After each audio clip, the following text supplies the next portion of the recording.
twitch.tv. How is everybody doing? Hope y'all are having a fantastic holiday season.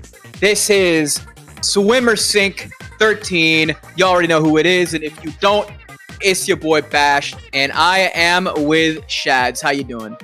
Pretty good. So first round, we have Ultra Persistence versus Fantasy. Know anything about these squads?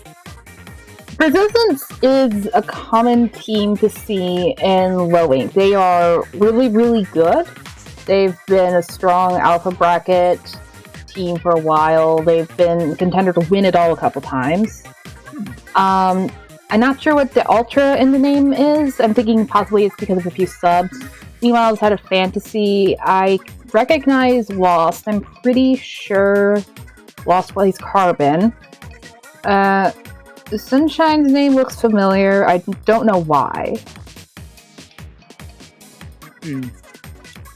Well, but I want to say that I've fought them before in something or other. And how'd they treat you? Probably very well, considering I don't remember them badly. Well, anyways, we'll see how these two squads face off against each other, as we are starting with a chaotic map mode combo. Rainmaker on Blackbelly Skate Park. These matches, they either drag on for like 10 minutes past overtime, or they end in like 5 seconds. So just in case, keep those eyes open. Do whatever you need to not blink. Like, tape those eyelids to the back of your head. Y'all ain't gonna want to miss a second of this. But yeah, let's see what comps they come out with. Are we gonna see something methodical, or are we gonna see something crazy? Okay, so we've got weapons of all ranges. We've got another Octo Brush. That's interesting. Yeah, we don't have Octo Brush a little bit. It's actually got Respawn Punisher on it, which is a really interesting choice. So Respawn Punisher usually is only used on backlines, specifically to E-Leader and the Hydra. So it's very surprising to see the Octo Brush running it. Inky's on the Charger, as I mentioned earlier, Wasp on the Carbon. There is a C-Jet, so famous 10-second Ray, and we can see one that is already out as Inky is forced to jump back, so he saves that Stingray for a push.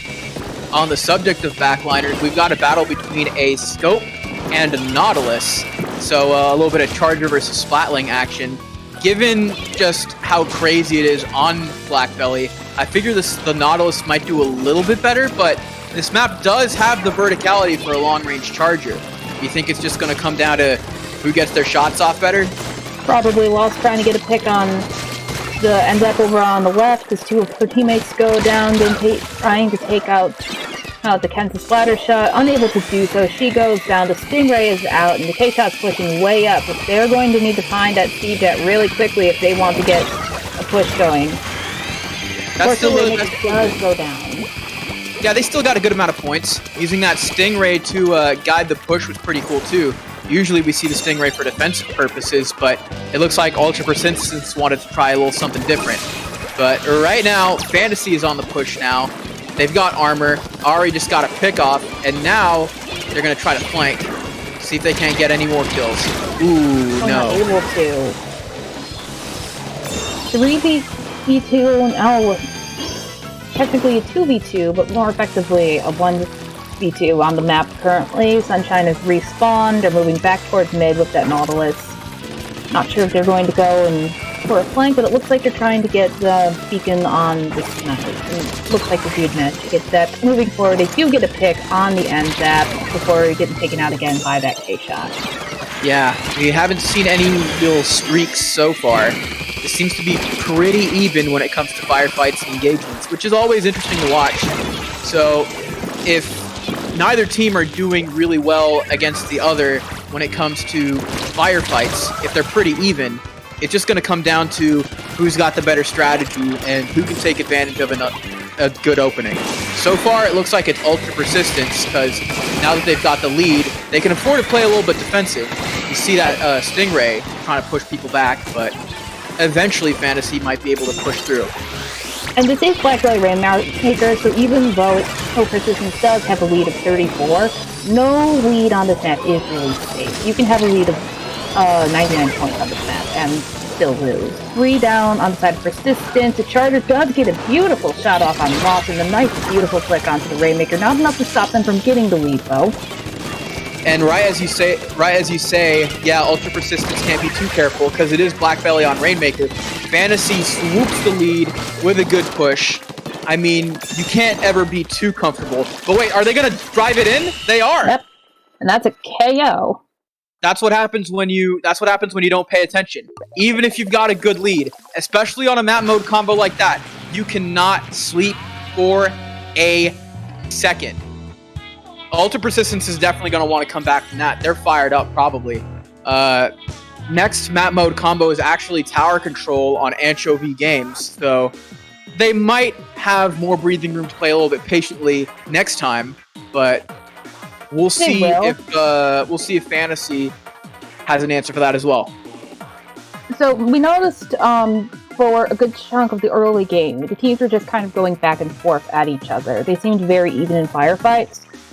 Black Belly Rainmaker is notorious for one good wipe being enough to take the Rainmaker from 99 to like 5. So you're saying it's going to be a little bit even this time. I'm thinking it's going to be a bit more even. It is tower control, while it is still technically a snowballing mode. It's a lot slower pace. If the Junior and Loss, I did not catch who was on the Junior for Fantasy last round, but if the Junior and Lost continue playing extremely aggressively, though, that will make it a lot harder for Ultra Persistence to really get into a good position to break through the first 2 checkpoints.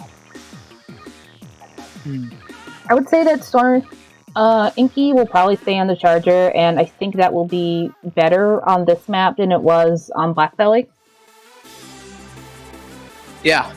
It's a lot harder. And it looks like we're just about to begin. Whereas map 1 was just a battle to capitalize on an opportunity, as it always is with Rainmaker on Black Belly. With what we know about how these squads play, and with it being tower control on Anchovy Games, this is going to be a battle of attrition. Both squads are going to need to make sure that they can endure what's about to come to them from the other side. So comp-wise, we still see that Lucio's on that Respawn Punisher Octo Brush. I wasn't able to really see how well that worked out for him last match. One thing that a lot of people might be surprised by is that the Charger on the side of Fantasy has opted to go for the Fire Fin instead of the Vanilla, so they do not have a Stingray. That is something we're seeing a bit more play at the upper levels of comp, where Fire Fin is being used sometimes on Tower Control in the exchange for the Vanilla.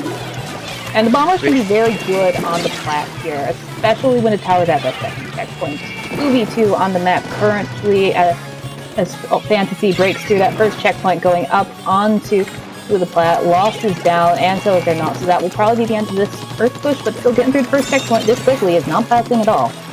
Definitely. Yeah, if we saw earlier, Sunshine just narrowly avoided being flanked and got a double, then rode to the tower all the way to 63. Now that the push is over for Fantasy, it looks like Ultra Persistence is going to have an opportunity to move on their own, especially since they have armor. But Fantasy can very well clap back. As you can see, the Charger uses the Bomb Rush, probably mostly to refill his ink tank, because he only pops out a few bombs.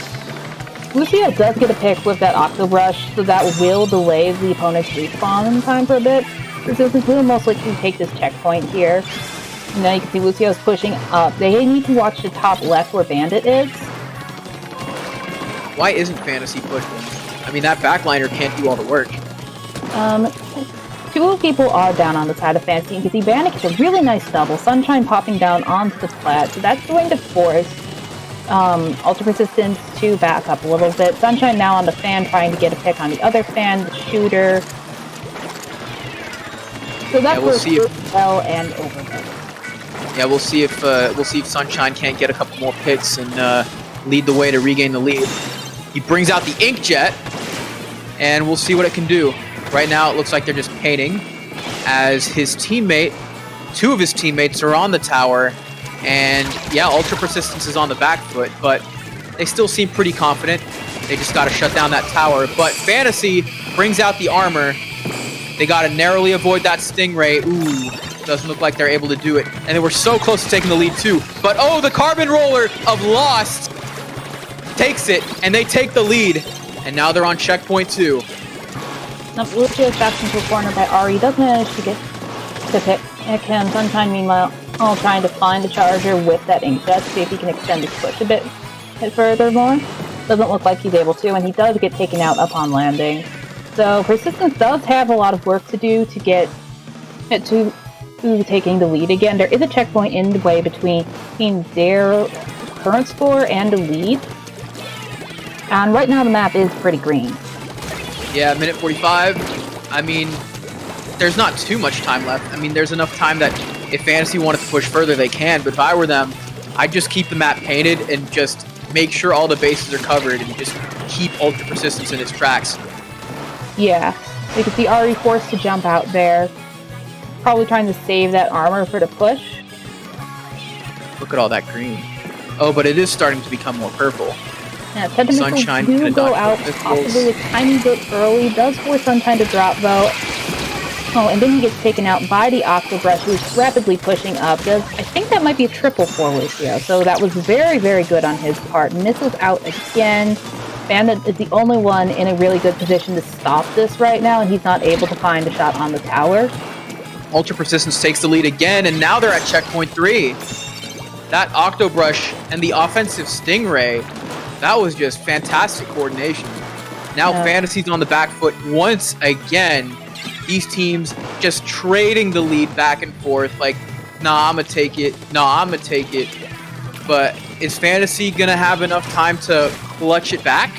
There's only 33 seconds left. There is no checkpoint in between the leads, though. That is the important thing. Indeed. As long as Inky can stay alive with that Stingray, they will be in a very good position to stop that push. And they do let it fly, possibly a little bit early. Maybe 2 go down on the side of Persistence, 2 are on the side of Fantasy, but there's a flank from the Octobrush, and it looks like he's in a good position to get that jump. Look out behind you! Nice triple there. Last one is lost, and I don't think he knows where the flank came from. And just like that, we are going to a game 3.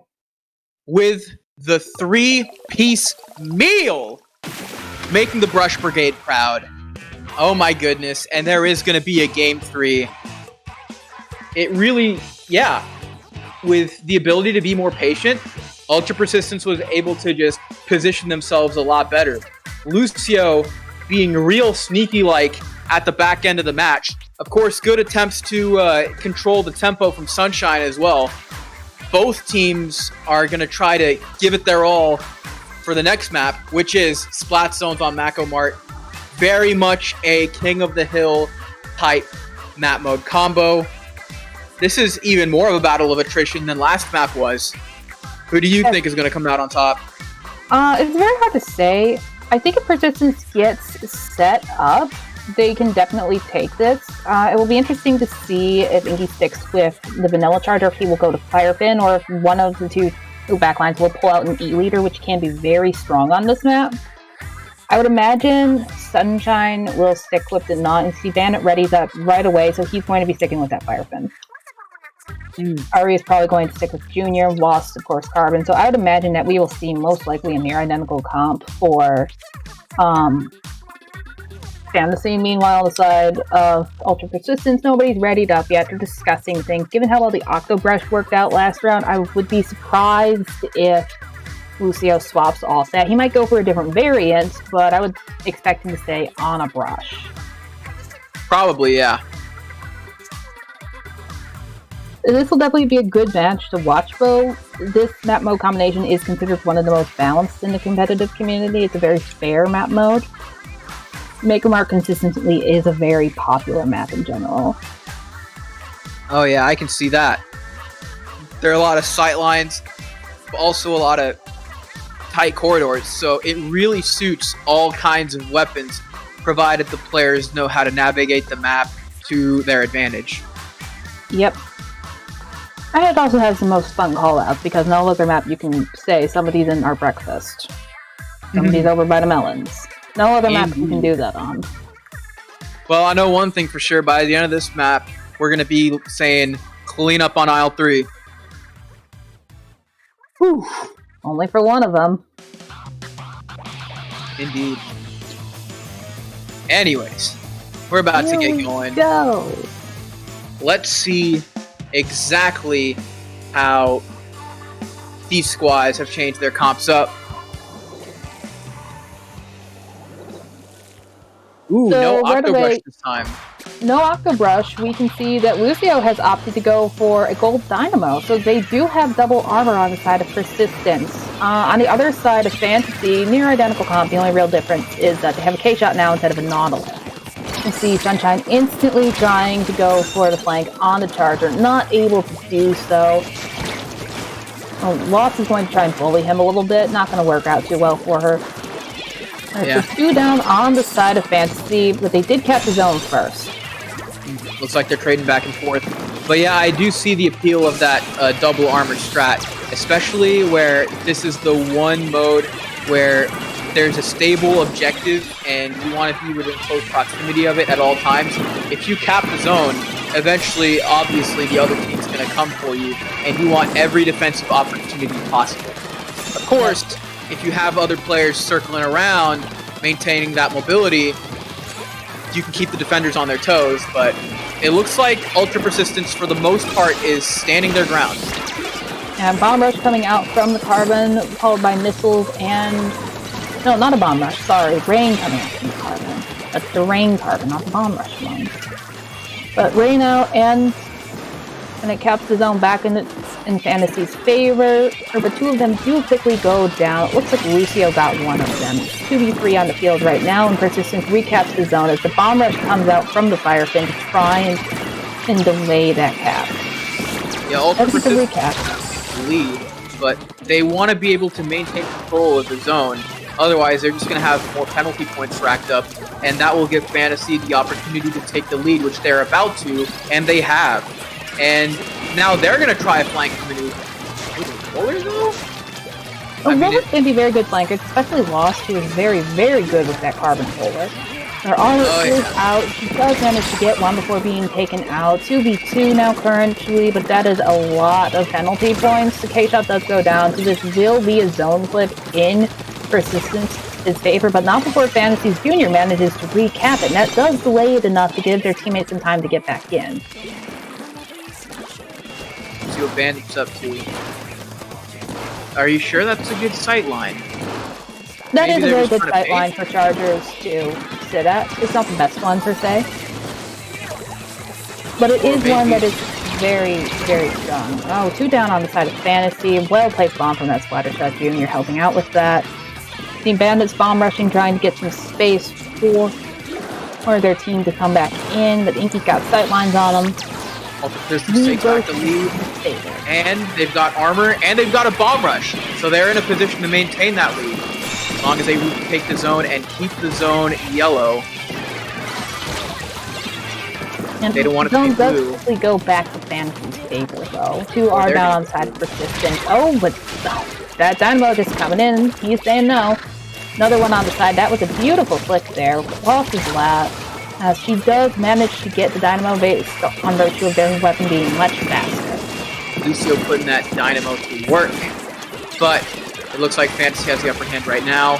Lost making their roller work. Are they going to take control? They have, and that's a lot more penalty points for Ultra Persistence. We've got the Ink Storm. Fantasy's in prime position to take the lead as long as they can win those engagements. And they are, because 3 go down on the side of Persistence thanks to the efforts of Lost and Sunshine. A near wipe, with the only player left being the backline, and they're starting to spawn back in, but that was precious time that Fantasy has capitalized on as they take the lead, and they are keeping the zone painted blue like an ocean. 2 down again on the side of Persistence. The double armor does come out, but another 2 go down. That will be a game-set match for Fantasy. With authority, Fantasy takes the set. Fantasy goes home with all the groceries. And, yeah. Looks like Ultra Persistence is the one on cleanup duty. Yeah. But it was a close match, which is important. A couple little plays here and there could have made it go completely their way. And they will be going down to losers bracket, where hopefully they will make a comeback. Until then, though, we will be seeing our round 2 match, Irish Meatballs vs Midnight. So what do you know about these teams? Absolutely nothing other than the fact that Irish Meatballs is probably a pickup and I love their name. Yeah, as do I. Actually, I think I have a couple friends on Midnight. I might. I'd have to see the team tag to be sure.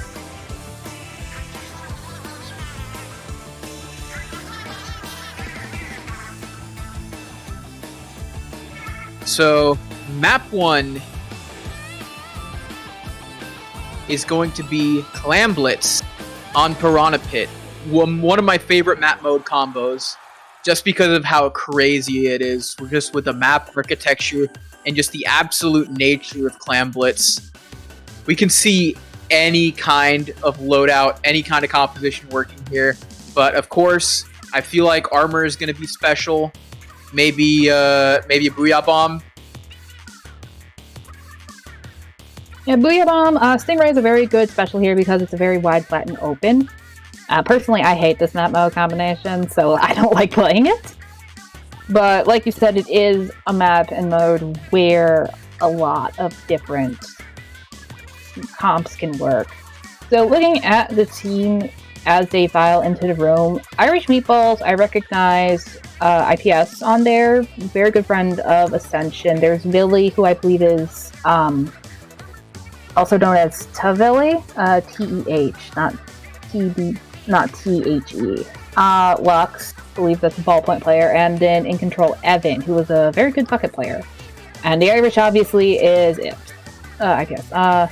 Midnight, I do recognize the tag, seeing it.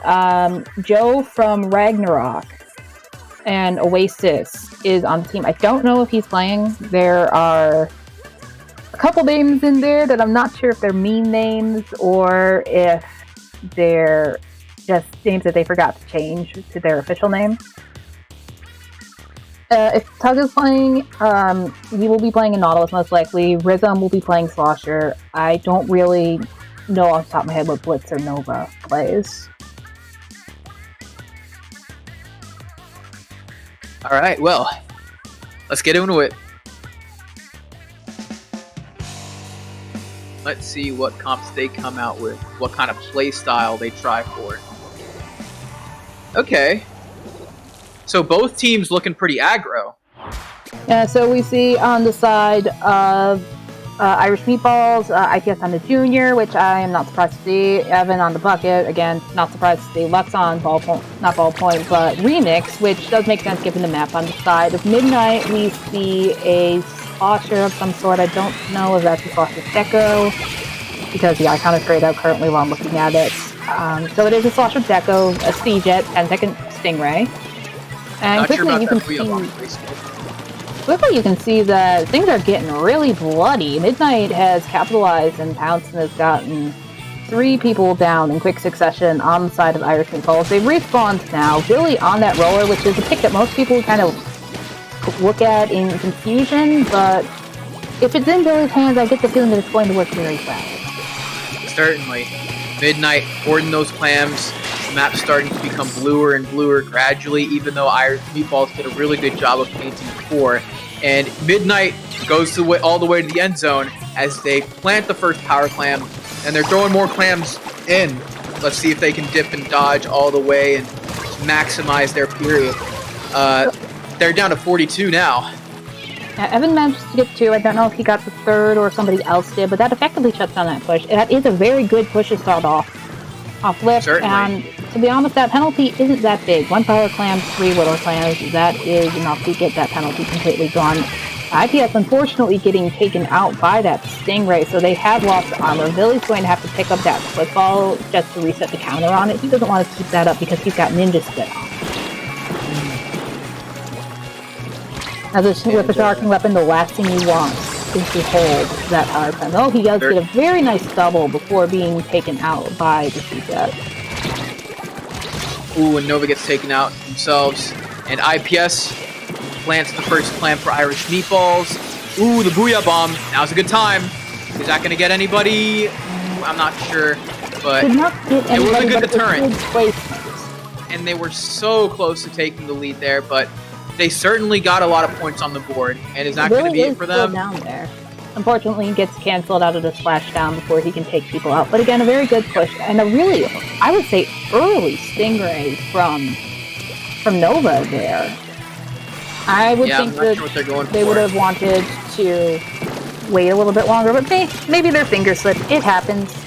Yeah, it happens. Yeah, if it were me, I'd wait until that power plant was a bit closer to the end zone.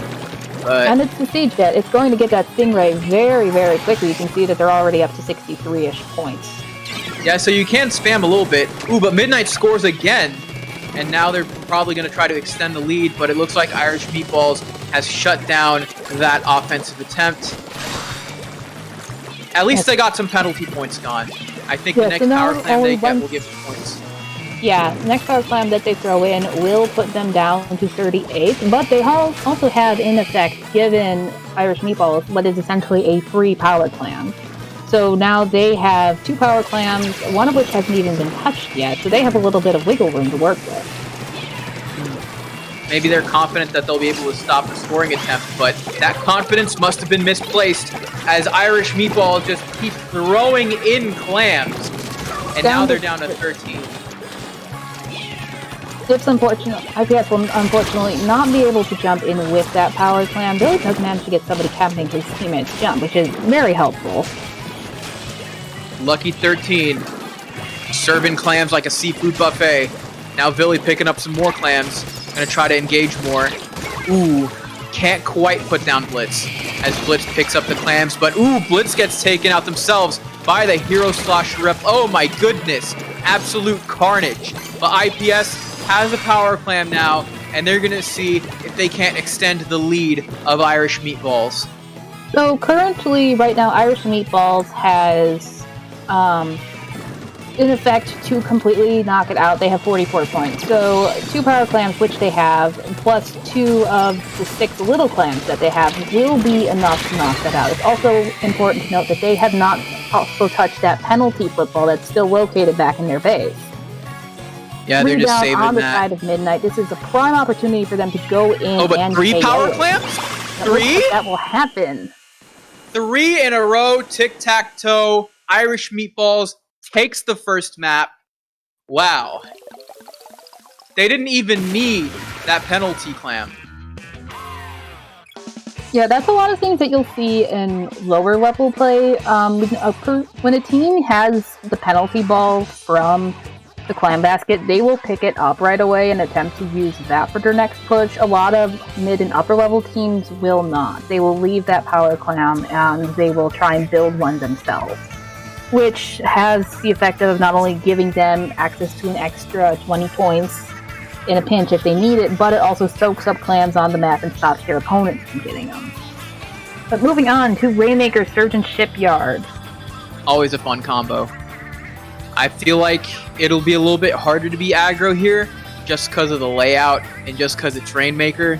You're going to want at least one of your players keeping Overwatch. Yeah, I would not be surprised if Lex goes to ballpoint here, even though ballpoint scoring days are gone. Essentially, I would not be surprised to see them go that here, just because of how mobile it is and how aggressive you can be with it. On the side of Midnight, probably we'll see the Siege Jet again. Looks like both of these teams readied up pretty quickly. They already know how they want to approach this. Here we go, Rainmaker, Surgeon Shipyard. So Lux actually going for the vanilla splat lane, and Nova sticking on that Stingray. So we still have the bucket versus bucket fight. Now Rhythm has a Soda Slosher, while Evan is sticking with that Hero Slosher replica. Both teams still have the Junior, Roller, and the K-Shot. First call, it looks like maybe goes to Irish Meatballs, probably. Probably. They popped the armor, so they're going to try to do something with it. Yeah, so you can see the Stingray already out, trying to get that at Rainmaker. It does. Evan is forced to drop, which unfortunately does not put them in the greatest position. Missiles out to try and get two that are up there, as well as popping the Rainmaker, and it does force a couple back. Blitz does fall off. IPS is respawned, so they're going to go up and try and grab the Rainmaker, get some more points. Unfortunately, I don't think he'll be able to.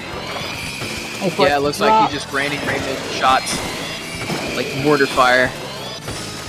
But yeah, there's two up there, and it's going to be hard for him to get out of that point. Yeah. The team needs to back him up. Two do go down, though, not before IPS gets taken out, though. Evan missiling again. There's two on top three, and the CJ has a pretty clear shot on that Rainmaker and does manage to take it out. Yeah, it looks it's less that Irish Meatballs is hanging back because it's too early to play defensively. More that they can't really just push through the defense that Midnight has put up. But at least they're stopping Midnight in their tracks as well, up until the Rainmaker's been reset. But can they get control of it again? It looks like Midnight might give it up. The numbers currently don't favor Irish Meatballs, and they don't favor it even less after that double. But it looks like Midnight is going to take it the more traditional left path rather than taking it on the right. Oh my goodness. They just let Midnight walk through and get to 47.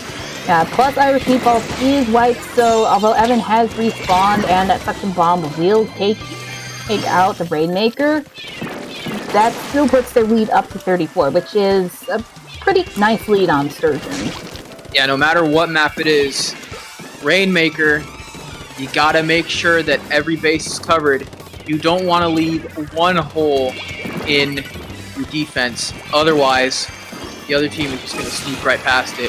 But anyways, Irish Meatballs pops the armor. They're going to try to push once again, but they're a little bit too far right now. Midnight might be able to stop them in their tracks. They've already got the Stingray to try to do that. The Stingray is not able to find anyone, though. It really manages to get taken out. Oh, and then Evan also goes down to something, so we do have a 2-down situation on the side of Irish Meatballs. Somebody takes out Rhythm, so it's a 3v2, now it's a 4v4 again as the teammates respawn. Both teams look scared to pick up the Rainmaker right now. They don't want to face what's on the other side. Both teams just able to answer every offense that the other can give. Irish Meatballs looks like they're about to put themselves in a position to try, though, as IPS picks up the Rainmaker. They are very much tit for tat, and it looks like they were trying to wait for that Stingray. Unfortunately, the junior carrying the Rainmaker does go down to that Slosher, so even though it's a 2v2, they were not able to gain a lot. And Lux picks it up now. Yeah, Lux is not going to be able to get that. Was not going to be able to get that Stingray fast enough to counteract another ray from the C-Jet. If somebody was looking at the numbers, they would have seen that it was going up to the C-Jet twice as fast as it was for Lux. 3 down on the side of Irish Meatballs are in the process of respawning. Yeah, this is just not looking good for them. Yeah, there 1 minute left. 1 minute left, though, and anything can happen in 1 minute. Lux takes down 1, 2 down now. The Rainmaker has to reset, but they do still have to pop and grab. But this is still winnable. Somebody flanked around on the right. Looks like probably the K-Shot did that. And that's wasting more time for him. Yeah, if I'm Midnight, I just try to lock down the map like a compromised internet account. But yeah, it looks like that's exactly what they're doing. They're not letting Irish Meatballs move an inch because they know that if they do, they'll take a mile. But they do have the Rainmaker. Rhythm is top left, though, to deter them from taking that path. And then 3 specials coming out from the side of Midnight, a synchronized Stingray and armor, and it does manage to pick off 3 members of Irish Meatballs. Irish Meatballs right at the end. And unfortunately, that will be game. Yep, we're going to map 3. So, yeah, it looks like Midnight was able to put it on. They capitalized on that push, and they just held their own up until the end. But Midnight really never let Irish Meatballs get their footing. Which I think was very important. In the Clan Blitz game, they were very much poking at each other the entire time. This time, Midnight just kind of never let them have an opportunity to get in. They just kept up the aggression even after they got that very good lead, which helped make it much harder for Irish Meatballs to get pushed back in. But moving on, we will be going to Tower Control on Inkblot Art Academy. Another pretty balanced map. Pretty small though, at least in terms of just like the eye test. Seems really compressed, but with the high elevation, we'll definitely be seeing some sort of backline action, especially because it is Tower Control. Probably a Splatling, definitely a Stingray, because towers without Stingray, haven't ever seen it. We did see it earlier though, in the last set, when there was a Tower Control, when one team didn't run a Stingray. Well, you don't see it often. That is true. I would imagine that Nova will probably stick with that C-Jet. Lex, honestly, it's a 50-50 between Remix and Hero Splatling for me. Let's set it up pretty quickly. So I'd assume they're going to stay on that K-Shot. Yeah, let's see what we come up with. So we can see Rhythm has been the only swap on the side of Midnight, going from Soda Slosher to Kenta Sloshing Machine. And then on the side of Irish Meatballs, Lux swaps over to that Heavy Remix, which is not a bad choice for this map. It's a much smaller map, it's a much smaller Tower Control area. So that can actually be really good, not just for clearing out the tower, but clearing out the stacks, clearing out your class. Really trying to go straight up onto Midnight's plat, but gets taken out by either the Stingray or the Slushing. I wasn't able to catch which one it was. Yeah, I like what Irish Meatballs is doing. They're basically surrounding the tower with their fire while letting one of their teammates just ride the tower, but that can only get you so far because your weapons only have so much range. So you gotta push forward a little bit. Right now, Big Daddy on the side of Midnight is on the tower, and they're gonna take the lead. There's not a very big lead, though. Yeah. So on this map, anything past the second checkpoint is usually considered a very good lead. Deluxe is being chased by that Stingray. He does manage to not get taken out by it. One member is marked. It looks like that will be the chase shot that got marked, so everybody knows where that is. Really on the right, getting taken out by that Splat Bomb as the Junior goes onto the tower again. Yeah, having a checkpoint over the other team is going to be a good help, both in terms of the game and just in terms of just the mental part of the game, because you're a little bit more relaxed, because like you've gotten past the checkpoint, they still got to get through one, but still with this team, even though Midnight's gotten past the first checkpoint, I feel like getting even further is going to be a chore, but it looks like I'm being proven wrong, as Midnight is just pushing Irish Meatballs back. How are they doing it? It looks like they just went through all the right alleys. And they were very aggressive, Evan unfortunately getting taken out by the Armored Junior. There are two on the tower. This is a very, very good lead. Blitz does go down, so that will be the end of this push, but a push to 11 on Inkblot Art Academy is extremely good. There is still 2.5 minutes left though, so we do have half a match. It is completely possible to come back from this. Evan's already on the left stack dueling with the Sloshing, does manage to take him out. Launches missiles off to try and clear out some of that top left so he can get up and start pushing. Midnight can be defensive if they want to, but of course they have to play a very careful, very, very attentive defense, because if they look the other way for too long, they might see Irish Meatballs up to their base as they once were on theirs. And it looks like they're trying to do that. They're just running up on the players of Irish Meatballs, but the Irish Meatballs players are just winning the engagements right now, it seems. Not for long though, because everybody is down or in the process of respawning aside from IPS. IPS will have to back off a little bit. He uses that armor. Billy has jumped to him, so he's going to try and get some picks off that plat. Really, what they need to do is get that C-Jet down, because that C-Jet is pumping out those stingrays. He's going to have another one, and that one will be going off in a minute or two, like right about now. And there's the stingray. A bad jump, really, into that center control. It was just shut down so quickly. I could just hear the Windows XP sound effect after seeing that. But Blitz now surrounding the tower with purple fire. But IPS jumps on, another jump with the splashdown, and it looks like Irish Meatballs is going to try to make the most out of this push with 1 minute remaining. We've got the armor on. Another stingray indeed, but it looks like that one's going to be allowed to pass for at least a little while. And Midnight is now clapping back. Oh, but the Booyah Bomb, be careful! Booyah Bomb is not to take out that junior, but there is Billy right there who will be taking advantage of that damage dealt to take out one of the junior's friends. He's still on the plat, and he's going to die, probably. He's just got too many people shooting at him. So close, and yet so far. Yeah, but they do have another push like that in them.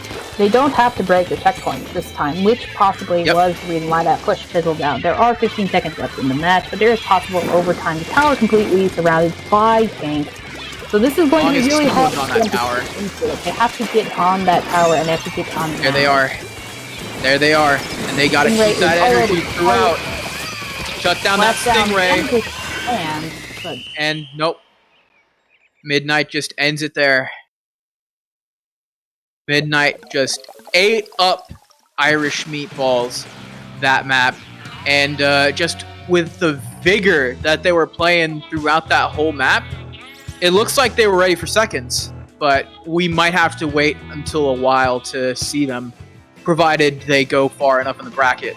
Yeah, looking at those numbers though, 11 kills, 9 stingrays from the C-Jet, which is really exemplary of how much you can abuse its ability to farm Stingray with the special charge up and the very low special cost. 20 bomb for the junior, counting the armor assists, of course. But overall, they did very, very well. That is to say, Irish Meatballs is not going to do bad. Is going to do poorly in the losers bracket. Obviously, Evan is part of one of the only sponsor teams in the scene, at least in the Western scene. IPS plays with Evan regularly. I would assume that Billy and Lux do too, and I'm not completely sure how many of them are in +1 or +2, but I would imagine all of them are at least in +2, if not +1. So honestly, definitely a very strong team. Honestly, I felt like it could have gone either way. Midnight just knew what to do a little bit better.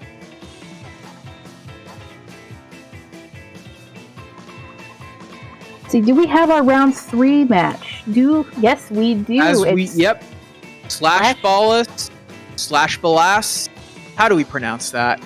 I'll just say Slashbalas versus Healthy Diet Food Groups. We're getting a little bit something different than those savory, but maybe a little fattening Irish Meatballs.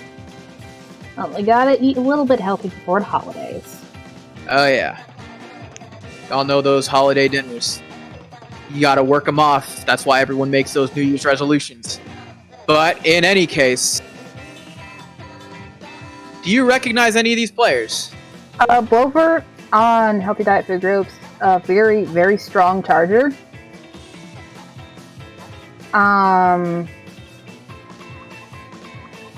Crim, I want to say that's the same Crim that was on Vitamin C's, if anybody remembers Vitamin C's from back in the day. Fantafizz, I know from solo queue, just because they keep getting in my lobbies and they scare me. Fanta, if you're watching this, please stay out of my lobbies. Thank you. Other than that, I don't really recognize any names. But since I know Blofer snipes, if Blofer's playing, since our first match is Flat Zone's Albacore, I would love to see them play an E-Leader. And that map mode combo New Albacore Hotel, with those gaps in the map layout, an E-leader is entirely possible. Yeah, E-leader is absolutely busted on this map. You have the wide open area. It's a map that long range reigns supreme on. Of course, we'll want some Booyah Bombs and some armor to make sure that zone's painted. But, yeah, definitely. Someone's going to be raining fire from afar.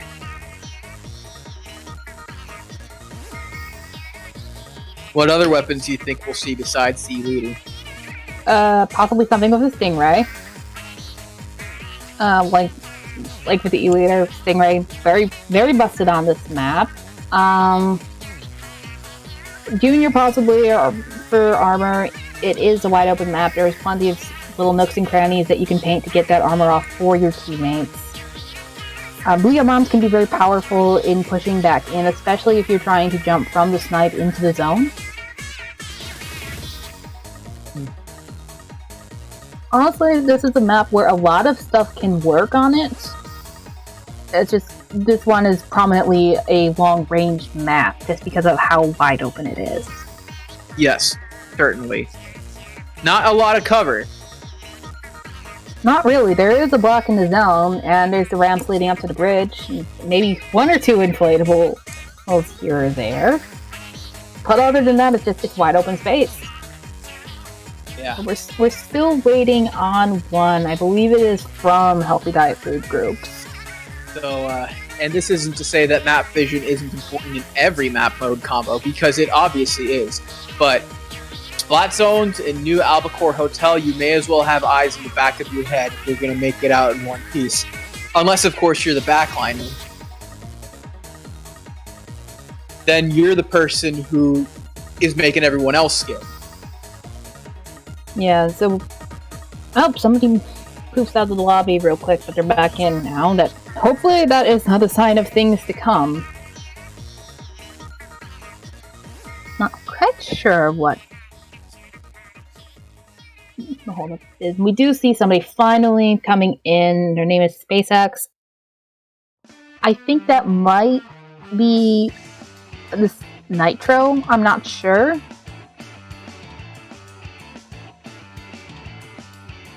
I don't see Blowfir, so I don't know who will be doing a backline, if they will have a traditional backline on the side of Healthy Diet Food Groups. Okay, Splatek readies up right away, so obviously he's come in knowing what he wants to play and what he's going to play. Everybody else, though, they're taking their time. Yep. This is one of those maps where, unless you're like a one-trick, where you're the dedicated backliner of your group, you wanna think really carefully about what you're bringing into this map. If any of them play tent, I would love to see a tent here. It's not a bad weapon to play on this map at all. Far from it. It can be really, really good. The hammer tent, the bubble tent, both of them can be great here. Right, so I want to say Vantages play sloshers. I'm not 100% sure on that. Slasher could be good for painting. It could be, but it's also good for arcing up over the sides on where the inflatables are and the ramp leading to the bridge.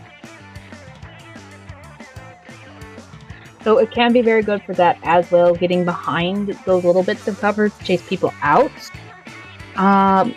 K-Shot, we can probably expect to see one of them, probably. It's a very standard all-around weapon. It works on pretty much every map mode. But the wait is over and we are on Splat Zone's Albacore Hotel.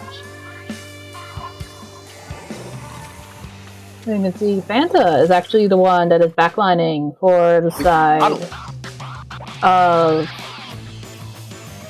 Yeah, it looks like we've got a little bit of range on the side of the purple team, which is Healthy Diet Food Groups, a Nautilus, and then a Nozzle Nose, just for some long-range assault. whereas Slashbalas has decided to opt for a scope and a pro and dually squelchers. So a lot of range, that is the Stingray charger, so probably the plan with that is to go down to one of the ends and Stingray and catch that entire area of the zone and the left or right area. Forge having to back off. He is not using the Forge Splattershot Pro, unfortunately. Bubbles is coming out from Healthy Diet Food Group. Comes from Jimmy's Squeezer, compared to the Inkjet. That will be enough to neutralize the zone. It's not enough to cap it low, and Slashbalas gets the zone again. 2 down on the side of food groups. Oh my goodness. This is their really weapon composition to work. The Junior providing the armor, and then just every other weapon, just keeping Healthy Diet Food Groups at bay. Yeah, the bubbles do come in to try and cap that zone again. 2 down on the side of Slashbalas, so they do manage to cap it, not before a lot of damage is done. That's all the way down to 10 seconds plus the 69-point penalty. Yeah, that's not a nice number of penalty points. It's going to take a while for Slashbalas to start making points again. Yeah, that is a delayed white bow for Slashbalas. Oh yes, Slashbalas is back on their business.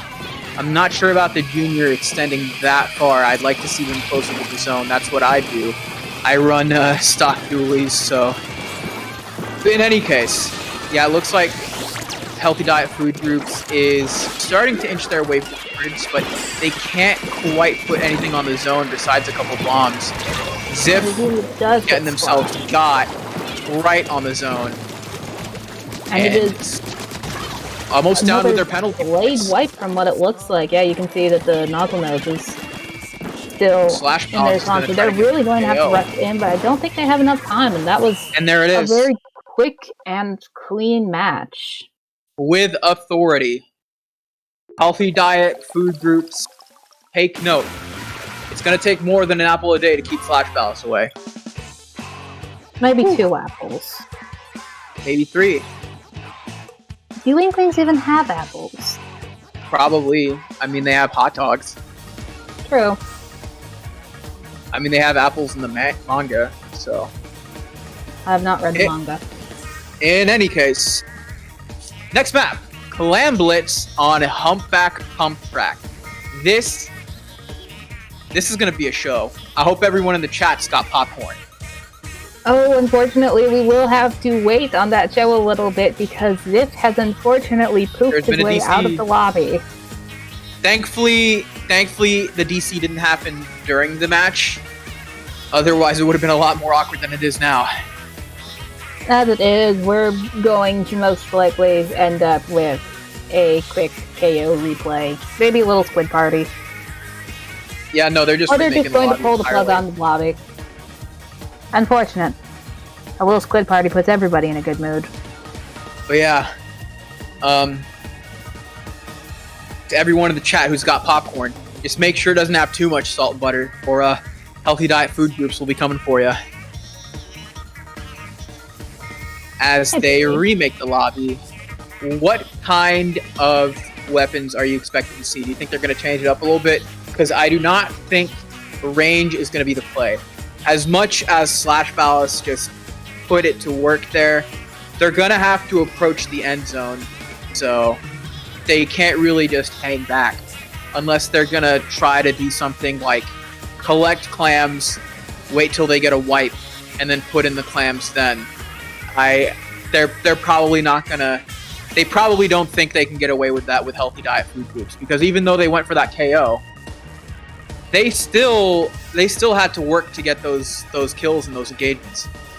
So Sloshers have always traditionally been very strong on this map. It's a very hilly map. There's curves instead of the sharp angles. You can really help project your shots up over those curves to get people behind the little walls in mid, for example, and for people that are down the slope. We could possibly see an Exploser here. I'm not sure if we will. Out of all of the backline weapons, Explosers are definitely the ones that are played the least. Dynamo, for the same reason as the Sloshers, also very good here. So we could see one of those. Obviously, Junior mean, it's really hard for a junior not to be good on a map. They could swap it out for something that has a bit more killing power, like an NZAC, though. Bubbles are usually a fairly reliable way to push in here. So we might still see the Squeezer, and then Knott's just kind of good on, again, most maps. So we could very well see Prim staying on that Nautilus. We're just waiting for people to get into the lobby. We are waiting on one person. And there they are, so we are hopefully going to get started with this next match pretty quickly. But yeah, I agree. Close range shooters and sloshers are probably going to be the play. We could see a backliner. It's not impossible for there to be a backliner because there are the sight lines to use them. But for the most part, it's just going to be W plus M1. Just keep pushing forward. As a backliner, I would expect it to be some sort of splatling. Charger can be a bit wonky on this map because of all the curves. It's not undoable, but I would expect it to be a splatling over a charger. Splatech, Forge, Crim, and Ziff have readied up pretty quickly, so I would assume that those four aren't really going to change anything. I'm not quite sure if the others are possibly changing to a different weapon or if they're still debating what they're going to do. Some people just like to let the clock run out so they can talk strategy, which is perfectly valid. Yeah. Especially with the chaos that is about to unfold with Clam Blitz on Humpback Pump Track. You gotta make sure you have some kind of plan. Of course, no plan survives contact with the enemy, but at least have enough of one so that when the time comes to improvise, you're already, like, most of the way there. Now we are just waiting on SpaceX. SpaceX was the nozzle nose, so they might run nozzle nose again. Yeah, I think a nozzle nose is appropriate for this map. I mean, you can definitely use it in a lot of the sight lines on the map, but definitely you'll want more of a closer as well. Pair the nozzle nose with something like an NZAP or any of the other weapons we previously mentioned. So we do see we've got that a junior and a pro. We've got a nozzle nose with a standard splatter shot and a junior. It's not a standard splatter shot, that's a T-Tech. So yeah. Forge is finally on the Forge.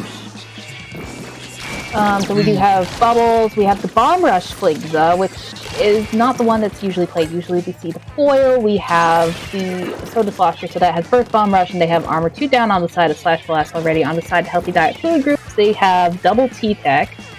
Unfortunately, 3 of them do go down to Forge, didn't pick off the fourth one who was using that Slosher's Deco. Forge just painting as much as they can in order to ensure a safer approach. A lot of paint going on. Are we going to get bubbles, though? Because bubbles are ready. We might. My apologies, that is not... got armor? That isn't actually the, I don't believe that's actually the, what's it called? It's the inkjet nozzle. Oh no, I think that might be the ball or nozzle. There's 2 down on the side to help the Diet Food Group. The inkjet tries to fight off the ball. Fanta does take out... And Splat Tech scores the first bomb, the first power clam, and Slashbalas is on the board. Yeah, 2 down on the side of that Food Group versus 1 down on the side of Slashbalas. Lots of clams spawning in very good positions for them. They've already got it down to 50, less than 50.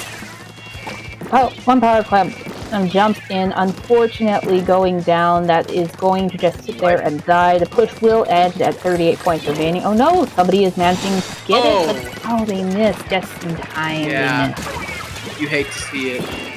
That would have been the most clutch extension of the attack period I would have ever seen. So right now, essentially what we have is 100 to 69, taking into account all the penalty points. 2 down on the side of Slashbalas as the double inkjet comes out. Yeah, double inkjet. That is crazy. Yeah, it looks like Healthy Diet Food Groups is taking advantage of the disruption of the momentum on the side of Slashbalas. Picking up a lot of the clam. Ooh, unfortunate bomb there though from Splat Tech. More fortunate for Slashbalas. But yeah, it looks like they have most of the clams, but Slashbalas has regained their momentum. Yeah, the map is very blue right now. 2 down on the side of Healthy Diet Food Groups. But they do have the armor. The missiles do come out. Oh, unfortunate, that armor is now gone. Okay. So things are moving very quickly, as expected from Clamblitz. Slashbalas does have enough to build a ball, and you can see that they're doing one right now. They're tossing clams nearer to the basket and pushing in ahead of those bubbles to get that barrier open. Yeah, but the inkjet of Jenny is just going to ensure that... Oh, nope, never mind. It's been shut down. And Slashbalas has gotten rid of its penalty, and now they're going to extend the lead. Outplayed, getting shots off and picking up clams. Gotta love a little bit of that trash talking username form. He has managed to help one of his teammates sneak in by distracting the others, though, which does extend that push and their lead to 16 points remaining. So now, two power clams on the side of Healthy Diet Food Group. The push is done with, and that is not a very big penalty for Slashbalas. 1 power clam and 2 little clams that's gone. So they are very close to having a KO, and that could easily become a knockout. Outplayed, pushing up with that Slosher. Slatech on the right, trying to support him. He's already got another ball built. Santa's, meanwhile, on the left. Bomb Rush is out, as well as Ink Armor to try and get some paint on the map. Missiles out as well. 1 down on the side of Healthy Diet Food Group. Santa now has 6 clams. He can build another ball right here. Some of his teammates steals it before he can. Just gotta choose your moment. You've got a power clam, but we gotta put it in, and they put it in. Fanta Fizz gotta put in more clams. Obviously, Healthy Diet Food Groups doesn't approve of those soda tags. Too much sugar. But Slashbalas does not care. We see a couple more clams thrown in off camera, and that is game and set. So very quick clean 2-0 for Slashbalas. A lot of picks from both teams, but it looks like Slashbalas made their picks count just a little bit more. Yeah, Slashbalas also had, I would say, probably a better comp for pushing in. They had the bubbles, they had the bomb rush, they had missiles, so they could chain the specials together very effectively. Whereas most of the special chaining that Healthy Diet Food Groups could do was armoring the inkjets. Certainly, yeah. Strategy is half the battle, but when the engagements are as tight as they are, that half matters a whole lot. And it looks like Slashbalas made that half count for them a good amount. We are going to jump straight into round 4. Things are moving very, very quickly tonight. We have Mario Judah, which is another pickup, versus Arctic Moon, who I believe was our champion last week. We'll see if they can't repeat. Know anything about the pickup, though? Okay, so this is Domo, Isaac, Axis, and I don't know who the last person is.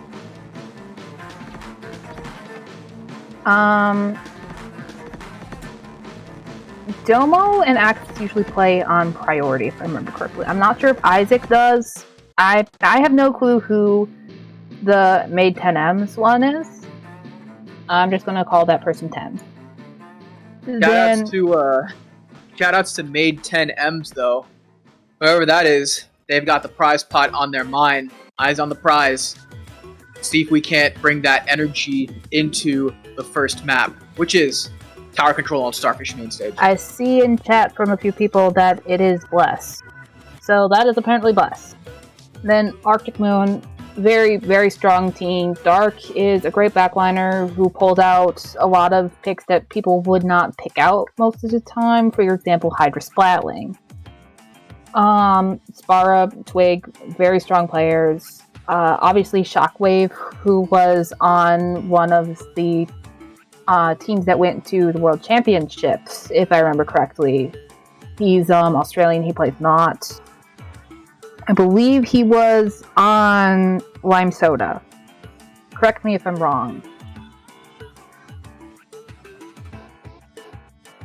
I'm not hearing any corrections, but I'm not sure if I'm right. So, but he's very, very good.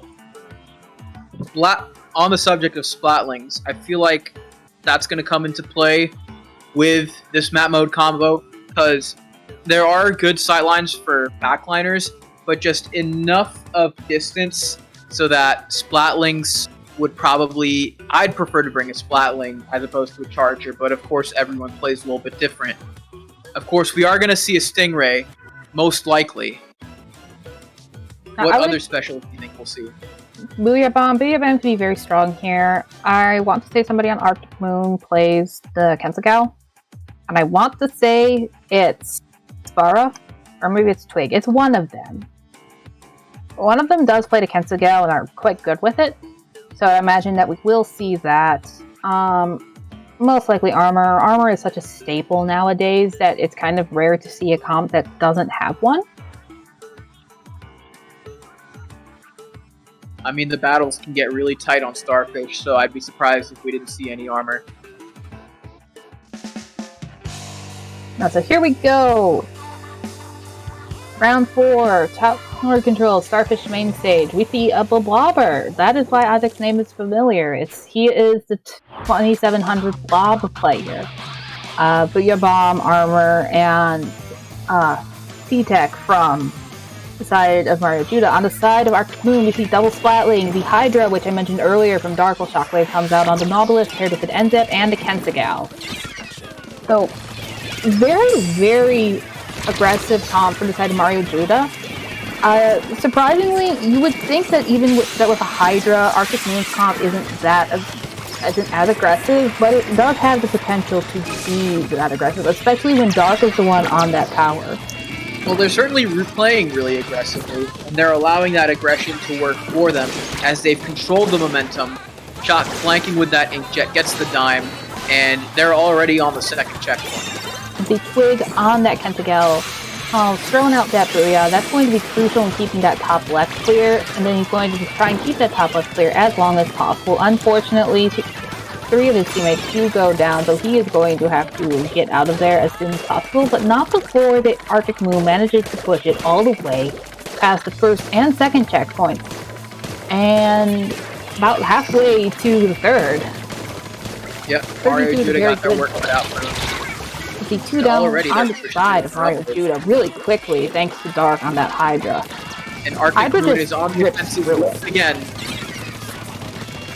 Hydra just rips through everything, and when you are very good with it like Dark is, you can play in those aggressive positions like he is playing, and he is very good at doing that. You can see in that exchange there, he manages to get an assist, and if his team hadn't been there, he probably would have gotten that kill, which is something that most backliners, even the quick run like Ballpoint, would not be able to do. That Booyah does get shredded, not before it gets taken out, though. 2v2 on this field. We have both Armor Painters, and then we have the Blob and the Kensugal. Now they are just going tit for tat here. Always funny seeing 2 Booyah Bombs going up against one another. Arctic Moon still on the offensive, gonna try to extend their lead, or at least just put enough pressure on Mario Judah that they crack. Another Booyah Bomb coming up, and that's picking that fight there. And that right there really helps exemplify the biggest difference between an NZEP and a Junior. A Junior probably would not have been able to get that pick. The NZEP was able to due to its better killing power. Our Arctic Moon currently extending their lead. Yeah, a Domo trying to get a pick off or get his Booyah Bomb off, but he's not going to be able to do much pinned into that corner with that Inkjet. These guys are in sync with their specials.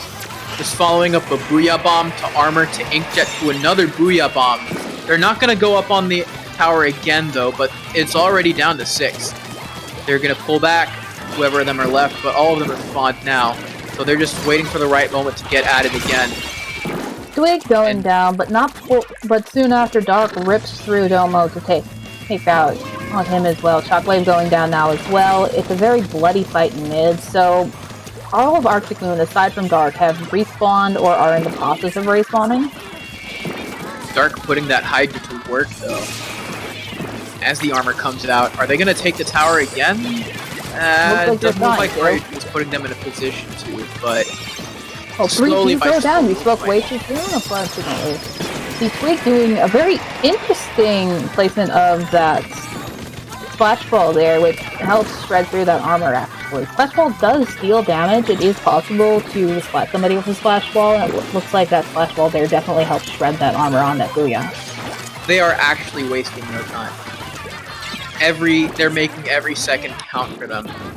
Right when you think they're just gonna inch towards the tower, they just go 5,000 miles an hour. But now it's less than a minute. Mario Judah's got the armor, but it looks like Arctic Moon is interrupting them yet again. 2 down on the side of Arctic Moon, though. Both Flatlings are down. The Hydra just respawning. This is Mario Judah's big chance. Unfortunately, the Blob is down. Les is going to try and make something happen with that Inkjet. You can see he's getting into position. He is up. The Booyah Bomb helps draw some attention away. And Twig is stuck in that corner. He unfortunately gets taken out, but 3 down on the side of Mario Judah. And then Plus comes in for a landing, and he gets taken out as well. So that is a delayed wipe, and Arctic Moon is wasting no time in pushing back up. All 4 of them are mid. There are 10 seconds left on this battle, and it's looking like it's going to go the way of Arctic Moon. Twig with the flank. And just keeping the enemy at bay long enough for Arctic Moon to secure that first map dub. But it's not over yet. Mario Judah was still going to work throughout all of that. So there's still opportunities to make those M's yet, as the next map is Splat Zones on Skipper Pavilion. Now, so Splat Zones on Skipper Pavilion, sometimes it can be kind of a controversial map, especially in realm of backliners, due to the whole right side peeking thing. For those of you who do not know, Inklings are right-handed. They hold their weapons on the right side of their body. So when you peek out from the right side of cover versus the left side, you expose less of your hitbox. So the Bravo team has a very, very, very, very slight advantage because they have auto right side peeking, whereas the Alpha team has auto left side peeking. I don't think that will come into play here at all because, one, it doesn't really come into play even when it's 2 teams that have Charger backliners, because Chargers are the ones that have to deal with that the most. And 2, both these teams are really good, and something as small as like that isn't going to really affect the outcome of the match too much. So it's inconsequential, like 96% of the time, unless it comes to a stalemate. Otherwise, that Bravo team can use it to their advantage. If there are any Melee players in the chat, liken this to port priority.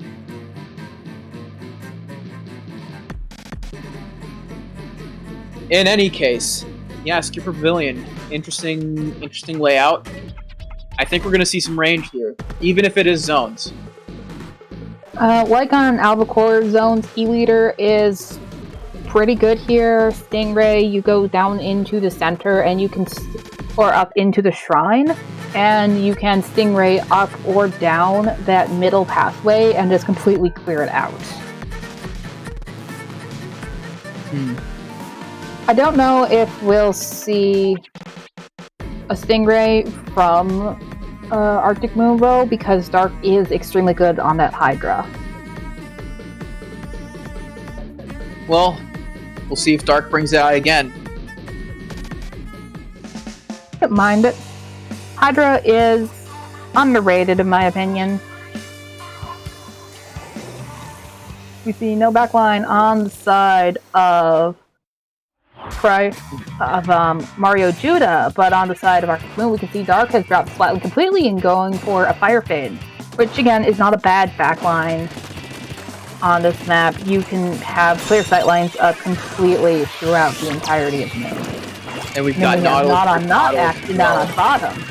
Oh yes, there's going to be a lot of paint going down range. Yeah, but one of the Nautiluses of Arctic Moon, the Nautilus of Arctic Moon, rather, going up against the K-Pro of Yamin. Takes out Shock, but gets shocked themselves by Dark's Fire Flint Splatter Scope. But it looks like Mario Judah has been taking control of the zone for the most part. It's going to take more than just peeking with that scope to take the zone. But that Bomb Rush might do it. In fact, it does, as they whittle down their penalty points. Now it's on them to maintain that momentum. And you can see here Spara still on that, ends up painting up for another armor. And then Shock and Dark have moved up to try and control that upper mid area, which is a very extremely important area to control. If you control that upper mid area, you have 2 ways to get into zone instead of just 1. 2 down on the side of Arctic Moon. They do manage to take 3, but the bomb rush from Isaac is out, and that will cap the zone. Blob is a very, very strong painting weapon. The Bob Deco's kit is entirely around paint output. It's got the Sprinkler, it has the Bomb Rush. Dark taken out by Isaac, which is very unfortunate for Arctic Moon. Still got to deal with those penalty points, though. But Mario Judah is just almost done whittling them down, and they are in prime position to retake the lead as long as they are able to continue intercepting the Arctic Moon players. Yeah, so Mario Judah does manage to take the lead here.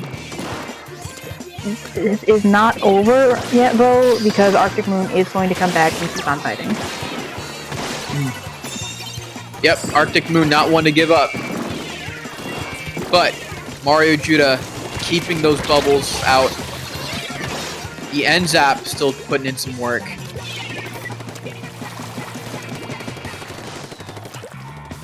Yeah, so 20 to 46 currently. Not a big lead when it comes to how skilled these teams are.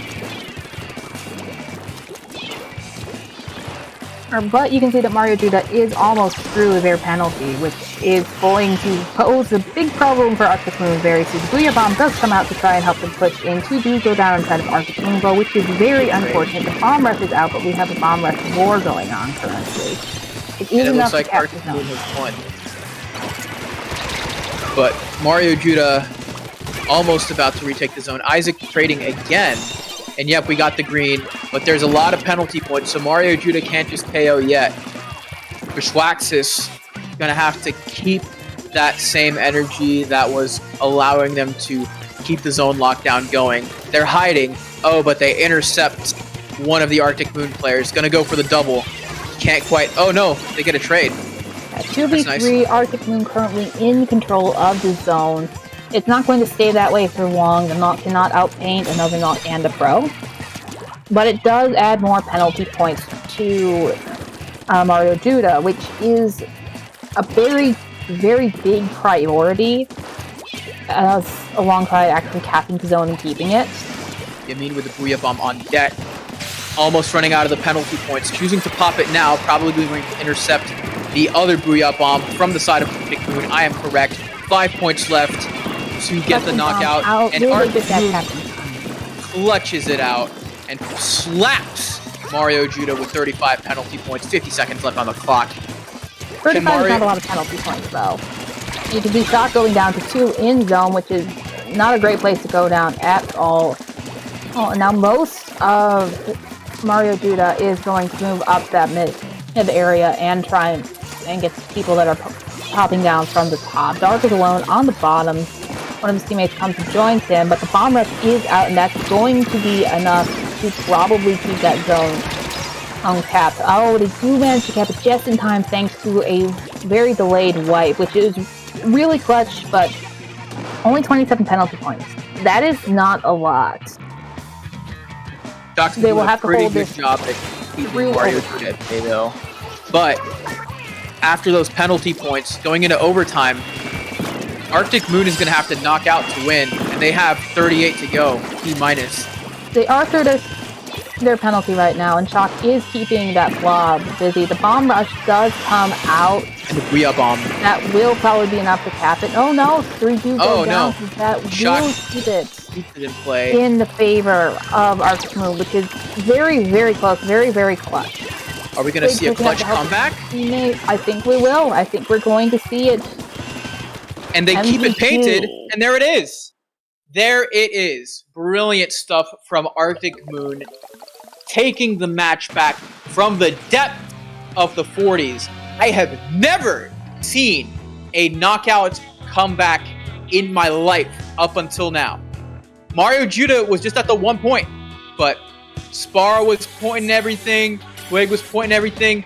Shock with the Nautilus, keeping Mario Judah under pressure like Freddie Mercury and David Bowie. Oh my goodness. Arctic Moon just earned that. Yeah, that probably had to be an extremely tense VC for both teams. Arctic Moon probably just shouting their lungs out right now. I'm super happy for them. Possibly. I don't know if we have another match yet. Do we have another match? Do we have another match? This is where we go look at the people behind the scenes and say, hey, do we have something that you want us to watch and talk about? Oh, you heard it from the man himself. We do not have one yet, but what we do have are some pre-recorded messages, or, well, pre-written messages that we think you should hear. Namely, we have staff applications open. We're looking for production team members, and we're opening applications for future tournaments in other regions such as the EU and Oceania. We have heard time and time and time again, we want more stuff for EU. We want more stuff for other regions. If you're interested in staffing these regions, fill out the form. If you're interested in more than one area, you can fill it out multiple times. I'm just going to copy and paste that in the chat right now. And another announcement. Testing Grounds New Year's Special is on January 1st, 2021 at 2 p.m. EST instead of 8 p.m. EST. That is 5 p.m. Pacific on my side of the country. So EU and NA teams can make it on time. To kick off the new year, Testing Grounds is having a prize pool of $125, and you are welcome to donate to that by contacting Sneck or Raze in the IPL Discord server. As you know, the format is Swiss into single elimination, so it'll be a very fun and great experience for any team, and the Battlefy link is going to be pasted in chat as well. And I would just like to clarify, 5 p.m. Pacific is the usual time. This New Year's special is going to be happening at 11 a.m. Pacific Standard Time. So everyone on the west side, be sure you wake up early. Wake up, wake up. Wake up, everybody. New IPL stream. We need Garrett to come in here and shout that at the beginning of it. Do we have a match? So, no match yet. So, we'll probably just take a break. I know I need a breather after that intense Splat Zones match, but we've got more crazy action coming, so keep it tuned.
we are back.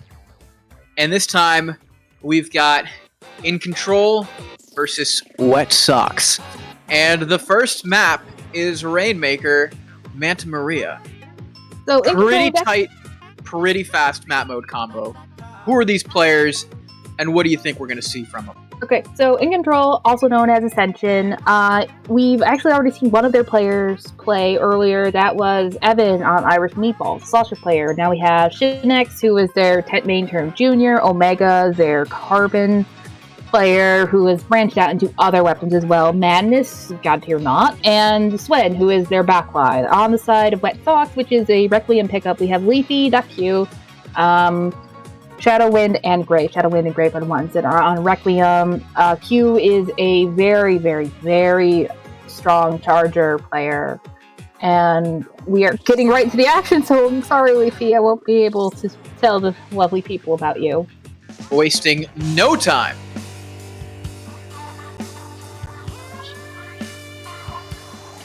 So here we go.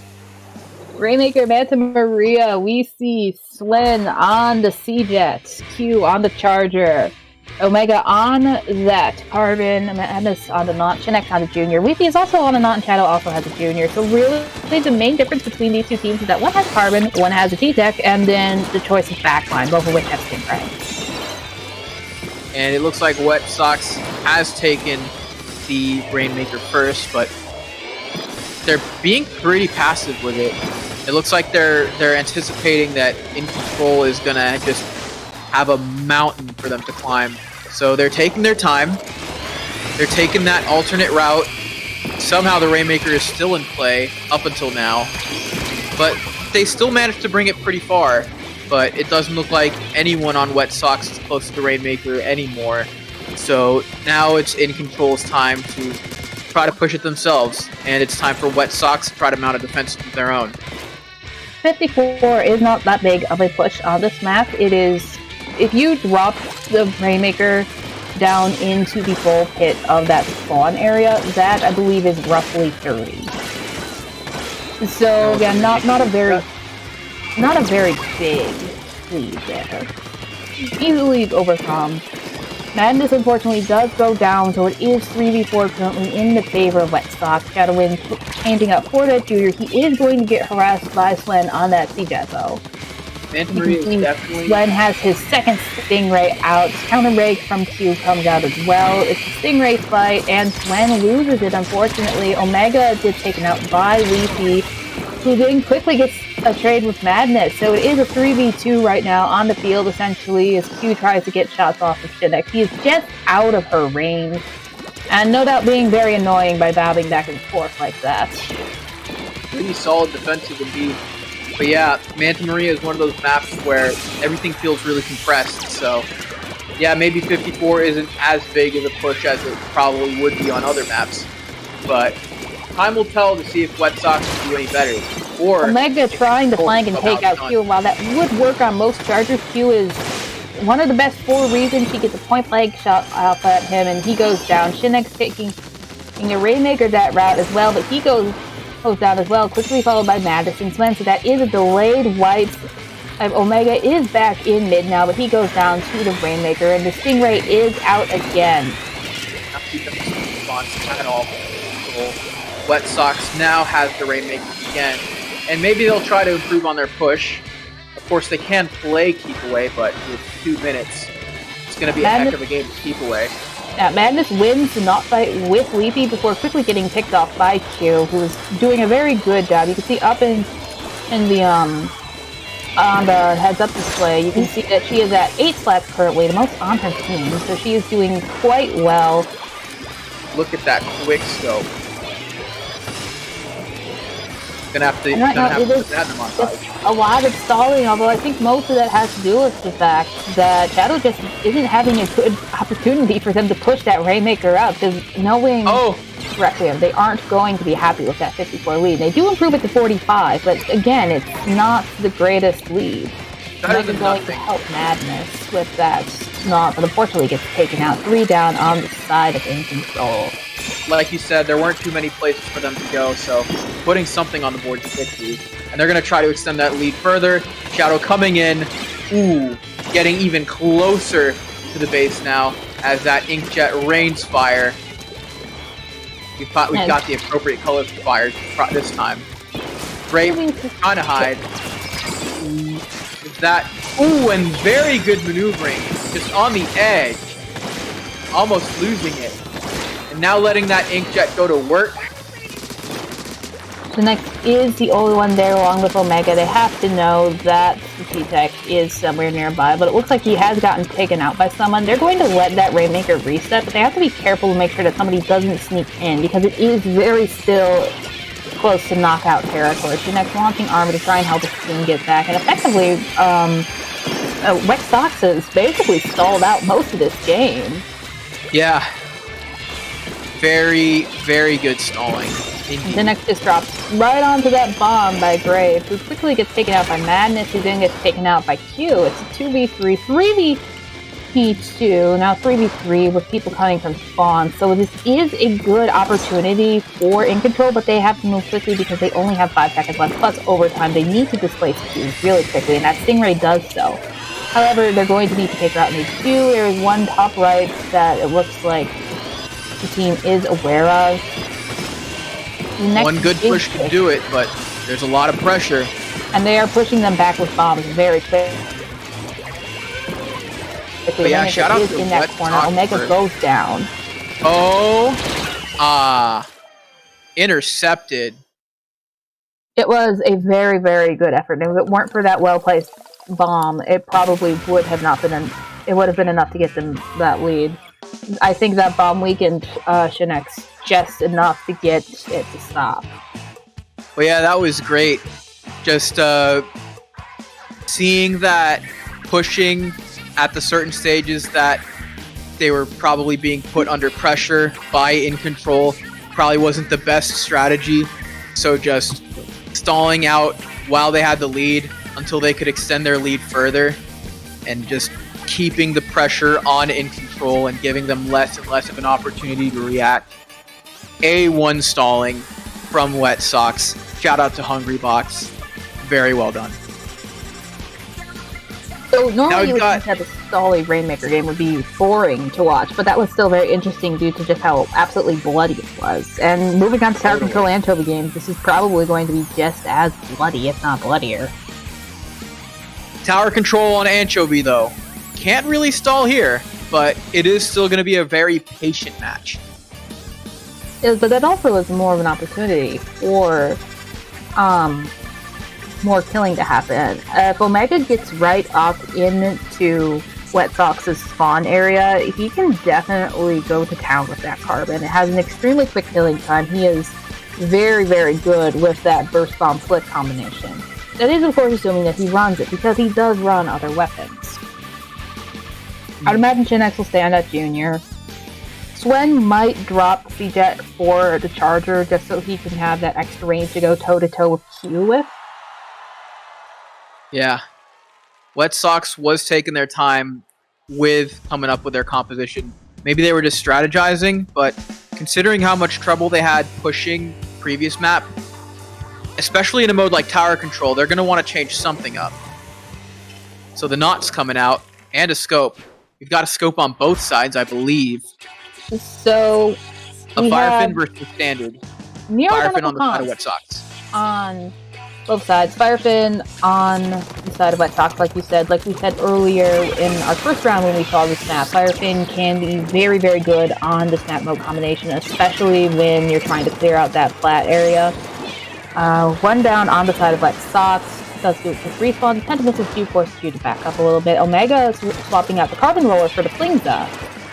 Yeah, I didn't really do anything with that armor at the start of the match. InControl is doing a lot better at using their specials and coordinating a push. We've got a Inkjet on deck from Madness, just waiting for the right moment, popping that armor. Are we going to see it now? Yes, we are. Right with the missile. Inkjet pushing up onto that wall, so he is pretty much near impossible to hit. Back onto that. Beautiful coordination. And here we see the bomb rush coming out from Q as we mentioned, it is very good on this spot. You pretty much can clear out that entire checkpoint and the surrounding area, but two of her teammates are down. She's going to be in the sniper duel with Gwen, but unfortunately goes down to, it looks like Madness got her before the camera zooms back into the overhead. The Going past really pushing up now. Approaching checkpoint 3, and they came out with the combo of the Stingray and the missiles operating together like a well-inked machine, like a hive mind almost. And their push seems to be over right now, as there's only one player left, but they're just pushing Wet Sox back. Yeah, Madness is going to stick around. Yeah, they take back the tower. Delay them, Wet Sox, and letting teammates get back in, which does allow them to keep that tower over on the left. Omega popping up. He does get a trade off of the Junior, which is a very good pick, actually, but unfortunately that ends up leading into a delayed wipe for the side of InControl. So now it's Wet Sox's turn to see if they can make something happen. Grape already pushing up really far into their spawn. He's trying to get missiles. He does have them. He will probably combine them with the Inkjet, and there is the Inkjet and the missiles out. And they're showing off a spectacular showcase of coordination as well now. Wet Sox saying, yeah, we see what you're doing with your specials. We can do that too, but InControl is still doing that, and with the Stingray, that's preventing the tower from advancing. But it does not last very long, and unfortunately, it was not able to get any picks. So now they're really going to have to brute force their way in, but with that bomb rush from 2, it's not going to make things easy. You see, Gentleman's also going to take out the person that was trying to guard Cherry's jump. So that is another, looks like delayed wipe on the side of InControl. Madness is the only one in spawn. Sorry, that's Jinx, not Madness. And unfortunately, Wet Sox has taken the lead. Or rather, very fortunate for them, of course. And yeah, it's only like 5 points, but that probably makes it even more painful. It does, because those 5 points are part of a checkpoint, so they will have to wait the entire time at the checkpoint to get those 5 points. Definitely. InControl is definitely capable of getting another explosive push right off the bat. So it is perfectly possible that they will get that lead back. Yeah, right now, if I'm Wet Sox, I would not try anything rash. What I would do is just probably space myself out, because you don't want the whole team grouped together when that rain of specials comes out, but also stay a little bit close so that the entire team doesn't gang up on one member. Just basically play tower defense. Yeah, really that's what they have to do. But at the same time, if they get Q down and if they get the knockdown, that will make it very, very doable for them. And at least he doesn't have to take out Madness. He's on the tower for now. Omega's going to try and make something happen, but he's forced to retreat back into mid. There are 45 seconds left in this match. And this is going to be fought down to the bitter end. It's going to be extremely bloody. Parading the tower like it's docked. And Leafy does the flank and manages to take out both Swen and Omega. So that will be very good for them. But yeah, it looks like Wet Sox is going to do a little bit of what I like to call offensive defense. Just going to try to push the tower in order to prevent InControl from pushing the tower themselves. With 10 seconds left on the clock, can they secure the dub and put themselves up 2-0 in this best of 5? InControl has the tower now, and everyone's specials are coming out. There is just ink from both sides coming in everywhere, but it looks like Wet Sox is going to mount the tower and take the map. It looked at the end. I'm not sure if that was just the Junior dead or if the Junior DC'd. If it was a DC, it was unfortunate. It would be way past the time that a replay would have been allowed. But look at those kill counts. 17 for Leafy, 12 for Shadowwind, 10 for Grape. Q only have 3, but Q also did a lot of damage control with that bomb rush. And really, when you get down to it, a Charger or any backline has more roles than just getting a high kill count. It's not going to get that high kill count of a Slayer. Unfortunately, Now, InControl is down 2-0 in this set, best of 5. So if they're going to make something happen, they have to start something here on Splat Zone Sturgeon Shipyards. Yep, InControl doesn't really seem in control at the moment, but we'll see if we can't redeem themselves. Sturgeon Shipyard zones, though. A lot of map, but it is a King of the Hill. So there are going to be some close-range engagements, but we might also see some spacing. I think the play for most of the players is going to be long-range shooters. Yeah, so you can do on that fire fin still. And Slen with an E-Leader. I love the E-Leader. I cannot say that enough. I love E-Leader on this map. And that extra range could be very well make up the difference of what will be what wins and what loses here.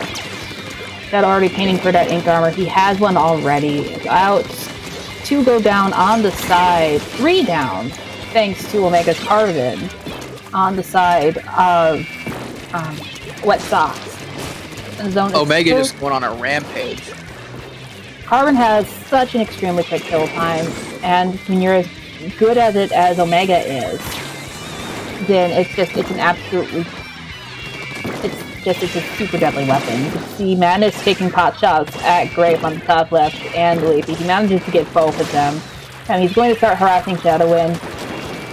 And InControl is just really pushing up here. This is just a power move on the side of InControl. They're just like, yeah, we don't care that they're backliners. We don't care about your splatter scope. We don't care about your Nautil. We're just gonna run up on you, get in your face, and just make sure that you never see the zone. Yeah, they do lose control briefly though, but they're keeping paint on. That will go into Wet Sox's favor, but not before getting down to 19. 15 ticks on the timer.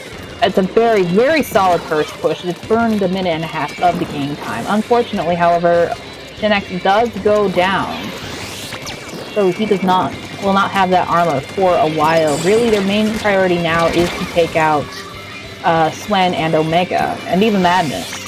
And it's going up to Spite Cherry with that not versus not action. Unfortunately, gets picked, but Leafy goes down really quickly soon after, thanks to Omega's Carbon. He's going to have to try and push in as quickly as he can, but it's really hard to do so when Shadow is firing at him. Swen manages to get a pick off of him, which forces Q to jump out, so that is firmly back into InControl's favor. Yep. It looked like InControl was in a little bit of trouble there, but it was really nice seeing how well they picked themselves back up. Being able to maintain composure is really, really important in matches like this when you're down 0-2. This is straight up just garbage time for InControl, and they are just taking it wonderfully. Yeah, 2 do go down on the side of InControl, and Swen is forced to back up a lot, and I think even jump out. But they do manage to reduce the timer a lot with the penalty points. So they're doing pretty well for themselves. Unfortunately for them, Wet Sox does not have nearly as many penalty points as they would like, so they're going to have to really push in quickly. Leafy does manage to get taken out by that beautiful inkjet shot from Madness. Oh yes, just making sure the perimeter is painted before going back to the zone. They've still got a healthy lead, and as soon as they paint it back on, slapping the penalty points on Wet Sox. Yeah, so now minds into measure. A really good amount of penalty points on Wet Sox. It's probably the first that we've actually seen a decent penalty on them. Leafy does manage to take out Madness as he unfortunately jumps right into her shots, but you see she's kind of pinned into that corner by that E-Leader. They just need to hold their ground and keep those specials ready. Kind of like what Wet Sox has been doing. Now they're just trading penalty points. Q coming out with a bomb rush before going back to sniping. They're just trading. Only went up though. And he was forced to jump out. Is in more control of the match than Wet Sox might like them to be. They just can't trip them up. Yeah, and I think a lot of it has to do with how aggressive they're playing, and I think a lot of it also has to do with the fact that Splendid has so much more range. He can sit back, and they have to go a lot further to pick him. You see, that's another good example of that first bomb carbon split that I was talking about from Omega taking out the Armored Jr. 2 do go down on the side of InControl and also on the side of Wet Sox. So it's really a 2v2 situation here. Q has just finally respawned. Everybody's back up on the playing field, but the penalty points are almost gone, and Leafy still has that inkjet, which he's going to use to try and get Swen out of the way. Unfortunately, the Junior goes down, and Leafy does go down as well, followed quickly by Shadow thanks to some well-coordinated plays by InControl. So that's going to be a zone capture very well in their favor, and it's going to be very close to the end of the match. This is just super funny to watch. Like, Wet Sox thinking they can make a push, thinking that, oh yeah, we're going to get the lead this time. And then InControl just pushing them back, going, nope, not this time. You're going to have to do a little bit better than that. Even now, InControl painting that zone. It's overtime. They just need a little bit more green paint to take the game, and they have done it. That last second bomb rush from Q was the key to getting that last zone capture and helping them have the chance of overtime at all. But in the end, InControl just had too much of a lead built up, and they played that game very, very well. Genex putting it on for InControl. A lot of picks. 8 the armors. Nautilus is going to work as well. I would imagine that Swen probably painted the second most on his team outside of Madness E-Leader. Not Madness, the Junior, Genex. E-Leader pumps out paint a lot, which is why it is such a popular pick for zones over in Japan, and on some maps in the West as well. So it will be interesting, though, to see what happens on Clan Blitz, because they can't use that E-Leader on Clan Blitz nearly as well. It's an extremely slow weapon. Certainly.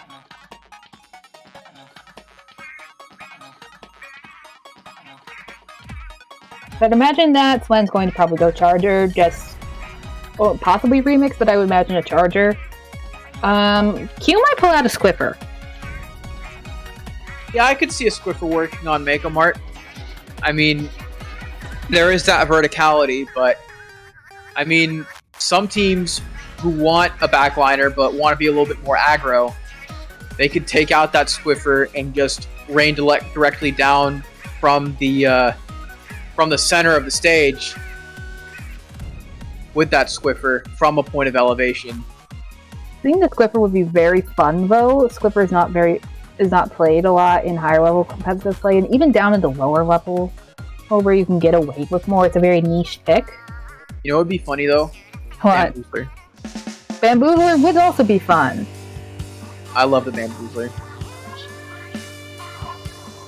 OCQ is on that Squiffer, and it looks like that is going to be the Baller Squiffer, which is probably the least popular of the three, unfortunately.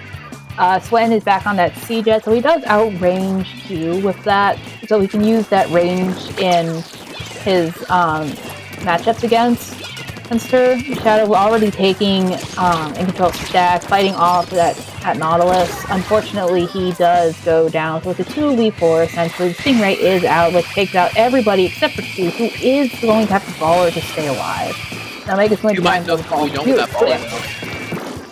I mean, with Mega Mart being how it is, having that high mobility, having that high intensity, being able to instill fear in the other team, that's going to be an X factor. Yeah, and you can see the auto bomb launcher out to try and help Omega get a little bit of space. Somebody else is going to have to pick up that ball, probably Shinex. And unfortunately, Omega just jumped straight into Q's shot. That was probably more perfectly placed than he would have liked. Q being very aggressive, already pushing back up into the opponent's space. Shinex is forced to jump onto his teammate, but Q manages to get a beautiful shot off and hit him just as he comes in for the landing. Yeah, that was crazy. Just sent him to the Shadow Realm with that one. Yeah, no, you thought you were going to hit the floor? Nah. Unfortunately, though, that seems to... While he was doing that, it seems like InControl has managed to get back into mid and turned it solidly blue in their favor. You can see the auto bomb launcher coming out for more paints. Madness does go down, dropping that power slam in the process. As Leafy tries to take another pick, and all three goes down on the side of InControl. So that is a very, very good set of play there. That power slam will die, and Red Sox managed to get their first basket cracked. Can they throw in any more clams though? No, it doesn't look like. InControl is doing a good job of pushing it back. Get the Stingray out though. I'm not sure if that was the right time to pop it. But it is getting picks, so I'm not going to judge. Shinnek's picking up clams now, popping the armor. Are we going to see an assault though? We do see two down. We do see one go down on each side as Leafy does manage to respawn. It is not a big lead at all. One push can eradicate that by a lot, but Omega does unfortunately go down to the Nautilus, which will take out a lot of InControl's killing power. There is a power clam in play on the side of InControl, and that power clam carrier is using the Stingray as well. So maybe just waiting out the assault. Madness manages to find a pick on Leafy, though, which is a very good pick because as she was sharking there, the power clam does go in, and the Inkjet's going to disrupt Wet Sox right now. Yep, Omega, unfortunately, going out before he can throw any clams in, but they do have managed to get the lead. Yep. You did what you could with that situation. I mean, Wet Sox is not going to take that lying down. At least putting points on the board and getting that lead is good enough for that first initial push. Now they got to make sure that they can maintain that momentum, keep that energy, make sure Wet Sox doesn't get past them. And it looks like that's what they're doing with that Stingray and with Omega just flinging the paint all over with that carbon. And this is still very much a very deadly situation because, well, up until that basket crack, one power clam would have gotten the other team the lead, which is dangerous. Even now, it doesn't look like they'll be able to capitalize off that push too much, but I stand corrected. They do manage to get three little clams and bringing their total point down to 50. So they only need 2 more power clams and 4 little clams to be able to knock out, not counting penalty points. Effectively 67 to 90 currently. Wasn't able to do too much more with that, but they did enough. Wet Sox does have 3 power clams though, and they're going to all go. And one misses. Goes on this Now they're down to 30. Yeah, so that will have a hefty penalty attached to it. And you can see 30 points, so it's really 60 to 67. Wet Sox giving InControl hypothermia. Oh my goodness. Just the chills running down their spine right now. Leafy just barely managing to stay alive with that bomb. Trying to watch it, Allie. Madness is going to try and pick her. It's going to be a really bloody fight right now. Madness does manage to get somebody else. Does not manage to get Leafy yet. Keyword being yet. 5 seconds left. Leafy manages to get Madness instead, but there are 2 power clams in play. They're jumping, and they've thrown them both at the same time. And they got the lead just barely. Clutch. There is going to be a game 5. There is going to be a map 5. Tossing. Are we gonna see the reverse 30? We could. That was about as close as you can get it. So when those 2 power clams got tossed in, the carriers, who I believe were Swen and Madness, died just after they threw the clams in. Shinnek's was still respawning, and Omega died really quickly. So that would have been that was a wipe, essentially. Yeah, they were living on a prayer with that one. Oh my goodness. They threw it at just the right time. That was hype. That was so crazy. And 5th one is going to be Rainmaker on Snapper Canal. That is going to be a wild statement to end this note on. InControl is as InControl as we have ever seen them. They are locked in like a bank safe right now. And Wet Sox, they got to do something. They got to do something to rally themselves back. So Rainmaker is a very fast-moving mode. I could see a Q sticking with the Squiffer or going Bamboo. It is possible. Swen, I would assume, is probably going to stick C-Jet or go Charger. Shinnek's on the Junior will be that carrier. Madness and Omega are taking a little bit of time to ready up. Meanwhile, on the side of Wet Sox, I imagine we will still see the Junior, K-Shots, and Nautilus core that we've been seeing on all their comps. Yeah, that seems appropriate given the range of the sightlines. Plus the Junior putting on the armor. The Pro going to be really nice for flanking routes, though. And we'll have to see exactly what they bring out with. Do or die for both of these teams. Rainmaker, Snapper Canal, and we see the same core coming out from what's it called? We see an OG splatter shot though, specifically the Kensa variant.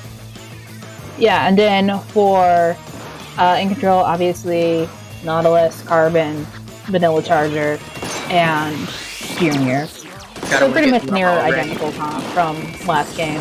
12 knots down already, 20 seconds into this match as Q drops off that sense to try and get some better lines on street. You can see that she's already pushing really far up, which is a very aggressive take that not a lot of chargers do. Yeah, maybe charging with that Stingray a little bit. That's going to be really useful, especially with just a lot of there's a lot of space to figure out where everyone is, but there's also a lot of cover. So that Stingray is going to be really nice for keeping them at bay. And Wet Sox takes the Rainmaker as Q lets that Stingray rip. Yeah, 2 Ulan down on a very unfortunate time for InControl, and they managed it down. But that's a very, very well placed bomb from probably Squidding. Clutch bomb.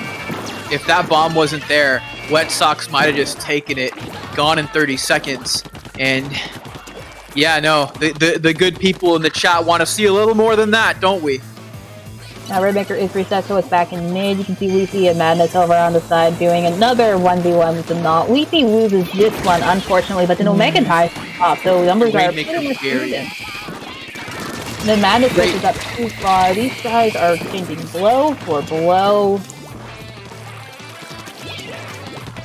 Grape is in their element right now, just look at the colors. Just getting off all of the shots. But that Rainmaker is not being touched right now. Looks like Wet Sox is taking their time. Both teams are really trying to get a couple picks. Q goes down, which could be the opportunity that they're looking for. The armor is out. Bomb Rush is out as well. I would assume that soon they're going to try for something, but unfortunately 2 do go down and 3 go. That's a wipe for InControl, and that is the moment that Wet Sox is waiting for, as they are going to push it up straight up the middle, which is the riskier path to take, but also gives you the most points. As fast as Leafy is pushing up with that Inkjet, a point-blank shot onto it and he's taken out, and then he takes out on Omega for good measure, and Shinex at the end. The Inkjet pressure, though. But yeah, no, everyone's gone, so they couldn't really push back with the Rainmaker. It looks like, yeah, that Inkjet was just, at that point, a move to delay, to divert, to distract, while the rest of Wet Sox gathering themselves.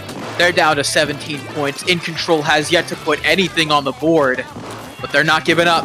There's still 2 minutes and 15 seconds just about left on the clock as the Rainmaker, not reset, but taken by a member of InControl. What are they planning? They're trying to get it back in the mid faster. It's also possible that they want to stop it from getting taken out. Omega does go down, unfortunate, as InControl finally manages to put some points on the board. Looks like one of the shooters is behind and manages to get 2 members of InControl. Oh, Q got one of them. Q got the Inkjet. Oh, and it looks like Shinex went for a swim. Unfortunate. It happens, but it's very, very unfortunate. Yeah, I'm not sure about going wide, though. With that pathway, provided Q gets their shots off, you're probably just fish in a barrel. But yeah, the Rainmaker gets reset. Wet Sox is going to try to push again, but InControl won't stop trying to come up with pushes. Unfortunately, they just need to get back down to spawn now. Leafy does get taken down though. Omega is lurking, trying to see if he can find a good angle to drop on that Rainmaker. Unfortunately, it's still pushed up a bit far. He's going to have to go out a little bit farther than that. Looks like he does get the jump on him. He gets 1. Will he get 2? No, I don't think he will. Well, he might. Yes, he does. Will he be able to get the 3rd? No, somebody else steals that one. Omega continuing that beautiful play with a roller of the 6th element. Let's go. Shinex picks up the Rainmaker. This time they're going to put more points on them. Poorly, they're thinking. Madness tries to counter the flank, can't quite get it. Leafy has just been getting all the shots off, popping the Rainmaker again. 26 seconds left on the clock, T-minus. Grape gonna try to probably bust out the missiles. Yep, all at spawn, waiting for them to come out a little bit so that those missiles can actually hit something. 15 seconds left on the clock. Can they do it? Can they plant it? They need to make it happen now by picking. Shinex is going to have to rush forward and try and get that Rainmaker. It looks like he will be able to, but two of the teammates are down, and Q has that Stingray, which is going to be hard. Unfortunately, I don't think he'll be able to pop it either. He does manage to two down on the side of Wet Sox, but that's a very early Stingray from Sweat, and he won't have a chance to counter Ray's Q's Stingray, which comes out right now. Okay, you see some dipping and dodging. And unfortunately, one is on Shinex, and that is but the flank! But the flank and Wet Sox saves themselves from the reverse 30.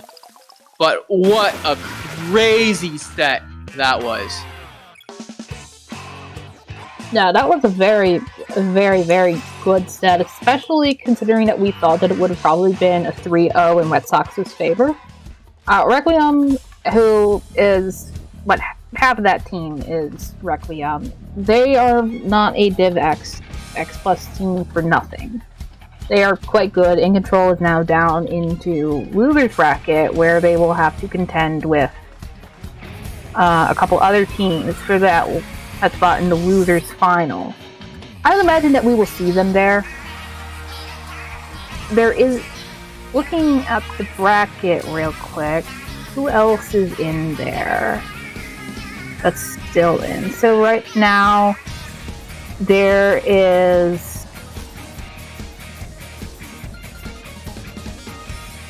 Oh, where is it?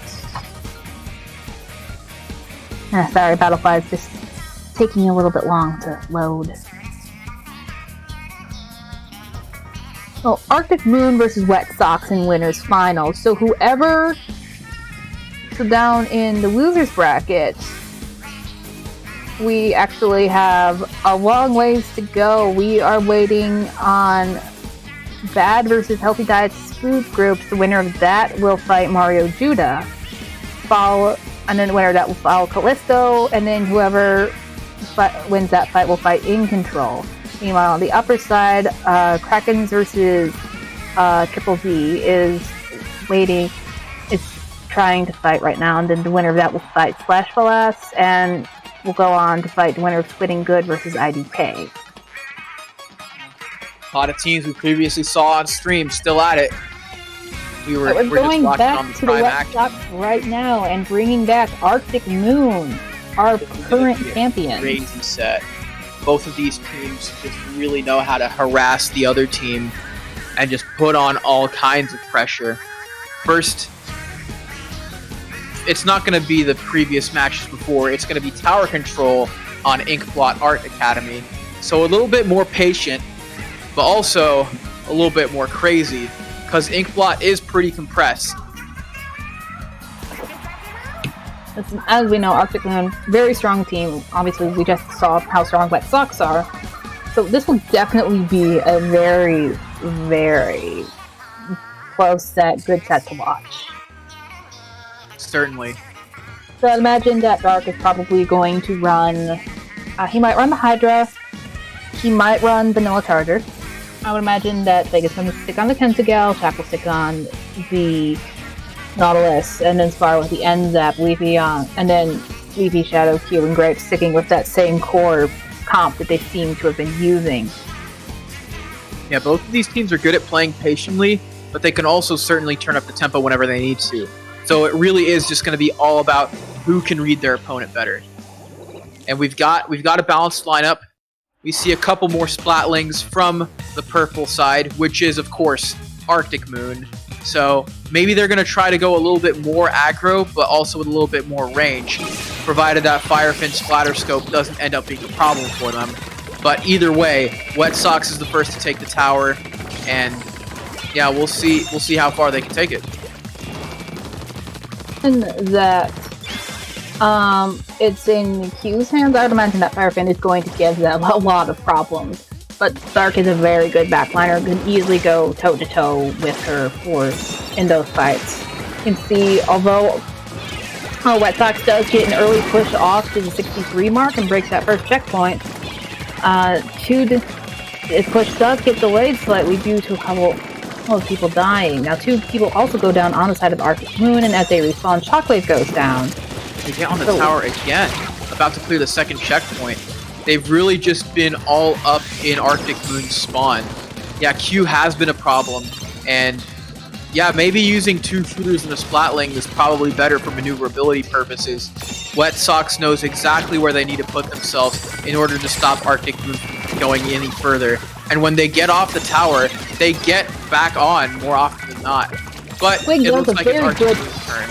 Oh, that was a great shot from Q. But going back to that last push, Twig did do a very, very good play, and playing around that splash ball that he threw out was able to take down Leafy. Now, 2 do go down on the side of Arctic Moon again, unfortunately for them. And it is a 3rd one as Shadow gets betrayed with Dark. So Leafy's just going to be left to ride that tower, which is also a unusual choice in the eyes of many people, because most of the time the backline is the one that's riding the tower, and in the case of Wet Sox, that would be Q, not Leafy.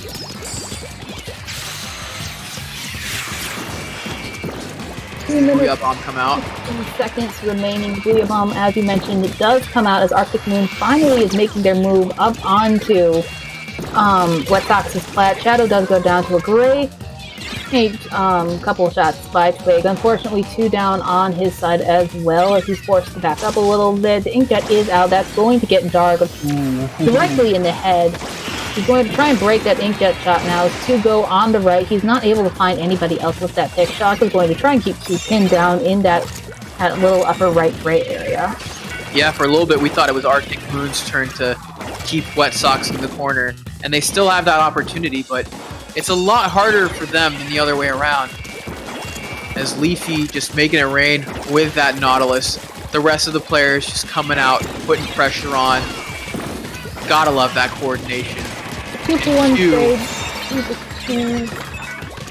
Twig is the only one over there, it looks like. He's going to have to run. He does manage to take out Shadow before the bomb in his flashball kills him as well. That snipe from Q taking out the jump, and the last one is the Inkjet. The bomb rush comes out, and the Inkjet is down, so that is going to be pretty much a delayed wipe on the side of Arctic Moon. That push is dead and over with. You can see Dark is hanging back on the plat. He knows that push is not going to go further. Q doing a good job intercepting those jumps, making sure that there's trouble for the Arctic Moon members on the tower. Jock's gonna try for a flank though. Gonna see if they can't it takes out the Inkjet.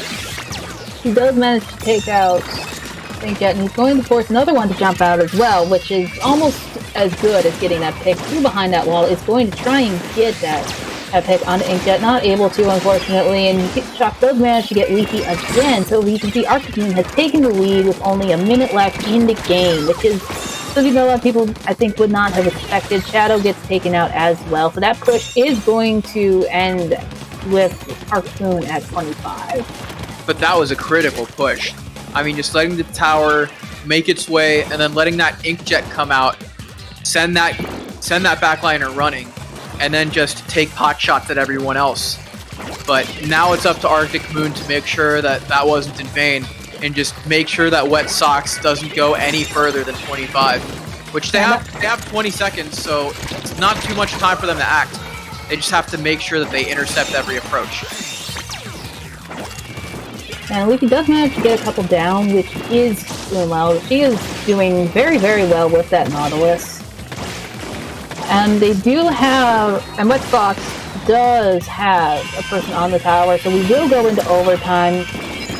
All specials coming out. You can see that 3 down, 4 down. That is a wipe. And that is very, very definitively in Arctic Moon's favor. Yep, they take the first map, but it was a scrap all the way to the end. We're definitely going to see a lot more craziness come out from Wet Sox. They're not down and out yet. It is only the first game. And of course, Arctic Moon Gonna try to use that momentum to push even further as we reach flat zones on New Albacore Hotel. Now, both of these squads, they're able to put range in their favor. And we've seen last time we saw splat zones on New Albacore Hotel, those ranged shooters worked pretty well, but in the perfect position, a Splatling can do the same job, maybe even better. Really depends on what these squads decide to do.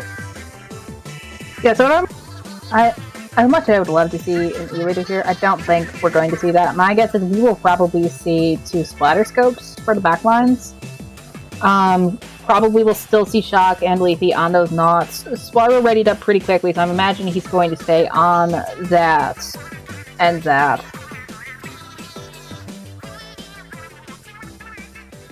I'm not sure about the others though. You can see that normally Wet Sox doesn't take as long as this to ready up. So I have to imagine how many of them are changing.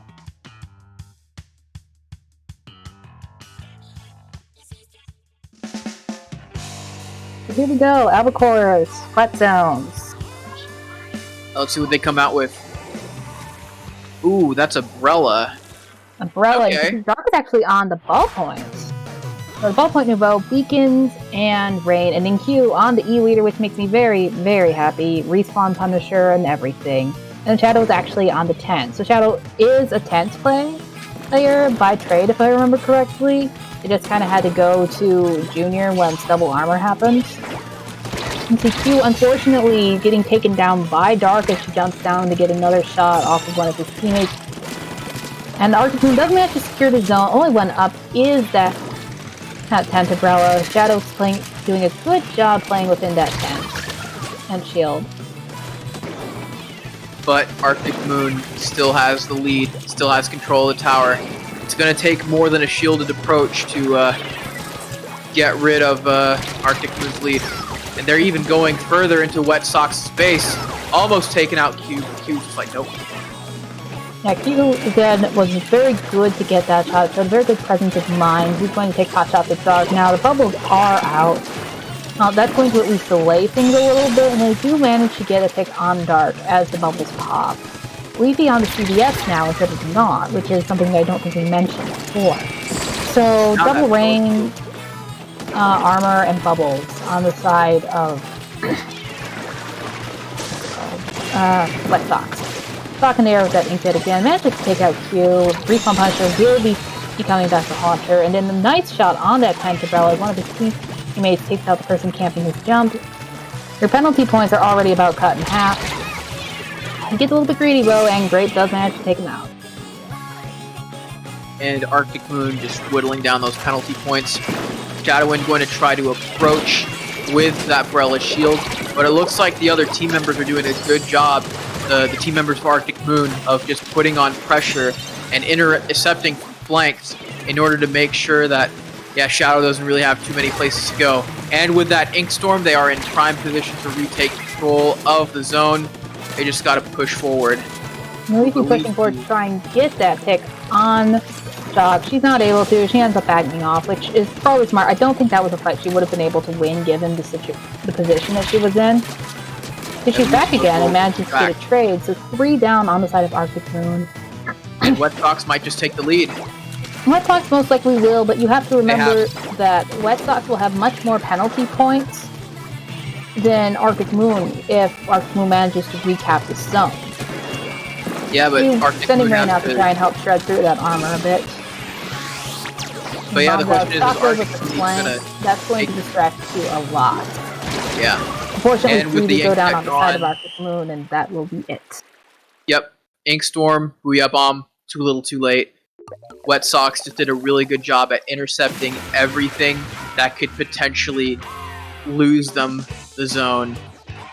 Arctic Moon, I don't know if they got overconfident or what exactly happened, but whatever happened, Wet Sox was able to just swoop in and just take the zone from under them. So, E-Leader is very much a weapon that if you get it set up, it is very hard to unseat. And really what I think happened was they ended up, Wet Sox ended up getting a almost complete wipe on Arctic Moon and really got things set up for Q and Shadow, which just allowed them to continuously deny Arctic Moon any chance of pushing back in. Moving on to Clam Blitz Piranha Pit. Clam Blitz Piranha Pit. This is going to be a test to see how crazy the offense of each squad can be. Who can up the tempo the most? So it's going to be interesting. We could see a couple of C-Jets here. Race Bam is strong on the stage. I would prefer to see the Chargers just because I'm a Charger player. But I could definitely see C-Jets being played here. Or Remix. Heavy Remix is good. Q could go to Squiffer again, which would also be very fun. See if you could see maybe Inkjet Squiffer. That would be interesting to watch. Shadow could stick with the tent. He might swap to the camo tent if he stays tent, or he might go back to Junior. I'm not sure.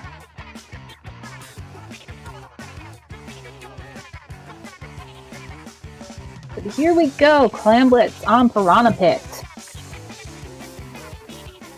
Let's see what they can come out with. 1-1 for each team in this set. So we do see Q on the C-Jet, and we see Dark on the C-Jet. So a pair of C-Jets. They're definitely not. Pair not. They're definitely not downsizing their lineups. They're definitely trying to keep that range on. But with this map mode combo, I mean, probably, yeah, there's pretty big sight lines, but this is just not something I've seen in that map mode combo before. It's really going to be interesting to see how it pans out. We're going to see a lot of Ditto fights. The Stingray Dittos, the Nautilus Dittos, the NZAP Dittos. The only differences between their teams is that Shadow was running the Camo Tent, which has the hammer. And then Twig, of course, is always on that. The Kentagal. You see, Shock is actually in a very good position, but it looks like he's been found out. So unfortunately, he will go down here as Dark jumps out. So that is essentially a delayed wipe on the side of Arctic Moon. And Wet Sox is wasting no time getting right back into it. Two with that Stingray to help her teammates push, and they're going to throw the ball. But unfortunately, Shadow goes down to something. I'm not sure what. It's a lot of mess over by the basket, and it's ended up with two members of Wet Sox, now three, going down for another delayed wipe, this time for Wet Sox. Yeah, that Stingray really helped. And Wet Sox almost put in a couple power clams as well. So it really is just pacing. That's the play for this map mode combo with these weapons. And the first basket has been... Break the barrier. Gonna throw in a little bit more clams, just dipping and dodging the approach. But yeah, Spara just throws all the clams they had and just gets on out of there. This is gonna be it for the assault. But 65 points, not bad at all. We need to see how Wet Sox responds now. It is a possible first push. So the other team will definitely need more than one power clam, but two power clams will completely eradicate that, and effectively they have 82 points remaining if they want to KO this thing. Shock manages to take out the C-Jet. The hammer is out. He's going to have to run. Unfortunately, it runs out just before Shadow can get him, so he holds back and goes for the yeet instead. Unfortunately, does not find anything, and then trades with Shock. With the way cover's set up, that Tenebrella is doing a lot better than it was on New Albacore Hotel, I'll say that. Yeah, and it does look like we completely missed the push. While that Tenebrella action was happening, we missed the push. Arctic Moon did manage to get another power clam in. Their penalty has been reduced to 10. So Shock just managing to jump out with all those clams. If you jump to a teammate, those are still safe. Otherwise, those are dead. You see one power clam. Oh, two go down on the side of Arctic Moon. The yeet unfortunately ties up again in a beautiful, beautiful bomb there. Gets spoken off, and the tent. But then Grave manages to get someone before being possibly taken out by... No, not the Kentagal gets taken out by somebody else who really has his back. Way to take out those shields. But those two power clams are still in play from Wet Sox, and both have been delivered. A couple clams here and there for good measure. They're still being gathered. There's still some time left on the timer. And the offense Stingray. Are we going to see it extended? Nah, they threw the clam too late. But they have the lead now. Get Dark. And they do manage to get Dark, which will delay that Stingray from forming. Twig does manage to get one before they jump out. So that also does a lot of damage to Arctic Moon. Not Arctic Moon. Wet Sox, sorry. Twig collecting more clams, letting that Booyah Bomb out. You still see that orange power clam out from the previous barrier break. It's waiting for the right moment. Yeah, so one power clam here will get almost fully. They need a power clam and a little clam because one power clam will just get them down to 52. And Dart's looking like he's playing this a little bit cautiously here. He doesn't want to go in too far, which is understandable. The hammer and the stingray are out. Shockwave is in for a bad time upon landing, assuming he lives that long. And he does, but then he dies right upon landing. Twig is going to be in Booyah. He does get it taken out, but he also did manage to get the tent out before dying. Wet Sox just being peppered by specials right now. The Booyah you have to know that this game is on a razor's edge. One thing will send it falling over to the to Arctic Moon's side. Just gotta wait for an opening. Yeah, they're not picking up that power clam. The Stingray is out. Q is forced to jump out. 2 down on the side of Wet Sox, but now 2 down on the side of Arctic Moon. Make that 3 down. Shockwave is the only one up, and he's going to die. Just gotta guard that power clam. Let it run out. And there it is. So a very, very close back and forth game there. They figured that if they couldn't push, they'd just prevent Arctic Moon from pushing. Pretty much the same strategy they employed against InControl in a few of their matches. Still works here. Yep. You can see, look at the kill counts though. A very, very bloody fight between the Slayers. For sure. But now we've got Rainmaker on Blackbelly Skate Park. We're back here again. I would expect to see 2 more C-Jets. It's a fast-moving game. It's a fast-moving map mode combination. You want that Stingray quickly. Yeah, they got to bring out the chaos now. I'll be surprised if they bring out another laid-back loadout. No, so Q actually read it up pretty quickly, so I'm guessing that our guess about the Stingray is right. I would not imagine Jacques or Sparrow to swap.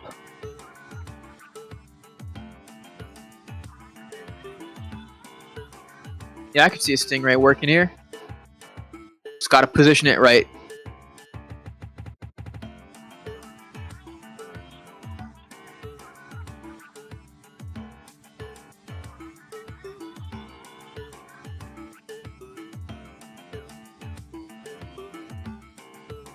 Just waiting for Twig and Shadowwind to ready up now. They're being careful about what they're choosing. Shadow probably will not go that tent. He will probably go back to Junior. Twig, I don't know. Twig has always been on that K-Gal, but the fact that he is waiting that long makes me wonder if maybe he's swapping. Maybe. I do agree that the Junior suits the pace of this map mode combo better than the Tent Umbrella, so I would expect it as well, unless they know something we don't. So nope, they're keeping it out. They're keeping it out. And we actually see that Twig has remained on that Kentagal, so Arctic Moon's comp remains unchanged. Shadow going back to the bubble tent. Unfortunately, Shockwave already going down to probably the Stingray, if I had to guess. Twig being forced to run back a little bit, and then he was down as well. So 2v3 on the field currently. With that tent shield, I would assume they're going to try and push the Rainmaker through the right-hand path rather than the half-pipe. We're really seeing range comps on Rainmaker with Blackbelly Skate Park. I mean, you never know. I mean, if you get a good enough push and you have more range than the enemy team, you can just camp them out. But Q carrying the Rainmaker, the bubbles, if and that the bubble peg popped, just to taunt them a little bit. if the bubble popped, and that shield was available, they could have just planted that thing. And no, they extended it further. Shadowwind not giving up at all, dodging that Stingray. Gonna wait for the teammates to come just to see if they can't shield him more, but now that Stingray finishes him off, and now it's Arctic Moon's turn to make some moves. It is Black Belly Rainmaker. 10 is not a safe lead on this map. Nothing is a safe lead on this map unless he's knocked them out. So Arctic Moon can definitely bring this back. Shockwave pushing up on the right, trying to get some picks. All the Rays out trying to get the Rainmaker. Does happen with some help from the end zap. Shockwave's gonna have to run from that 10th umbrella. He does manage to get Grape though. Yeah, no matter what they do, both teams, they need to exercise caution. I mean, with Wet Sox specifically, if they're gonna try to push again, they need to make sure that they set themselves up so that they don't get a near wipe. That they have enough players to keep supporting the push. And if they're going to play defensively, they need to keep all eyes on every part of the map. Otherwise, they're going to get snuck up on like they almost did Arctic Moon. Yeah, so 2 down on the side of Arctic Moon, whereas as the side of Wet Sox has 2 up plus, well, was 2, now 1 special. Now they have 2 again, so they do have the Inkjet ready and the Bubbles ready. Arctic Moon, nowhere near the Stingray, nowhere near the Booyah Bomb. Only thing that's really close to is the armor, which won't help pick off the Rainmaker from afar. Unfortunately, Q does go down on the side of Wet Sox, so that Stingray is going to be delayed a bit. That is the reset, but the Rainmaker is now in the hands of Spara, of Arctic Moon, letting that mortar fire ring out and just clearing the path with that Stingray and the Booyah Bomb providing support, but the Inkjet just shuts it down. Leafy is not having it whatsoever. About to burst the Rainmaker again. They're probably just going to let it reset.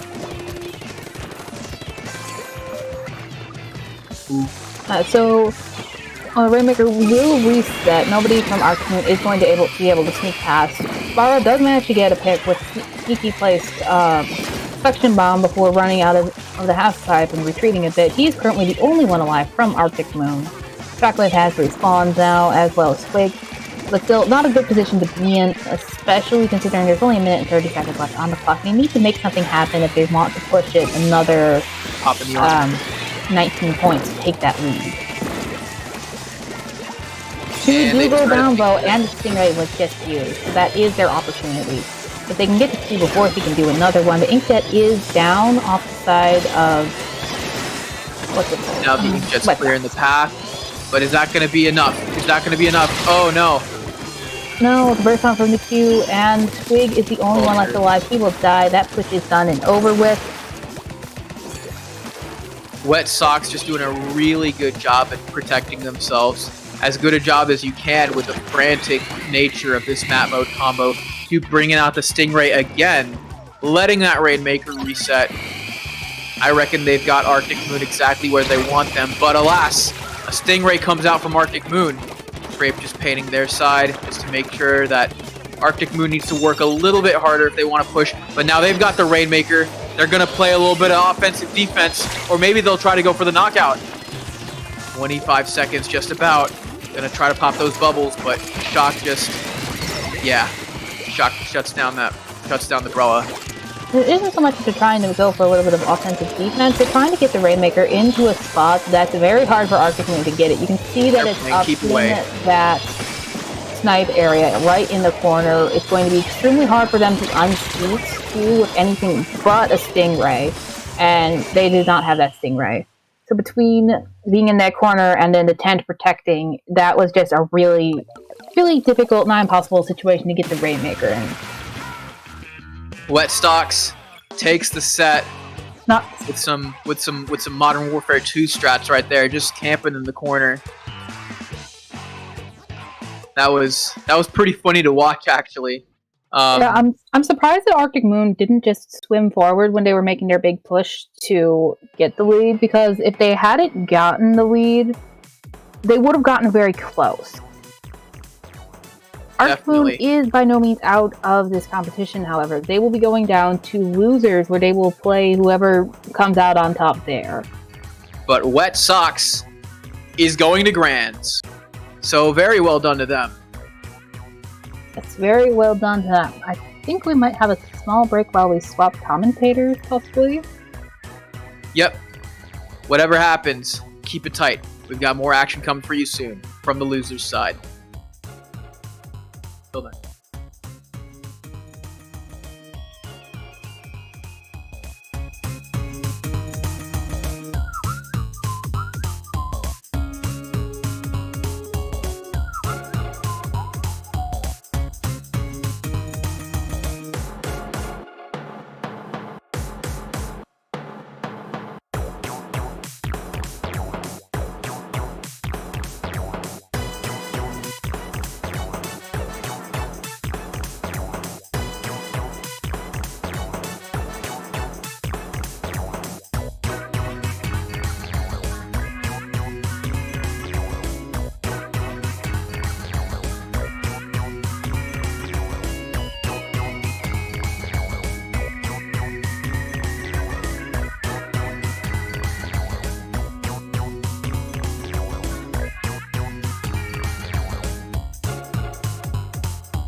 And a pleasant good evening to all of you, coming to you live from the underground layers of the Inkling Performance Laboratory. Alongside Popgun, I am Mazer Stu, the announcer, welcoming you all here to twitch.tv/IPL Splatoon for coverage of this, the 13th edition of Swim or Sink. It is the swan song for SOS here in the year 2020, and it has been an up and down year, without a doubt, had its trials and tribulations, but we get to look back on a year of Splatoon and possibly, Popgun, the most consequential year in the game's history. Yes.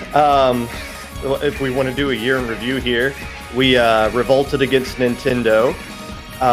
We've crowned several low-ink champions, and we are about to give you losers round 7, Castillo versus Bad with a question mark.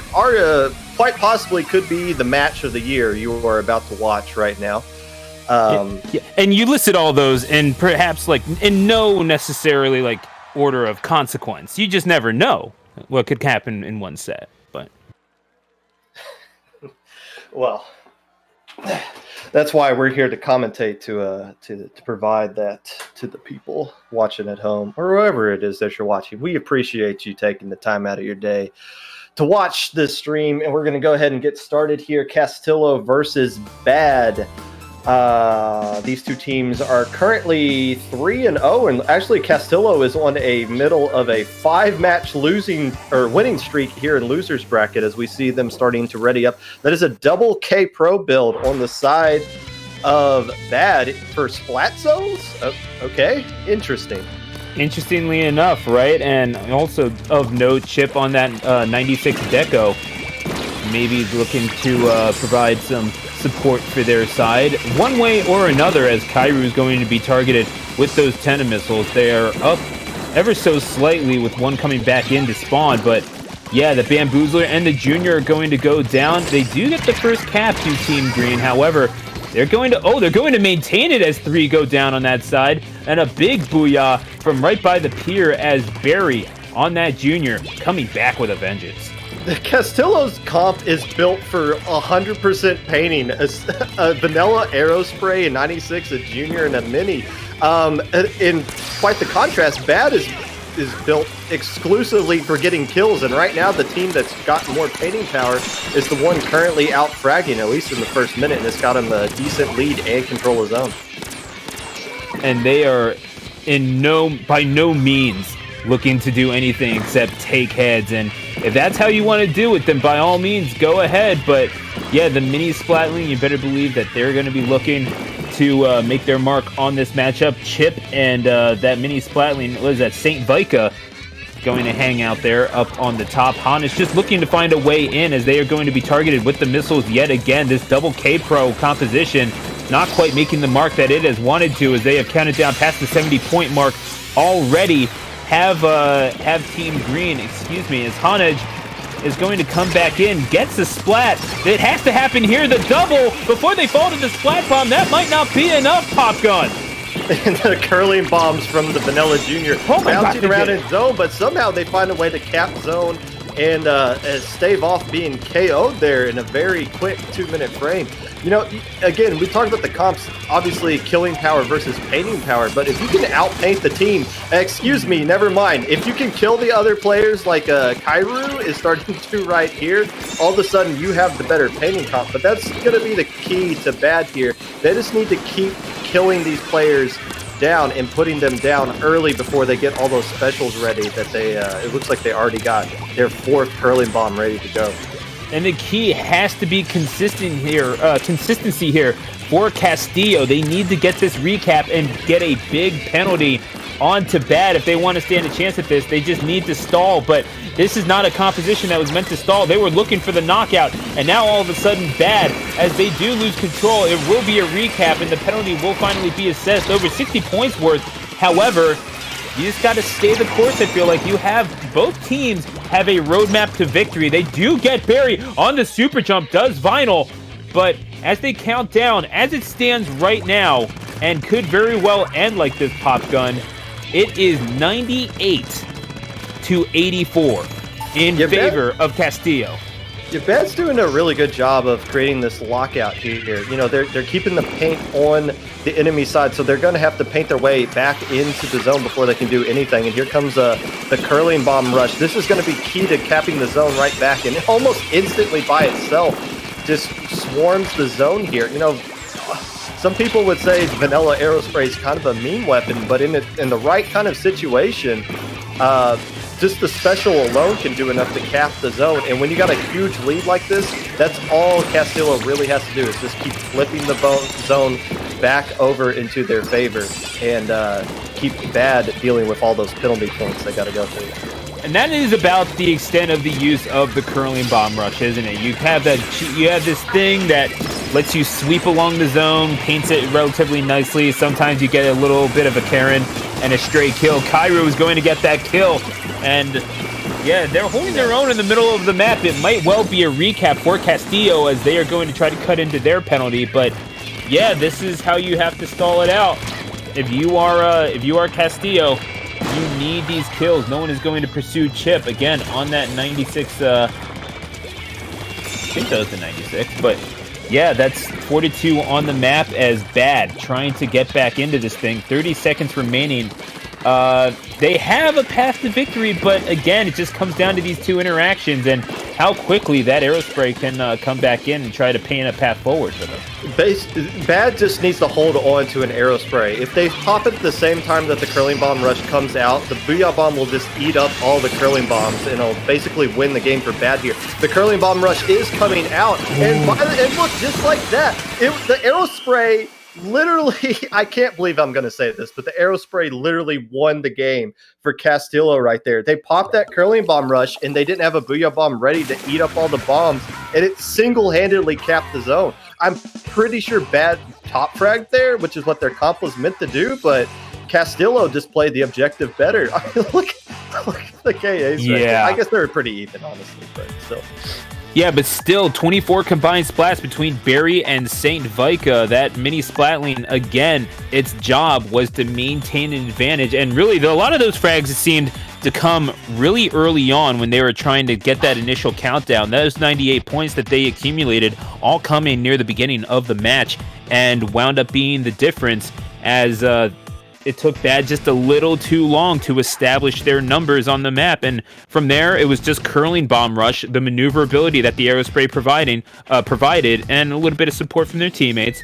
That's all you got to do. Just launch the curling bombs, and you're able to get the zone and recap and assess the penalty. And that is the only stall that you need, especially when on a map like Skipper Pavilion, where there is so much area to have to paint around if you want to try and recap. Yeah, if you're going to have a defensive comp, your openings have to be really, really good because you need to be playing from in front. You can't try to play catch-up if you're going to have a passive comp, and Castillo did exactly that. Their opening was almost a KO, and they could just curling bomb rush their way to victory from there on out. So now we're heading to... keep in mind, this is now best of 3.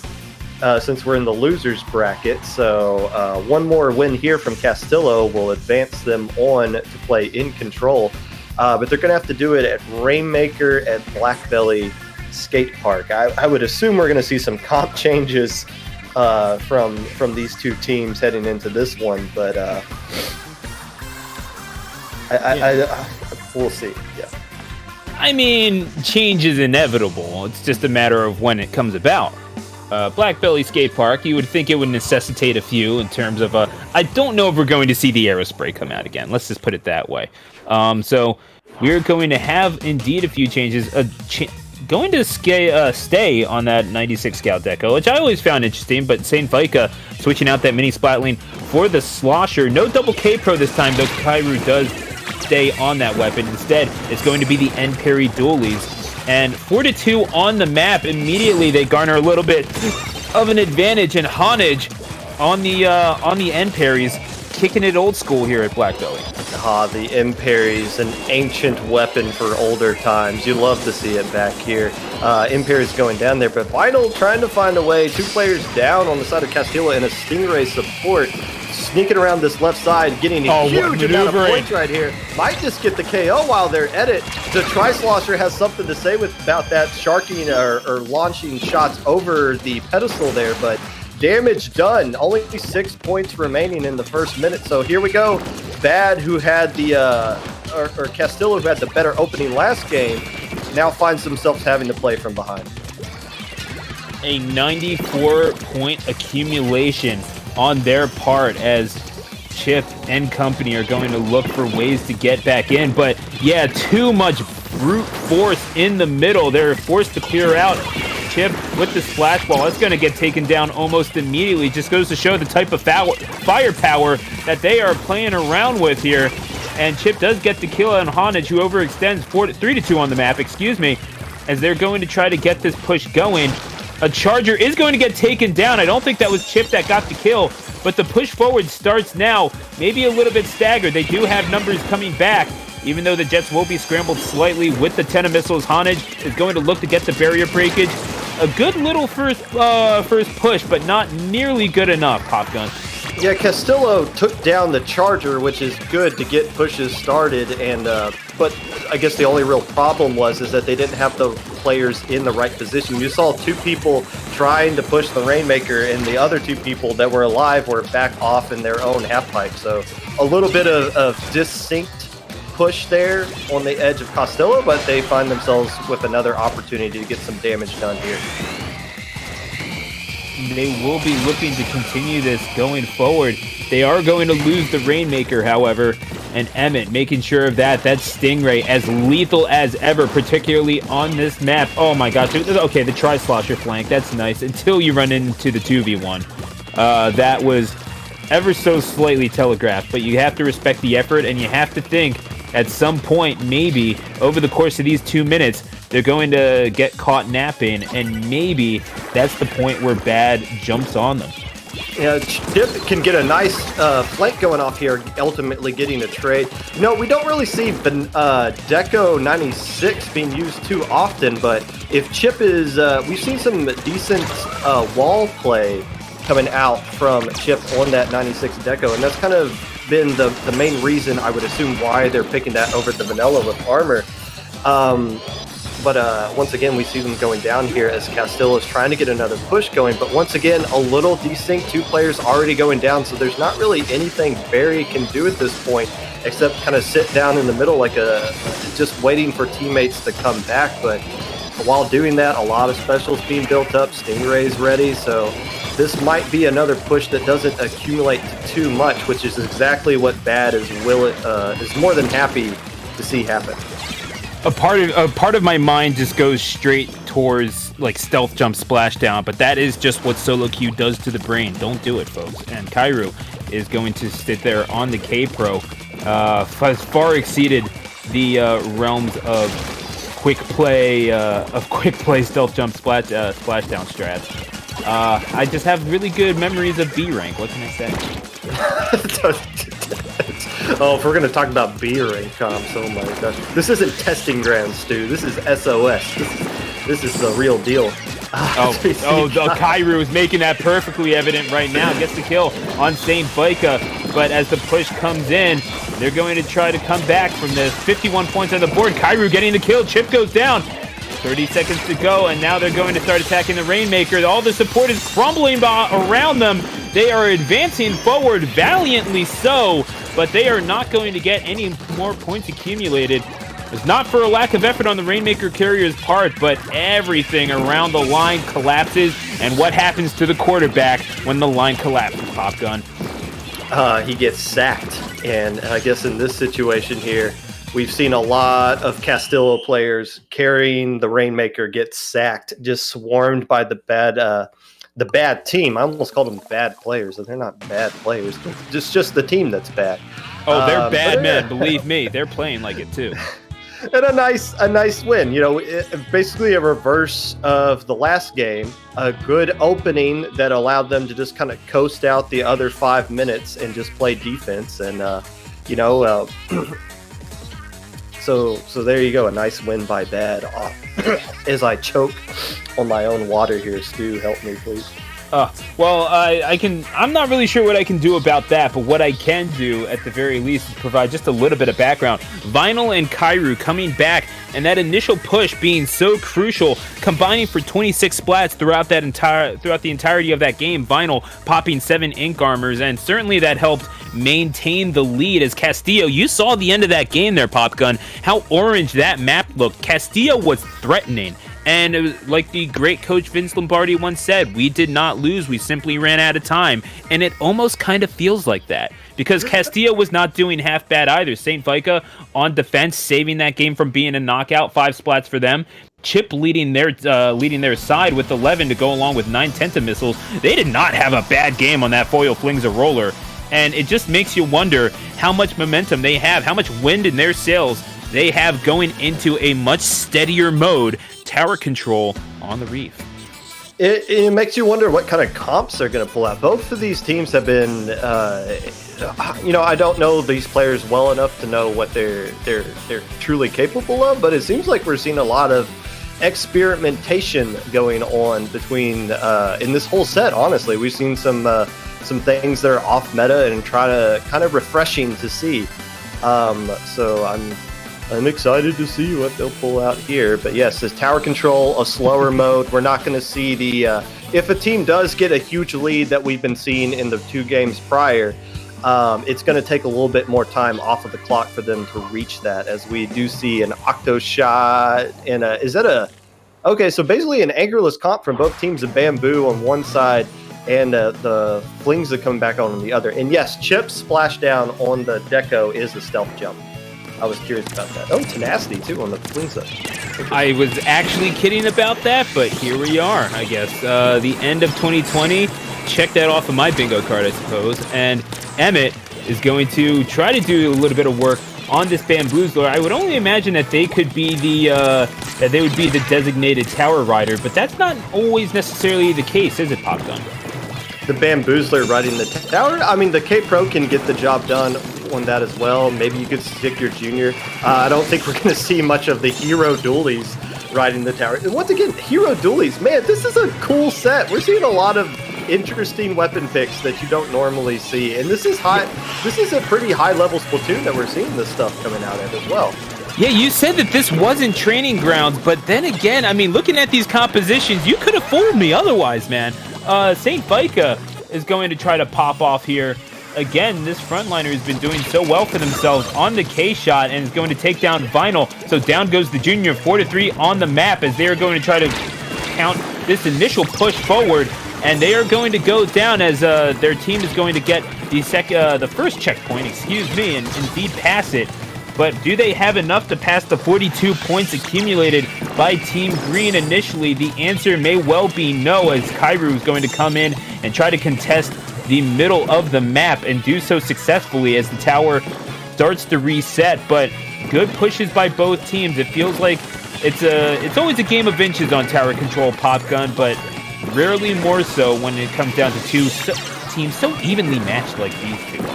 Yeah, the game's basically tied at this point. Both teams have cleared a checkpoint, and it looks like Castillo is approaching to get a lead, but neither team is going to feel truly comfortable until they clear that second checkpoint and they separate themselves from the other team wider on the scoreboard. But the real key right here, as we're approaching kind of the middle ground, is who's going to keep control of the bridge. It looks like... as we see Kairu getting a couple of kills here, that the bridge is currently going to be green, but St. Vaca, who's that? The K-Shot player for Castillo is currently occupying it now, as they're trying to defend a little bit of a push here, bad approaching the second checkpoint. But Chip, realizing how important controlling that break is, pushing the Bamboo back and currently occupying it for Castillo. I thought you were about to say Saint Vodka. I know a few adherents to that particular deity, but either way, it's Hanage is going to try to get the flank, and indeed successfully so. Just taking heads in the middle of the map as Chip goes down. I think that was a double for them. They're going to launch off the Tenta missiles as their push continues in. They are the last person left alive on their team, and indeed there's going to be a staggered wipe from Chip as the rest of the team spawns in. Plenty of time to ink up the middle of the map, however, as Chip is going to take their precious time. with the Tenna missiles, trying to clean up as much green ink as they possibly can, and trying to start to push this this objective forward. All eyes on the Bamboozler, and I can't say I blame them. They already got missiles again? Wow, they're running Tenacity, but nobody died. That's still a quick amount of missiles. You saw them pop missiles initially. As it looks like this push is going down very quickly. You saw them pop missiles initially. That was just kind of get a read of where Bad was coming out of spawn, to kind of get an idea if somebody was going to flank through the mid area or not. And they got a good call out off of that, obviously, but they didn't. It looks like they didn't really capitalize off of knowing the positioning of the Castillo players. Again, they didn't clear that second checkpoint, so and it's a really difficult checkpoint to get across, obviously. But now the entire map is blue, and they do have control of the tower. They might have an opportunity to clear it here, and they're going to need to with time running out.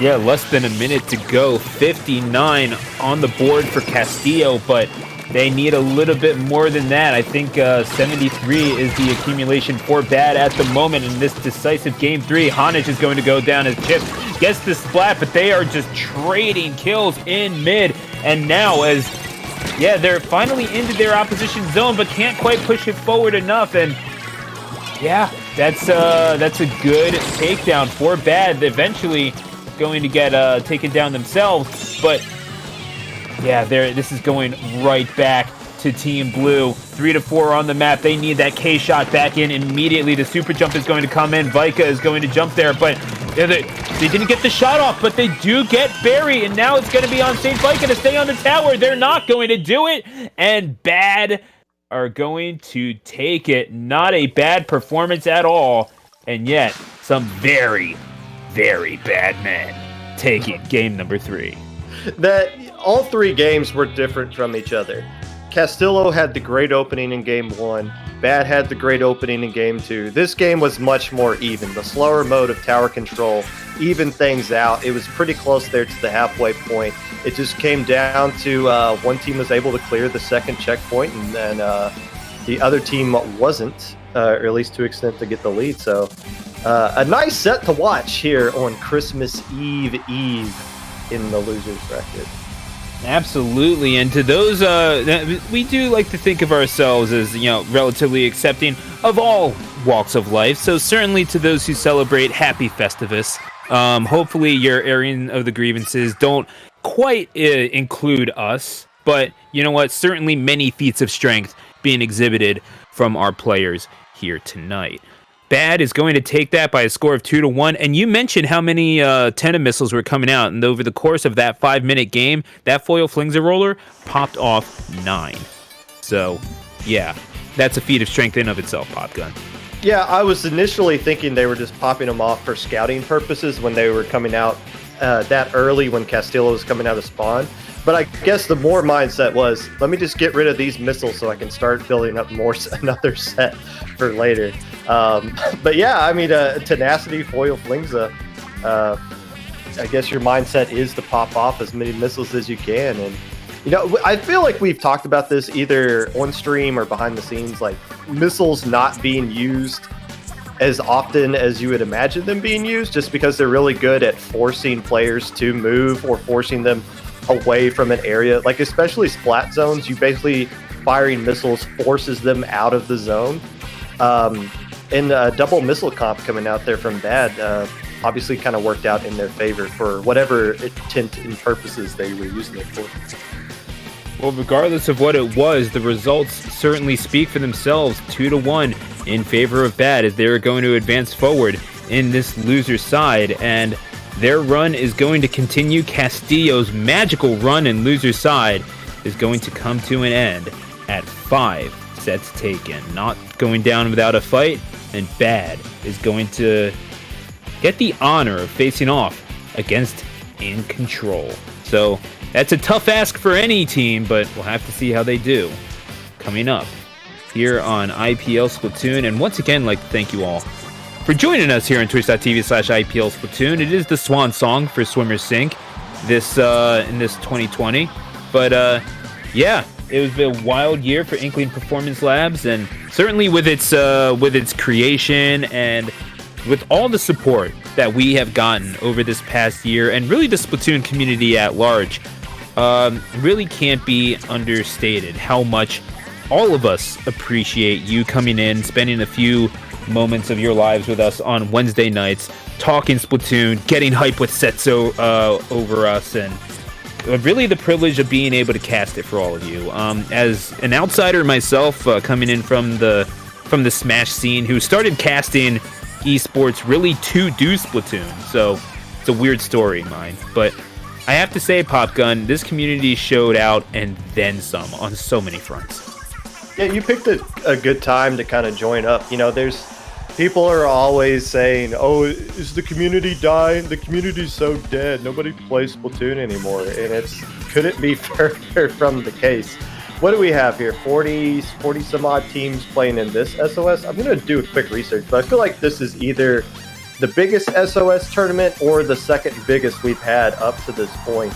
And yeah, I mean, the IPL tournaments just keep getting bigger and bigger. We get more participation, more people are starting to come out. Obviously, the views on the stream are getting higher, so we're obviously creating a product that people are enjoying, and hopefully the community as a whole kind of appreciates what's been going on here at IPL, because we certainly appreciate the support, as you've mentioned, that we've been getting from everyone across the community.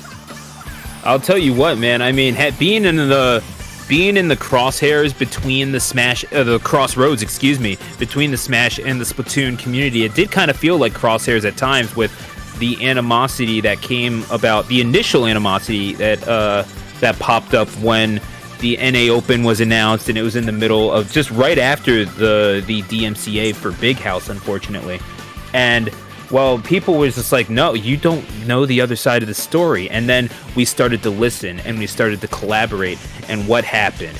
You know, just so much support coming in from the kids and squids here in the Splatoon community, and just feeling the love that is abound, like between the two communities, between the Nintendo fan bases, and being able to talk about on DeBuzz's stream the joys of squid bagging in of itself.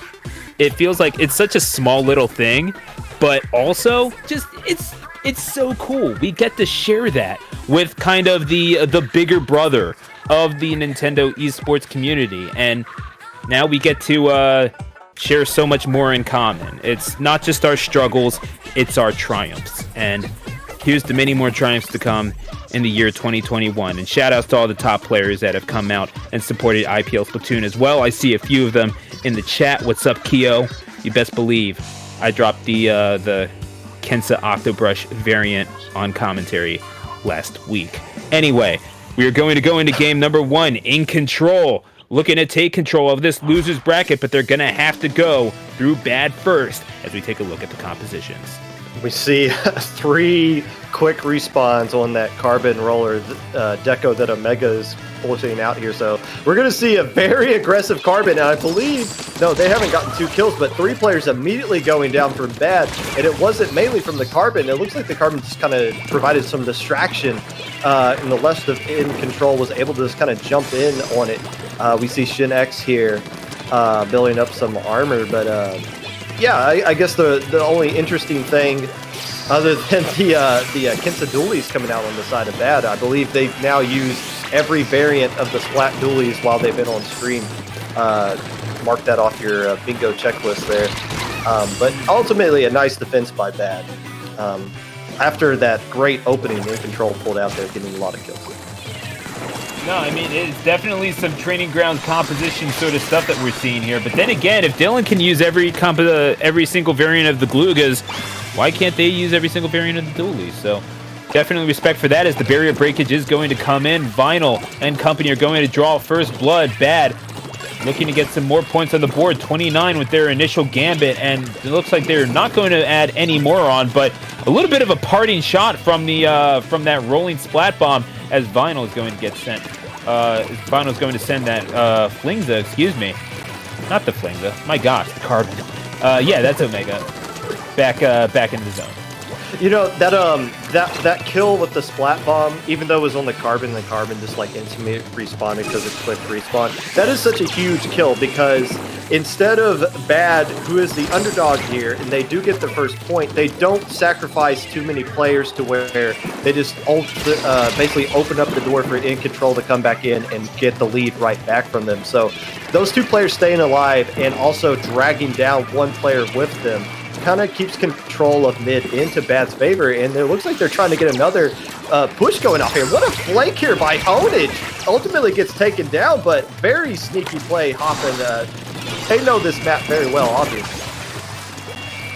Yeah, I mean, I'd say that all these players know this map rather intimately, considering how often we have seen it played over the course of this game. But however, Send going to play some tremendous defense on that ledge and going to get the kill and trying to come back in. They're going to get splatted themselves. But yeah, that's going to be another barrier breakage. Swenstar sending in a support. Booyah Bomb's going to try to get going to try to drive in, but just a little too much real estate to have to cover there. And that might be the end of the initial push from Bad. And yeah, that's a decent little start there for InControl. Decent start, but not going to be good enough as we get 2 minutes remaining. Plenty of time to come back in, and plenty of time for Omega to get a double. They're going to get taken out by Emmett. Wow. All right. And just when I was about to get excited, goodness gracious, Emmett just taking my breath away and taking the life off of a few unfortunate squids as well. Look how quick the response is here. As soon as they take down the Carbon, they immediately roll in. Oh, but they're getting wiped here. This could cost them. They do extend their lead by just a smidgen.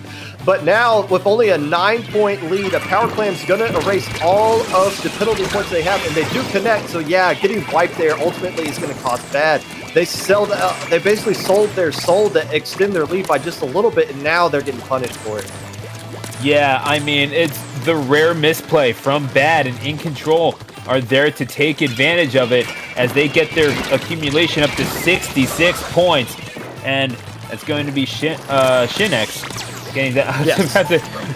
He apparently accepts both, and considering the melee support, I'm more than okay with throwing Shine in there. Apparently they were too.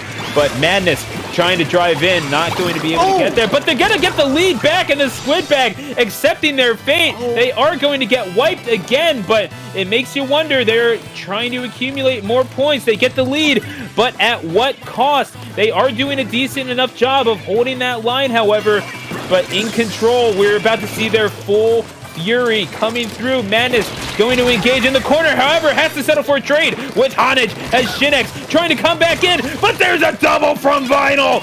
Beautiful defense, and 4-1 on the map. Vinyl, play that record, DJ. They're going to be spinning themselves into a Game 1 victory. Well, this is going to go to overtime. They do have a power they plant. collected enough. Wow, I didn't even see that. So it just comes down to a matter of, can they find a way to get in there? They don't really have a special they can rely on like Baller to sneak in, so they're going to need to get straight up kills or just send somebody right behind. Can we not go to Madness and see what's actually done? But they find a way to pop the... I have no idea how they did it, obviously, but they found a way to sneak up in there, pop the basket, and get lead at the same time. Stu, the announcer, take full responsibility for that commentator's curse. I don't even know what to say at that point. That was ridiculous. Vinyl had every single play in mind. 17 splats in that game, leading the map, but the team effort, and 15 splats leading the side of InControl as well. Yeah, you were absolutely right about that. I did not see the power clam on their side to send it to overtime. InControl saying when there's a will, there's a way. And really the difference in that map, not just in that final seconds pop gun, but really throughout the entire game, was how quickly they were able to get numbers back into midfield, how quickly they were able to ink, and how fast they were able to get up onto the plat and towards the goal. So efficient with the usage of their ink and the usage of their space to navigate around the defense of Bad, and InControl earning that Game 1 victory. Yeah, and we can't take any time to talk about it anymore because we're already on to the next game. A very quick ready up here. Wow. I was going to say, Well, actually, I forgot what I was going to say. I was going to say something about these teams recognizing when those windows are open, as we see a double E-leader comp coming out here. Okay. But these teams, being as experienced as are, as much awareness as they have in this game, they know when the windows are open and they don't waste any time striking. And now we're going to see some E-leader versus E-leader action here, as one player already going down Onage, trying to find a way to take down Madness, who has been pretty dominant on that Nautilus, but 2 players going down. An awkward 2v2, and the E-leader getting a poke from underneath. Swinstar getting control of zone, and InControl here looking to extend this early lead they got and possibly get a KO.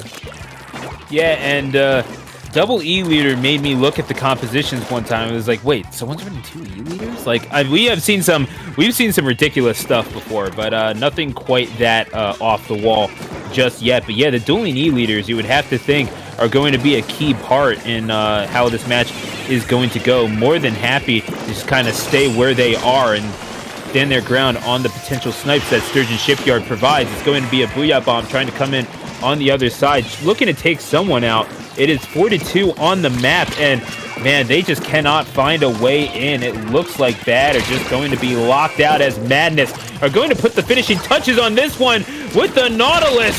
Send them off, win style. And yeah, that is a quick 2-0 on Splat Zones. InControl. That was beautiful from them, and you gotta think they have more than just this set in their sights as they move on.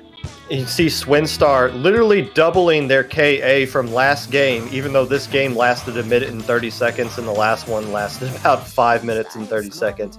You know, with how quickly those teams readied up, sometimes when you're bad and you lose a game like you do on Clan Blitz at Art Academy, where you have the lead and you just got to hold on, and then somebody just slips in behind you and steals it from you. Sometimes you just want to take some time to just kind of to breathe and just let that game kind of sit, like phase out of your mind. But instead, they rated up extremely quickly, and it looked like they came out not as prepared as InControl was to. So maybe that was just kind of awareness on InControl's part to be like, hey, let's get this game going now while they still got that game in their mind and try to take advantage of that. And the fast start there by InControl really worked in their favor. And a valiant effort by Bad, especially in that game number 1. They came so close, but really that last push wound up making all the difference for InControl, as they're going to win this by a score of 2-0. We'll have to see if they can continue on this momentum as they advance through the dangerous depths of loser's side. Taking a look at the bracket as InControl moves on, they're going to face off against Squidding Goods, who put an end to the Cinderella story of Meatballs Heroes, who we've seen them take down some very capable sides before. I mean, lest we forget that 3rd place finish where they had a berth in Winners Final just a couple of months ago. But yeah, Meatballs Heroes are going to eventually go down to Arctic Moon in Winners Semis, and then getting taken down by Squidding Good 2-0. Yeah, that's going to be our loser semis. Squidding Good versus InControl, and the winner of that faces off against Arctic Moon. We'll have to see how that goes down as we get ready for the final part of our bracket. Don't go nowhere, as you are watching Swim or Sink 13 right here on IPL Splatoon. We'll be right back.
Welcome back to the 13th edition of Swim or Sink, presented to you by Inkling Performance Labs here on twitch.tv/IPL Splatoon. Alongside Popgun, I am Mazer Stu, the announcer. Inkfair in production has been doing a masterful job, as always. And Popgun, as we are going into the last part of this bracket, losers semifinals is coming up. The winner of this one facing off against Arctic Moon, a team that has been on again, off again for quite some time, but they are Inkfair. I think they are winning for you. Popgun is going to. I hate to call you out like that, buddy. You're doing great, but man, this is. We gotta just call it like it is. Squidding Good. Squidding Good is actually a French team, I believe.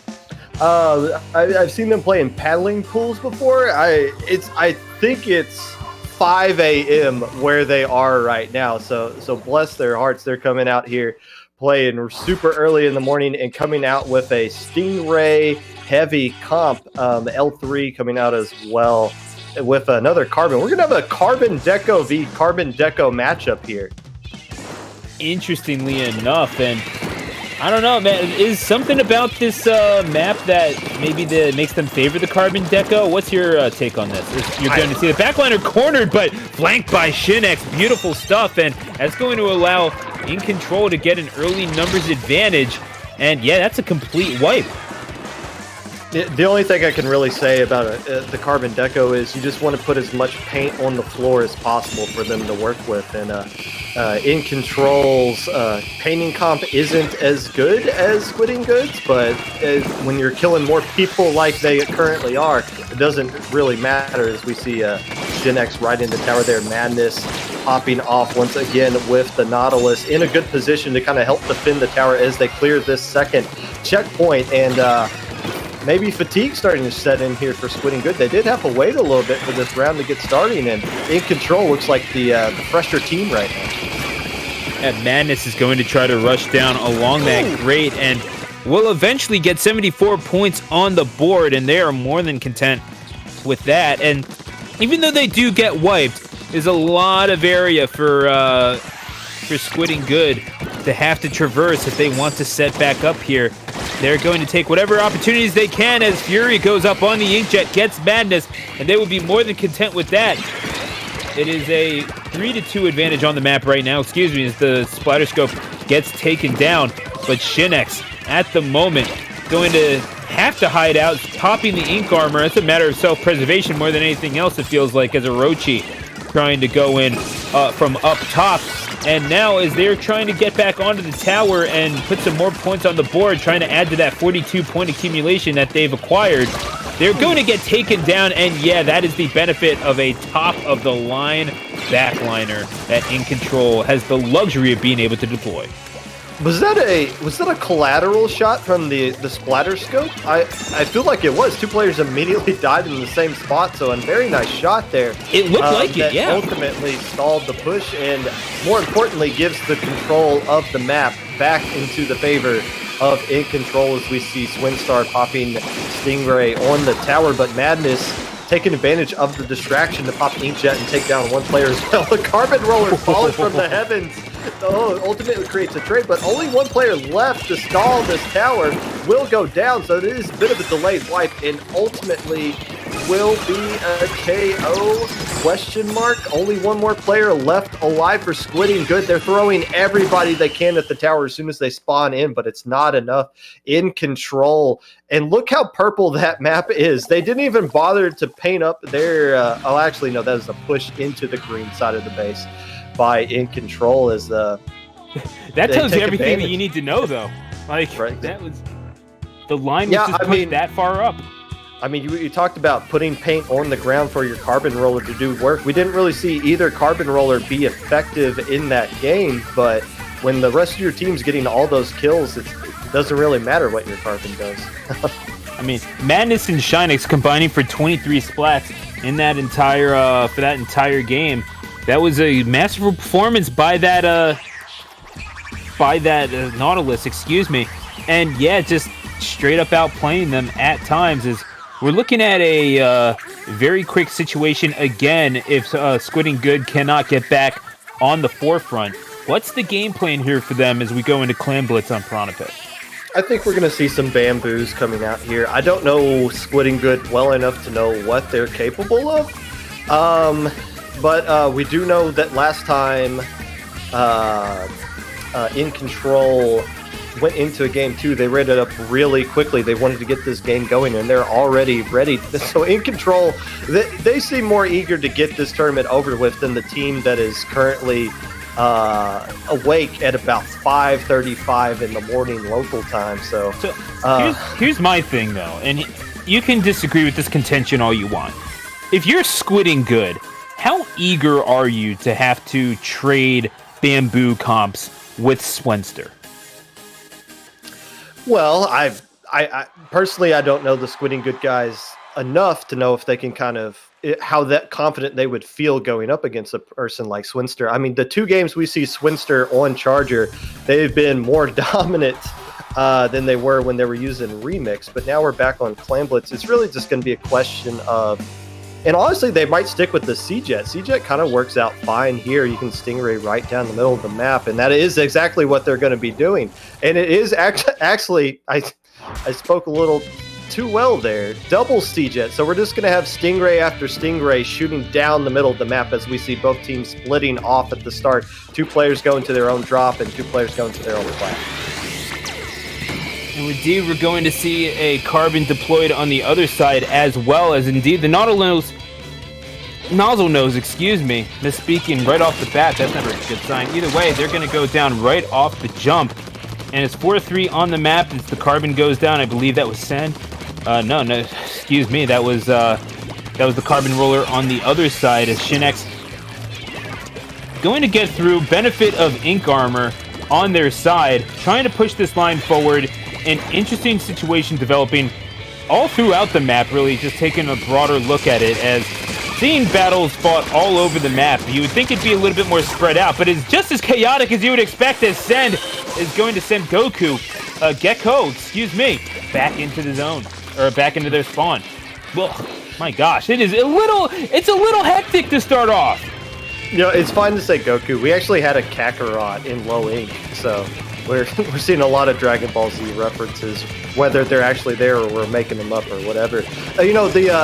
Actually, Squidding Good's comp in general hasn't changed at all from the last game. They just got an N-Zap instead of a Junior, which is so not too much change there. The game plan, it appears to be for Squidding Good, is just put paint on the floor and let your Carbon roller go to work.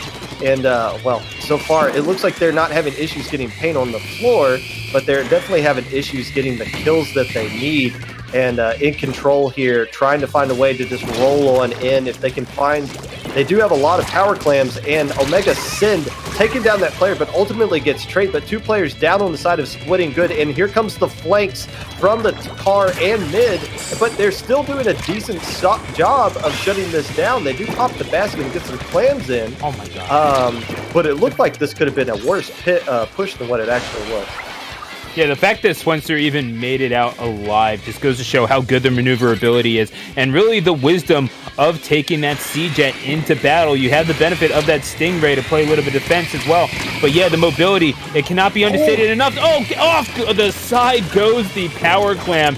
I was looking at that, and it felt like it's just falling in slow motion. That is tragic as we come to the middle point of this game. As far as the clock is concerned, Madness is going to lose their clams and indeed get sent back to spawn in the middle of the map as Omega looking to make their presence felt yet again, this time on the brush. And the speed that they're able to deploy, they're going to run right into the Carbon roller, and that is just a pinch ironic, Popgun. That is the 5th Stingray that we've seen Squidding Good deploy, and really that's the only thing that's really going for them so far in this game as far as trying to establish control. We see Fury trying to pop off an Inkjet here, getting a trade. Ultimately, they kind of need that L3 to get more paint on the ground as we see a counter Stingray coming out here. just trying to open up the control of mid. So yeah, there's more Stingrays coming out, and there's a 6th one coming, but ultimately it seems like InControl is capitalizing off of their Stingrays more. Basically, when mid gets opened up, they're swarming in. But here we go. Here's their first situation. 3 players going down. I don't know how Madness could survive that. Somehow trades. That's a huge trade. And but control of mid is going to Squidding good here. They just need to get paint on the ground so that Geku can work with it. They're collecting clans, trying to be that mobile front line as you need in this mode. But there is a good wall of defense just sitting up there by the goal, and it is going to be hard to break through. They're so close, but so many bodies behind them. Shinx going to just chill down there, accumulate ink armor for their side, and collect this damage. The Stingray taking souls, and Shinx here to clean them all up. That is beautiful play. 40 seconds to go, and InControl looking to complete the shutout. 26-0 as it stands, and InControl have losers finals well in their sight. You know, they don't have a huge lead here. It seems like if they're going to win, they're going to have to complete this shutout. It's going to be really difficult to do, especially with Geku now starting to push up, taking down a few players. Beautiful. This is what they've been waiting for. The Carbon Roller starting to pop off, throwing clams back. Look, just jump to me. Just jump to me with the power clam, and we throw 3 in. This game is ours. If they can find a way. Theo trying to slide in. Oh, but are they going to find a way? They get shut down. Madness comes back just in time, and they actually get the white. So there you go. They needed the shutout, and they do just that. I don't know how they pulled it off. It seemed like Squidding Good was in the right position there. It's just got shut down right at the right time. What a response by InControl. They were begging for the super jump, just pleading, like all you need to do is look at the map and point to me and you're in. But no one is there, maybe just held up a little bit too much. We cannot go any further without acknowledging the pop-off from some of these players. Madness with 19 splats, Shinx and Swenster with 14 each. And yeah, the benefit of those 5 Stingrays, Swenster playing excellent defense on their end, but the effort from all of those involved on Squidding Good cannot be understated. Orochi leading their side with 14 in mid, along with 8 ink armors. None of that enough to get a point on the board. Just goes to show how good InControl can be. You know, it comes down to how we played 5 minutes and about 20 seconds, and only one team scored once throughout that entire time. It really comes down to those 14 combined Stingrays, basically keeping control of mid. There's no movement that's going to be happening down the middle of the map, and that forced everybody out to the sides. But really, that just kind of slowed the game completely down, and with InControl getting the one push, that's all they really needed. The game was just moving too slow for anybody to find a way to get in and get any other points up on the board. So the sun will set on the run of Squidding Good, but no, InControl. The sun's rising. Yeah, well, the sun is rising now, but it is still InControl, well in the light of the Arctic Moon, who will be their oppositions in Losers Final. Don't go away. You're watching Swimmer Sync 13.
We are coming back to you live from the underground layers of the Inkling Performance Laboratory for this, the 13th edition of Swimmer Sync, presented to you right here on twitch.tv/IPL Splatoon. Alongside Popgun, I am Mazer2, the announcer, and trying to complete the French connection is Arctic Moon, who have certainly held their influence over this tournament, barely going down in winner's final to Wet Sox, putting up quite the fight, taking that game number 1, but 3 straight wins from their opposition wound up sending them to loser's side. So now they have a message to send and perhaps avenge their French brethren in Squidding Good against InControl. It is a big ask, but still, Popgun, the stakes are clear. Winner goes on, loser gets out.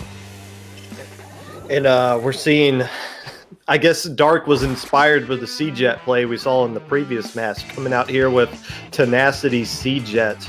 Is this Rainmaker? It is Rainmaker. Okay, so that would explain why we're going to see a lot of Stingrays, especially the scope coming out on the side of InControl already. One Stingray coming out here. Twig taking down Omega Sin, who is back on the Carbon Deco. And Shinex here looking to make a play themselves. So kind of a lot of fights going on here. As we see Shock going for a flank as well. Shock on the Nautilus coming up the left side there. I don't think the InControl players are aware of that flank initially, but Omega Sin will go down in the first push going into control of Arctic Moon. At least it was.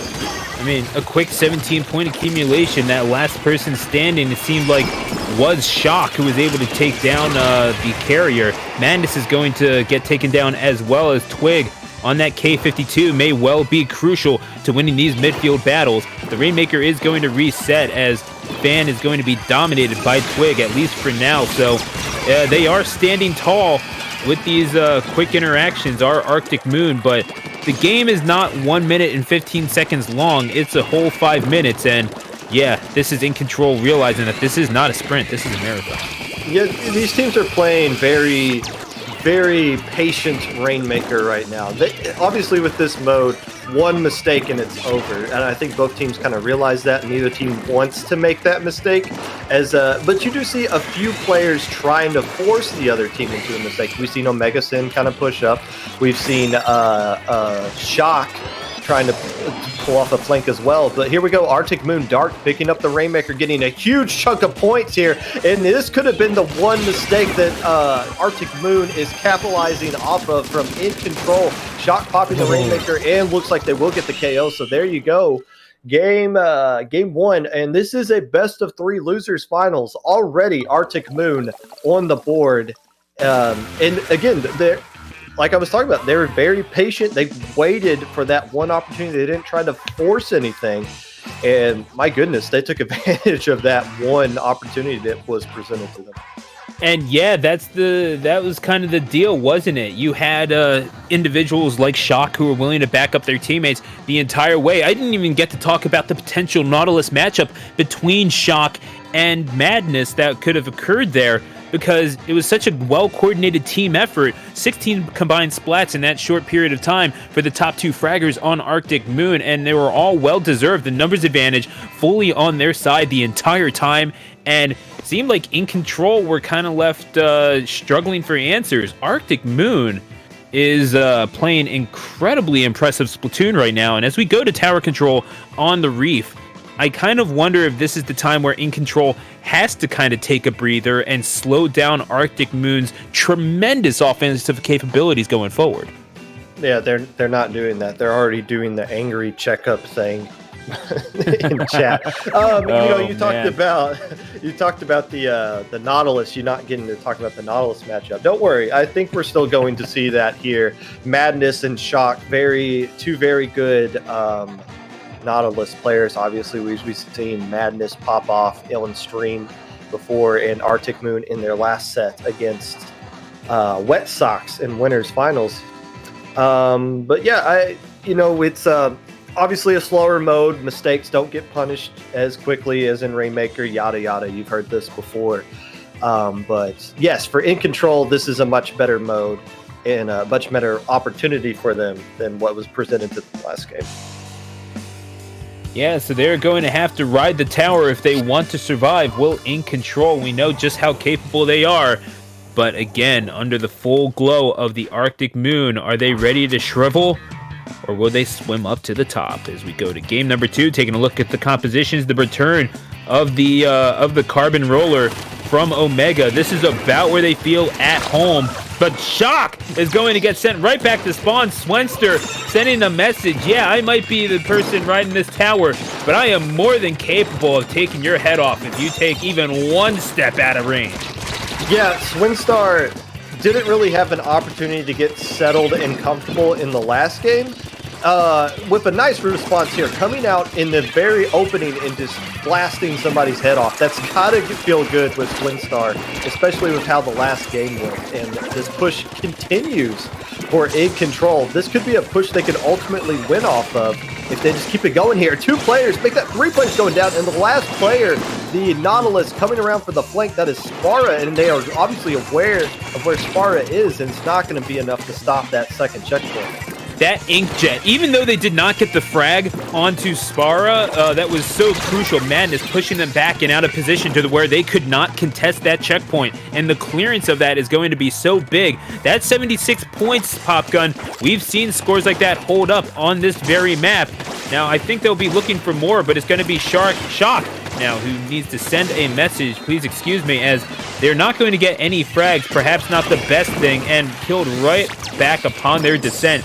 Omega on that carbon roller, making their presence known. They are willing to shark if they need to, but as Twig is going to get another kill onto Shinex and deploy the Booyah Bomb right towards near their spawn, they're going to get Swenster as well. So perhaps a staggering of their defensive capabilities, and Omega is going to have their progress staggered as well. This could be a decent clearance of the checkpoint unless there's a little bit more of a direct confrontation in midfield than we're anticipating.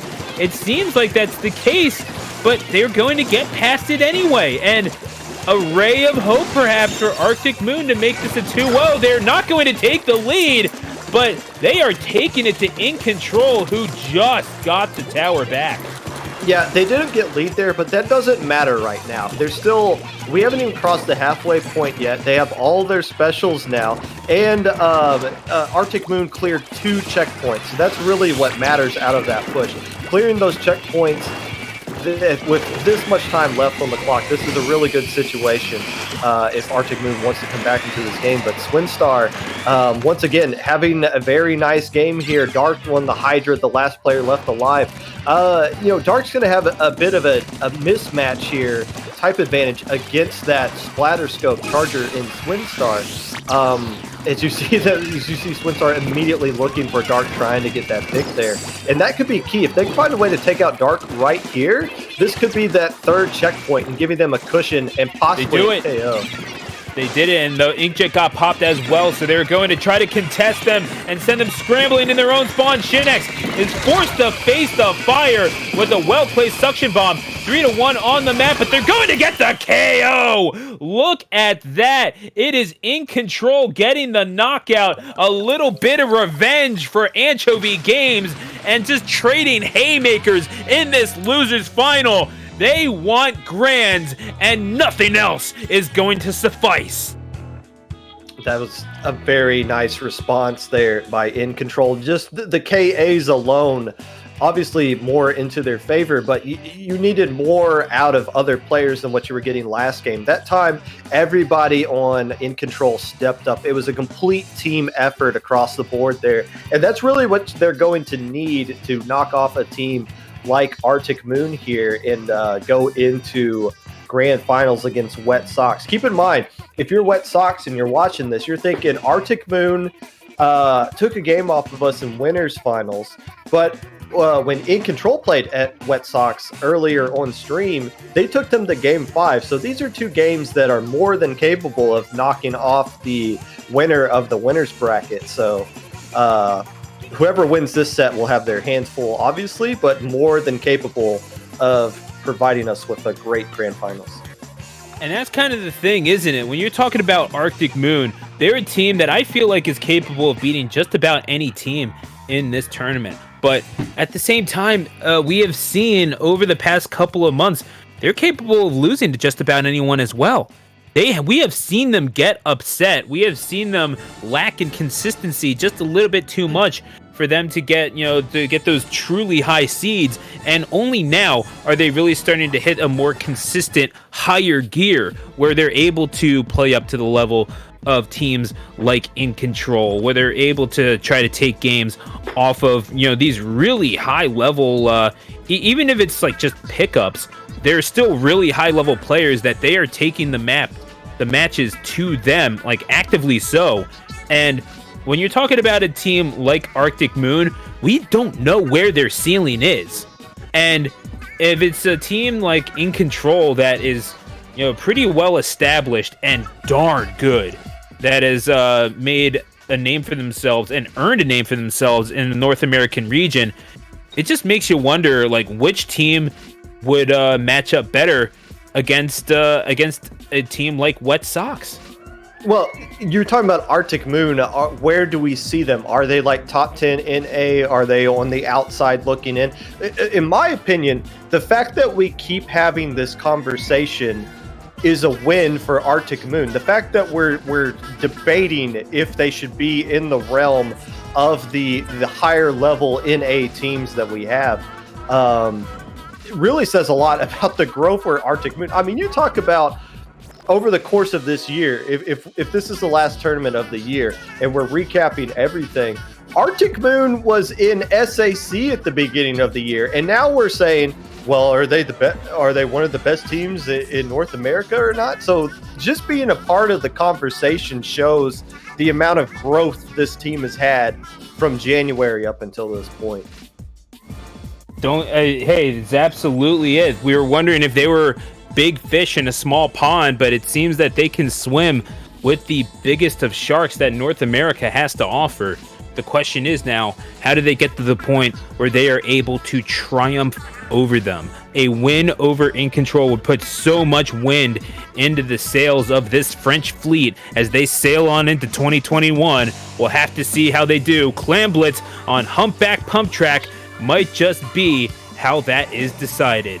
It is Arctic Moon, it's InControl, and it's going to be decided right here and now as we take a look at the compositions. Dark going back to that Hydra, and you have your criticisms about that. We've heard the criticisms. Dark completely eschewing them here. Well, I'm never going to criticize a fellow Hydra name, especially one that uses it as high of a level as Dark does. But I will say this, they're going to have a little bit of an easier time dealing with that C-Jet. Not a whole heck of a lot easier, but at least it's not going to be the total mismatch that is a splatter scope versus a Hydra, as we see it working out a little bit into the favor right now as Arctic Moon gets control of mid early and soaking up a lot of points. We have seen Dark make this work on this very map and mode before. I mean, the way that they were able to maneuver around with that Hydra, and obviously a little bit of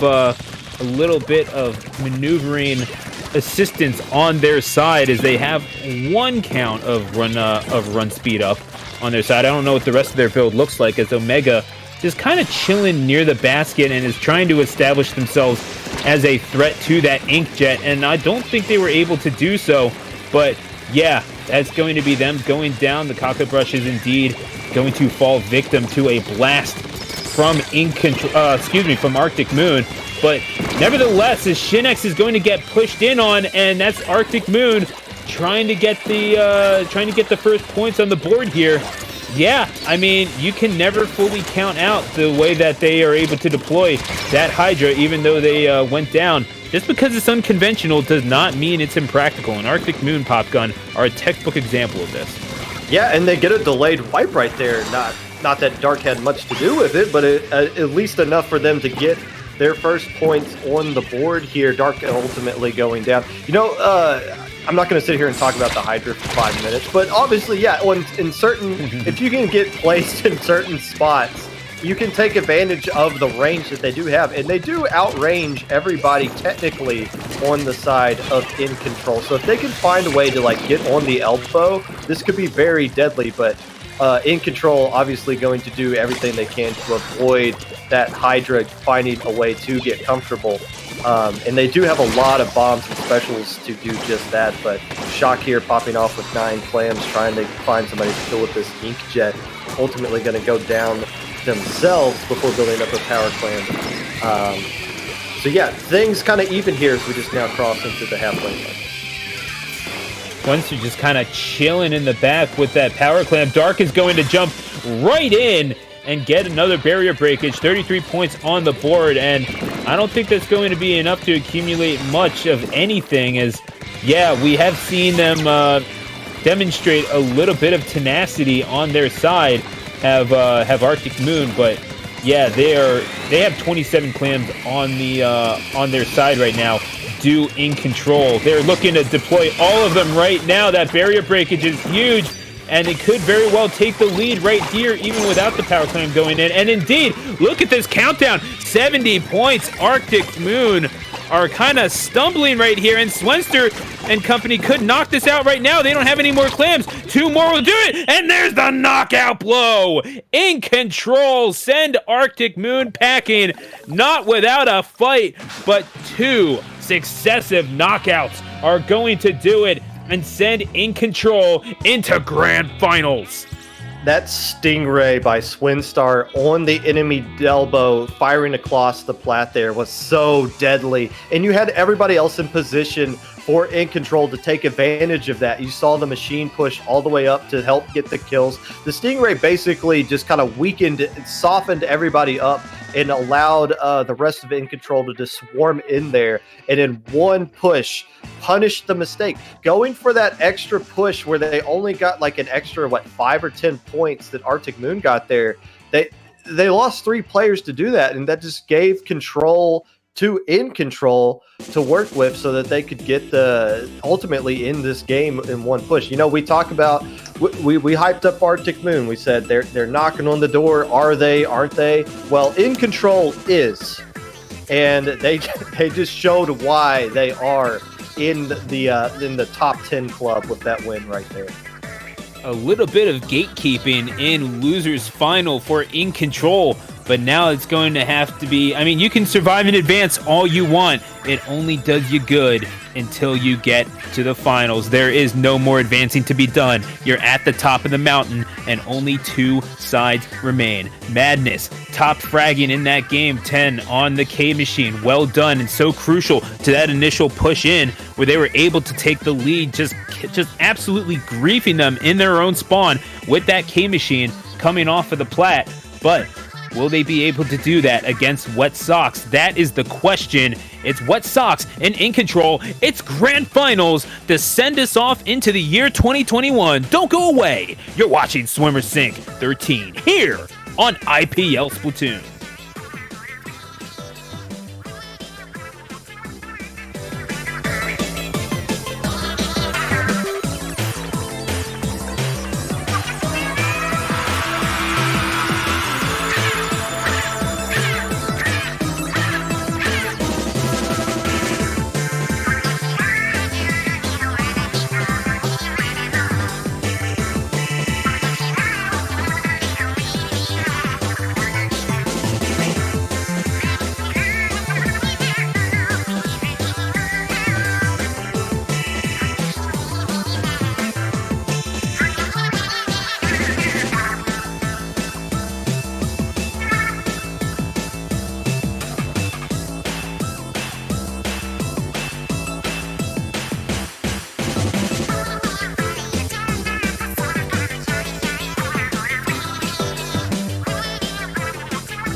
And welcome back to our continuing coverage of Swimmer Sync 13, presented to you by IPL Splatoon. Alongside Popgun, I'm Mazer Stu, the announcer, and before we get into Grand Finals, one final time, I'd like to thank you all for choosing to support Grassroots Splatoon. It has been a wild year, perhaps the most consequential year for our sport in its history.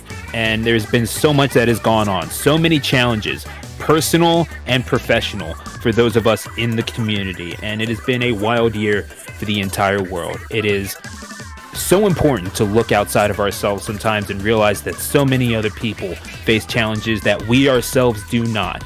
But that's the beauty of life. We get to experience so much, and the fact that you are part of it and the fact that you're riding along with us is so cool. We cannot appreciate you enough. Certainly want to thank you all for joining us throughout this fight, throughout this crazy year.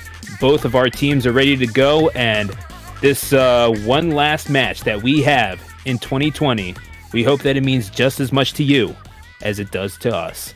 So for one final time, let's have ourselves a squid party right here in Grand Finals of Swimmer Sync 13. It is going to be Wet Sox against InControl. To Splat Zones we go for game number 1. Popgun, you feeling like having a good time or what? I am. I'm ready to see some vanilla aerospray action that apparently is broken on this map and mode. Oh, look, both teams coming out with a Nautilus instead. So no surprises from InControl, no surprises coming out from Wet Sox either. It's just, let's bring our best weapons to this first game and get a feel for each other and see where we go from there. Yeah, but the matchups are going to be so intriguing. Obviously, Leafy against Madness on the Nautilus. Q going up against Swenster with the splatter scopes. But yeah, everything around that is so crucial in how you are dictating the pace of the game in mid. That's going to be Q shooting up with the splatter scope. I always had a tough time with that. And yeah, that's Q recognizing where the action is going to go. Perhaps a little bit of follow me action from them.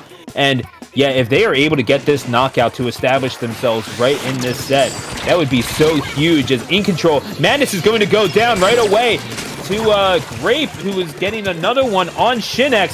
70 points on the board already for Wet Sox as a dominating performance to start things off. Going to help them take control. Madness on that Nautilus looking to push back, but they go down immediately. And Leafy on the Nautilus just griefing them 2-2 on the map. Can they get the knockout? No, they will not. They're going to contest the point. And with one remaining, look at that, InControl. Boy, did they leave it late, but they still got there. And Shinex trying to do their part to take some heads as well, rolling a splat bomb to try to grief Q with that splatter scope. But, oh man, did they come close. You know, one of these teams has been waiting for an hour for this match to start, and the other one has been playing in 3 straight sets in the loser's bracket and is coming in here fresh with momentum. You tell me which one of these teams it is, because right now it looks like Wet Sox is the team that's coming in with all the momentum and all the freshness. They look like they picked up right where they left off against Arctic Moon in Winners Finals. Yeah, they have not lost a single step. They got the recap, but InControl perhaps having a little bit of a tougher time finding their foothold in this matchup. They are going to get if Shadow Wind just advancing a little too far forward with that Tentabrella right into the Ink Mine, and then also the assist. Well, I guess it was the Ink Mine that got the assist, isn't it? Either way, Grape is going to help their team get back onto the point and in control of that zone, no pun intended.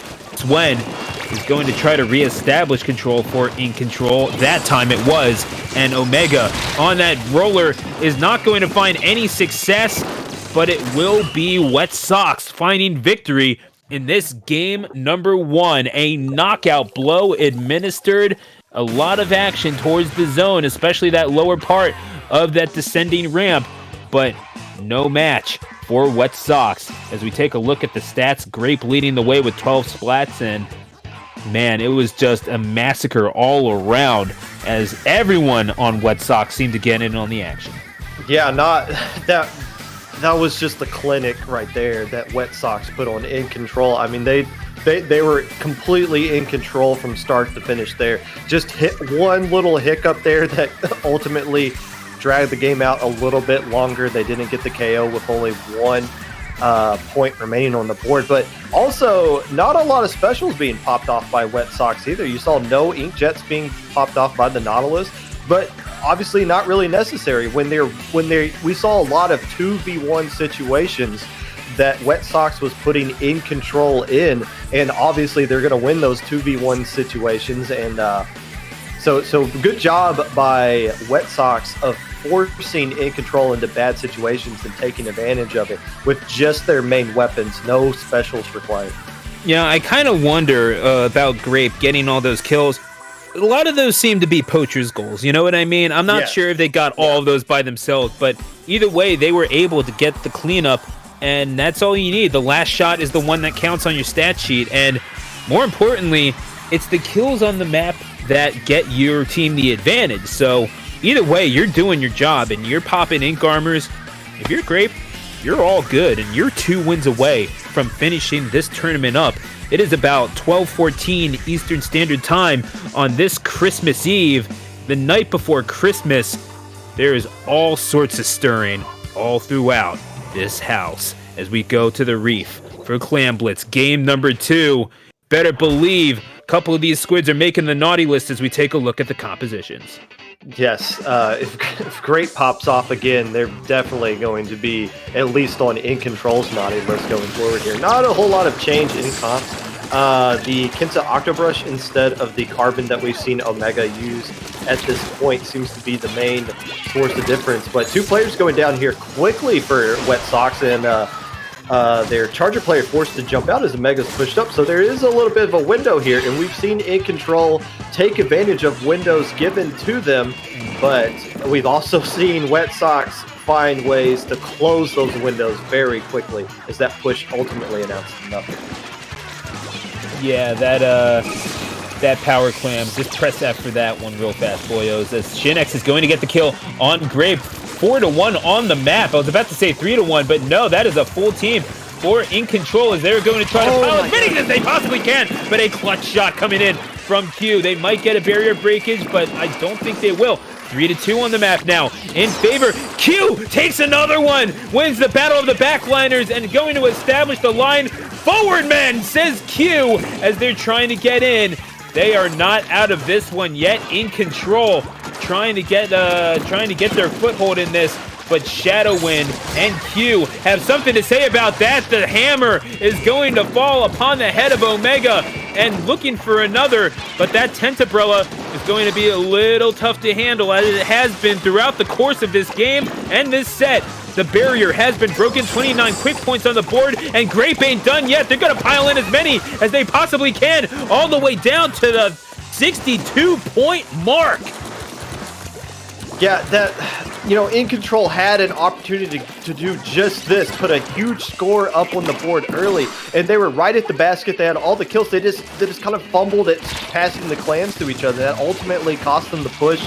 It cost them their lives, and Wet Sox quickly responded right on top of them, and they're not done yet. They're looking to get the pressure back on the InControl side of the map, as we see Leafy now looking to go up the car. A Nautilus in the car area is very difficult to deal with, as we see Shinx ultimately going down and 2 players going down as well. But Omega doing a good job of defending, but is it going to be enough to stall this Wet Sox pressure?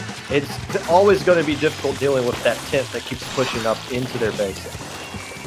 They are not keen to go down without a fight, but there is so much green on the map. Omega trying to find a way in, perhaps overwhelmed by the sheer amount of it. And Popgun, I mean, what's the play here? You are getting out-inked by a country mile. What is there to do? How do you reestablish yourself back into this thing with 2 minutes to go? And you're just getting... You kill 2 players like that, and you immediately pop some specials. Make that 3 players. Take it down the tent as well, and they got a ton of clams coming in here. They should have enough to get lead, and Madness is going to provide them the cover that they need with that inkjet. They do get the lead, and it doesn't look like the inkjet kills anyone. That doesn't matter. It kept the fight away from the basket, and there might be a KO opportunity here as well. Swin getting it down to 8 remaining. Shinex, the last player left alive. They got it! Behind everybody to throw in all the clams they needed. I was just going to say, InControl had shown flashes in this game of making things happen. They just kind of screwed up throwing the clams together. That time around, everything looked perfect. That was a textbook push by InControl, and they just went from 0 to 100 real quick right there. Absolutely right. Omega with the pushes in and contesting on the plat with the Kensa Octobrush, just swinging it all around. Nothing to keep up with the Octobrush there, and they are able to get 13 splats. That leads the field, and a valiant effort by InControl leads to a Game 2 victory, and we have ourselves a set, Popgun. Yeah, that's a game InControl had to win. If you're the team that's trying to force a bracket reset, you can't go down 0-2. You just can't. So now evening the set back up, you know you can beat these guys. Obviously, they came really close to beating them earlier in this tournament, back when they played in winter semifinals. InControl losing that one 2-3. So they know they can play with these guys. It's just a matter of taking advantage of those small windows. You know, it's kind of like we've been using a lot of football references. In the NFL, you can't throw – the window that you have to throw passes is so small just because the skill level of everybody in that game is so vast. Here it's the same thing. You only get so much opportunity to respond to when you know you can push, because those things get closed up so quickly, and these two teams know when to take advantage of that for sure. Yeah, and we saw that especially on the stat sheet just between all members involved, and really it makes you wonder, because the window that was presented really was drawn out, especially at the end by Swen, who we saw everyone try to swarm in on them, but we're not able to capitalize, and that opened up an opportunity to go around the back and score the last few for InControl, who, as we go to tower control on Manta Maria, sorry about that. That is Q coming up through the bottom, and yeah, the part that they played in last game can't be understated as well. Certainly, the same could be said for Shadowwind, but ultimately coming up on the losing end of things, as the tower is going to be taken back. It's the double to Shadowwind off of the splat bomb. Some cheeky sub weapon play there from the Tentabrella, making their presence known in a big way. They might have been confused. Why is Shadowwind throwing splat bombs at us? Doesn't that guy normally just use ink mines or beacons or whatever comes with the tent? So switching to Junior there, obviously providing them more paint, more ink armor, and more specials or sub power really worked into their favor as they get that first push. They only cleared the first checkpoint, though. It looked like they had an opportunity to get that second one, a very difficult one to get across. So nice defense by InControl as they look to get into the enemy bunker. That is a great position to be in and get a push going on their own. The switch to Junior paying off so quickly, and yeah, I mean, it's cheeky, but you gotta love it. If you need ink armors, you give your team ink armors. There's more than one way to play support, Popgun. That if we have learned anything from this past year of Swim or Sink, this past 4 months, really, is how long it's been. But the double coming out from Grape as they're going to try to push forward and indeed sustain this. The Tenta missiles are going to provide even more positional advantage, trying to get all 4 in their sights, it looked like. Only now are they going to be fired off, and Omega is going to just kind of hang out and look for a spot to come in. The squid bag, bring it on, says Omega, and indeed is going to fall to their depths. And no. Man, if you are familiar with Smash, reacquaint yourself with the phrase taunt to get bodied. I don't even know if that was a taunt. Like, nobody could see Omega there, so I don't know why. Maybe they were trying to pull off some cheese on the grate by Squidding. I'm not quite sure, but images that precede bad things obviously falling off the map. And a wipe now for Wet Sox. So InControl, who doesn't have the lead yet, would love to get lead here, but more so would love to clear this checkpoint to give them a full checkpoint lead. As we see Omega popping, throwing some chickens around, but the tower getting taken down, and Leafy getting a huge double, makes that a triple. There, now, if you're going to squid bag, there's your squid bag moment. Oh, yeah, but Leafy, with so much discipline, they're not going to pull that off unless they get the quad. You just know it. But yeah, you can't count your chickens before they splat. Certainly a lesson that is being learned the hard way. 48-49 is the score in favor of Wet Sox as they are going to try to clear this checkpoint now. InControl's defense is going to be crucial. We saw Leafy with the triple in order to hold the line there, but the checkpoint is going to be cleared. The Inkjet just wreaking havoc positionally. Madness having to avoid as much as they possibly can just to stay alive, and they're still going to hang on to it. They're forcing them off of the tower, but not before they get 58 points on the board as Omega is going to try to start the push forward now, and there is a lot resting on the shoulders of this carbon roller. Yeah, putting a lot of pain on the ground. More chickens coming out here. And, you know, that getting the lead, obviously stating it is huge. Getting past that second checkpoint, and they actually took it a little bit farther after that second checkpoint. But the Charger player is the last one alive. Keep in mind, they're using the Fire Fin, not the Vanilla, so they're not going to have a Stingray, which is fine. Stingray isn't the best special on this map because of all the walls they have here, but they could really use something to just kind of force players off the tower right here, and the lead is going to go to InControl. So what a response by InControl here to get the lead, and looks like they're still going, Stu. Yeah, Shadow Wind trying to play a little bit of defense, and they are able to do so, but not before 78 points get put on the board. That's going to be the backliner taking care of business against that junior. 3-3 on the map as they are trying to start their push forward. 20 seconds to go. Grape on the K-shot is going to need to establish this green line forward. The Tentamissile is going to scramble the Jets, and they're going to shot call positionally at the very least. It is going to be so crucial to get that higher line, but can they take down the backliner? Grape is going to get taken down. They might not have the numbers going forward, especially not to deal with the scope. But wait a second, they're going to have to settle for the trade, and simply not enough to deal with that backliner holding the line as InControl are going to take this 78-58. The final score. It was not without a little bit of contention at the very end, but Madness leading the side with Splat in Splats leading the field actually with 12. Just a little too much to overcome for the challengers and Wet Sox, and InControl now trying to reset this bracket. They are so close to doing it, Popgun.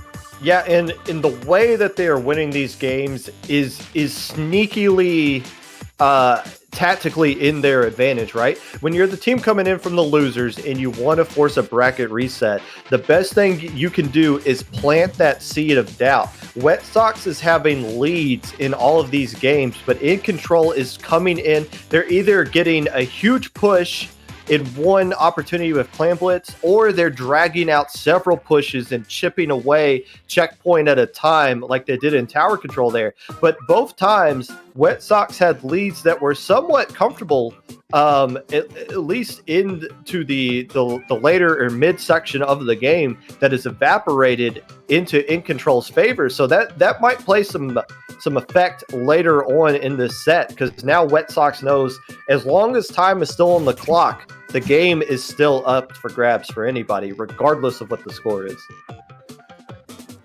Yeah, but as we're going into this game number 3, as we're sorting out the room and making sure that everyone is ready to go, I mean, this is gut check time. If you are Wet Sox, now you were taken to a game 5 by this team last time. You know that InControl is capable of doing this, but Wet Sox, man, they pulled it out that game 5, and it was so crucial. I mean, we could be talking about the entire complexion of the bracket changing if InControl wins this. Like, they could indeed be one game away from winning this entire tournament right now if they take that game 5. But I mean, with how evenly matched these two teams are, as we go to Rainmaker and Anchovy Games, we've seen how good Wet Sox is on this mode. But I mean, InControl, perhaps this is their area of weakness. We saw just how well Arctic Moon were able to handle them on this very map and mode. Perhaps establishing a blueprint for Wet Sox to find a way back into this set. Yeah, if you're InControl and you're looking at this and be like, what's game 5 map and mode going to be like? What can we get through this one or that one? No, I mean, obviously in the Arctic Moon one, they just made one mistake. Somebody just overextended and got punished for it, and they just capitalized off of it. So InControl, I think, I think they're still going to do the strat they did last time. They're going to have some players be patient, send one player to try to poke the Wet Sox team and see if they can kind of instigate somebody into a fight that could work into their favor. But we see the Tinderella coming back out this time for Wet Sox from Shadow Wind. A vanilla Tinderella at that. It wasn't, the junior was working out just fine for them, I thought, but obviously the tint is a completely different annoyance level than the junior is. Yeah, and don't get me wrong, I don't think people have all that much fun fighting juniors either, but the Tinderella, with the amount of support that they can provide, it makes me wonder how well they will be able to deploy the beacons throughout this entire matchup, and certainly the bubbles providing a little bit of defense for those plats as well if they are able to get up to that second level and trying to clear that second checkpoint. You would have to imagine that plays into the strategy just a little bit. This initial push coming out. Look at this from Wet Sox trying to get back into game 5. And yeah, tower control is I mean it's one thing to do well on that mode, but it's another thing when you're just charging up with this thing and jamming it right down the throats of your opposition. InControl right now, trying to push it out, but just getting overwhelmed by Wet Sox, who now have an opportunity to knock this thing out potentially, but no one there to grab it. Leafy has to go back and get it. Maybe just a lack of coordination on their part, as we're going to have the Cock the Brush and the Splatterscope spawning back in, able to get 2 more points on the board. That's good for a very decent 61-point push, but InControl still well in this thing. You kind of pointed out the beacons from the Tinderella. Yeah, just jump it off there. Let's reset. Start the game all over again. But as we get this view here, look how orange everything is. So resetting the Rainmaker right there just kind of gives it back into control of Wet Sox. I mean, Omega takes advantage of that. They kind of fall into a hammer trap there. But the point, again, with the beacons, that's going to keep pushes going so that when players can jump right back in. So the Rainmaker looks like Wet Sox has an opportunity to just keep the Rainmaker on the InControl side of the map. They might not add more points to it, but they can keep the fight exclusively on their side of the map just by using their beacons alone and keeping them safe, as we see Shadow Wind trying to find an opportunity to place another one down.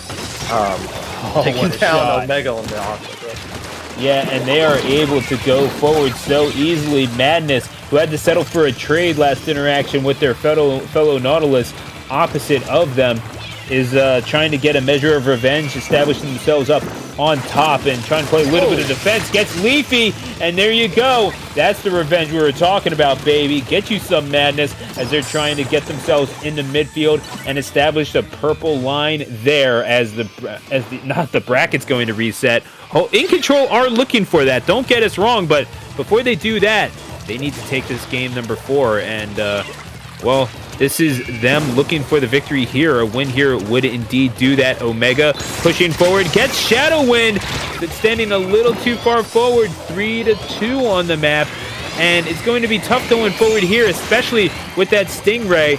Decent play on the Piston, but ultimately just not efficient enough on the move.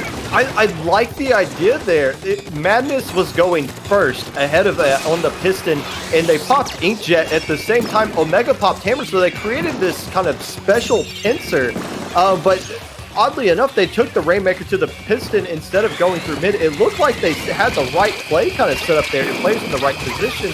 They just opted to take the slower route, as Leafy might explode if they stay there too long in the Rainmaker zone. But I like the idea. It's just the execution was kind of weird for InControl there. It looked like they had a window.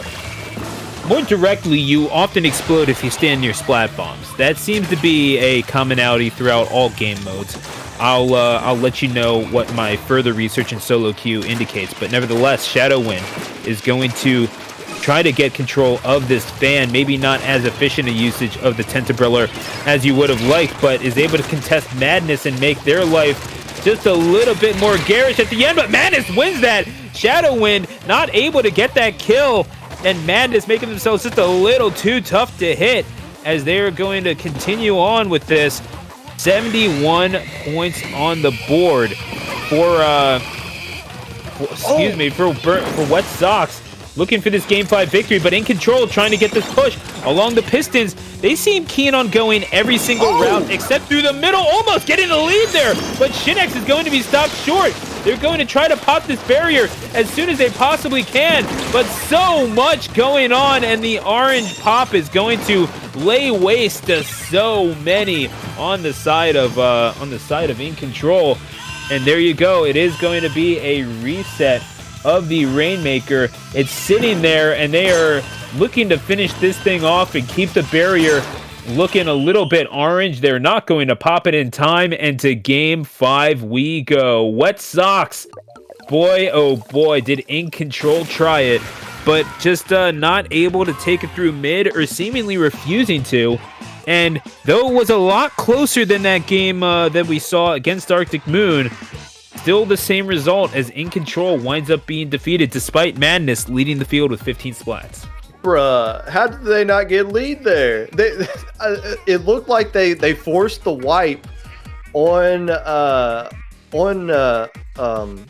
what am I thinking of? Wet Sox. They forced the wipe on Wet Sox, who kind of blundered there a little bit. They left the Rainmaker sitting on the piston, and all they had to do was grab it. I think they were just a little slow getting it. It was stuck in an awkward spot to where they couldn't climb up the wall because it's uninkable, so they had to like go all the way around up the ramp to grab it. And just that delay of grabbing it was just the few frames that Wet Sox needed to get back into position to shut down that push, with just 2 points away from getting lead there. So an interesting play, and honestly, I'm surprised InControl didn't win that one there, but a nice stand back from Wet Sox. But again, if you're InControl, and you know that's twice we've seen them lose on that map and mode. In their mind, they're probably thinking, all right, fine, it's over with, it's done, who cares? We still have an opportunity here at Splat Zone Humpback to force the bracket reset.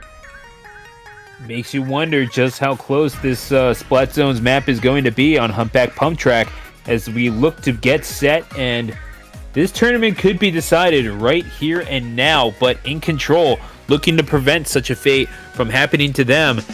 And I mean, Wet Sox so close to winning this, the swan song for Swim or Sink in the year 2020, this 13th edition of such, looking to be a lucky number for them. But InControl, oh man, they are looking to lay the hex upon them right now as they take a look at the compositions. Madness back on that K machine, bad intentions in mind. We've seen just how dominant they can be on this map with the machine in hand. Yeah, both teams opting to get rid of the Nautilus for this one in particular. And yeah, we've seen Madness use machine before in the past. Obviously, take advantage of the arcing ability of that weapon is going to work out more in favor for them here than a Nautilus would. Now, we do often say it's not a sprint, it's a marathon, but on Splat Zones, you are looking for the knockout blow, and Omega showing that aggression on the front line is going to get a double, and they are unstoppable until they run into the sights of that splatter scope. Q trying to slow it down just a little bit and takes down Madness.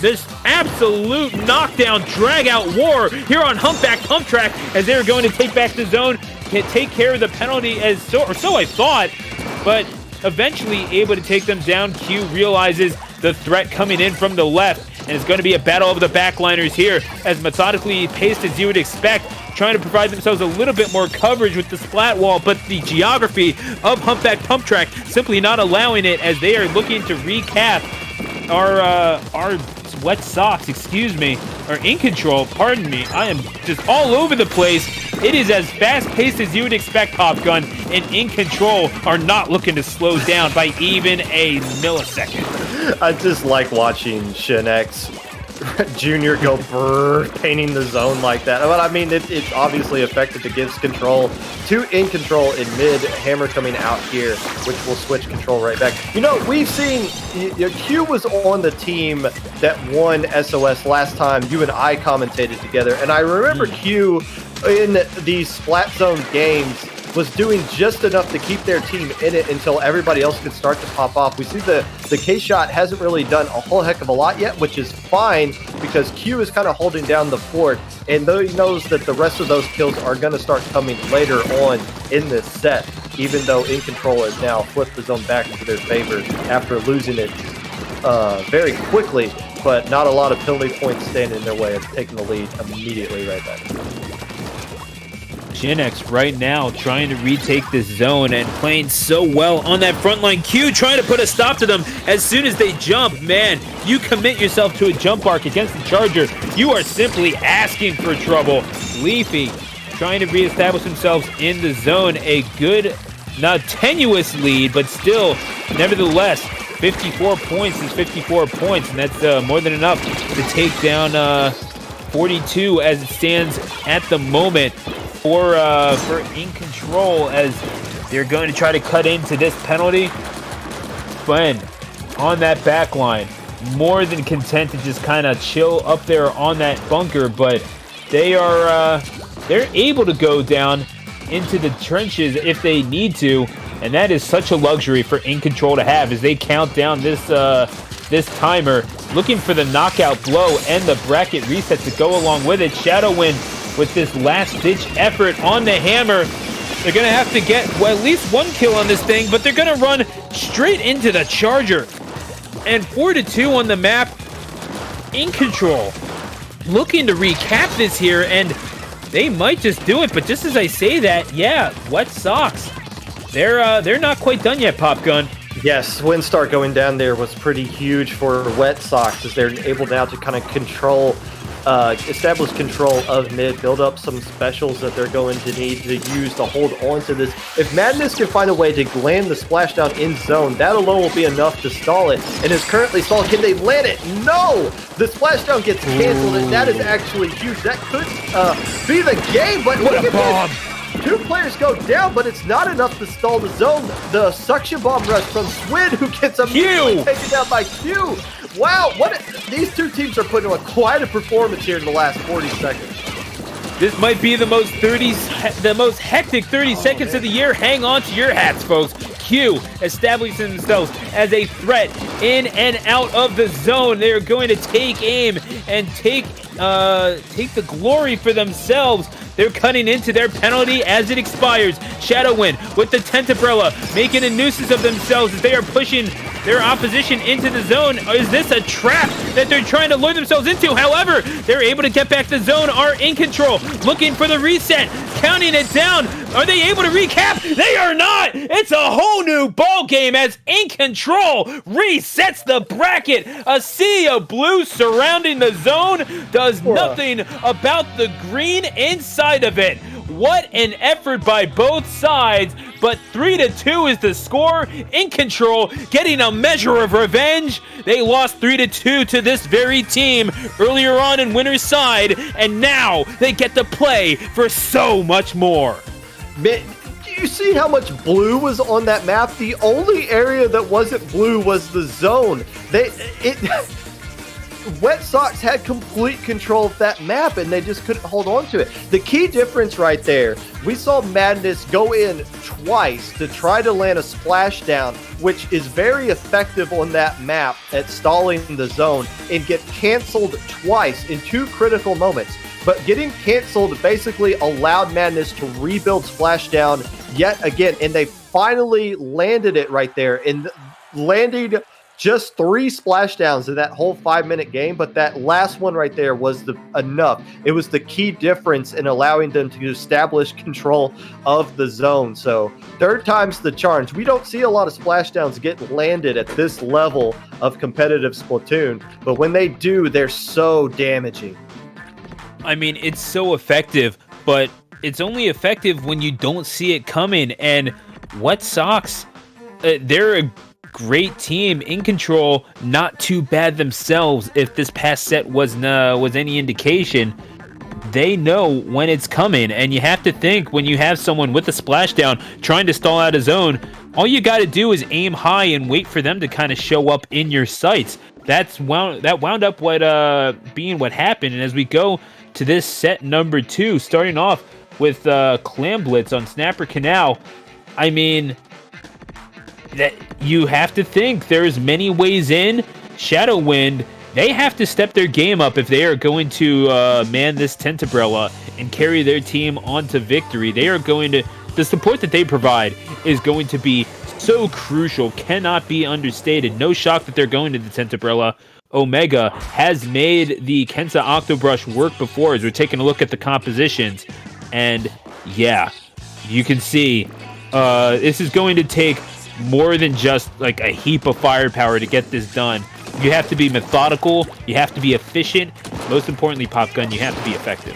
And 3 players immediately going down, and the last one being having to jump out. This is quite the response by InControl. And if you're InControl, if you win this first game, you might just win the whole set, because you got to think about the mentality that's going on here. And look at all these points going out. Is this going to be KO'd in the first minute? Omega going down. Oh my gosh! There. It looks like they are going to find a way to. Oh, actually, they do have enough. They're still doing it right there. Just one more clam. The last player alive is not going to make it in time unless Madness can slip behind everybody. Opts to back off.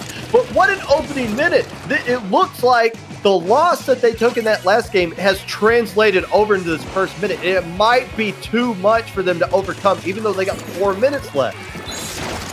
Yeah, I mean, 98 points on the board, but that's the thing.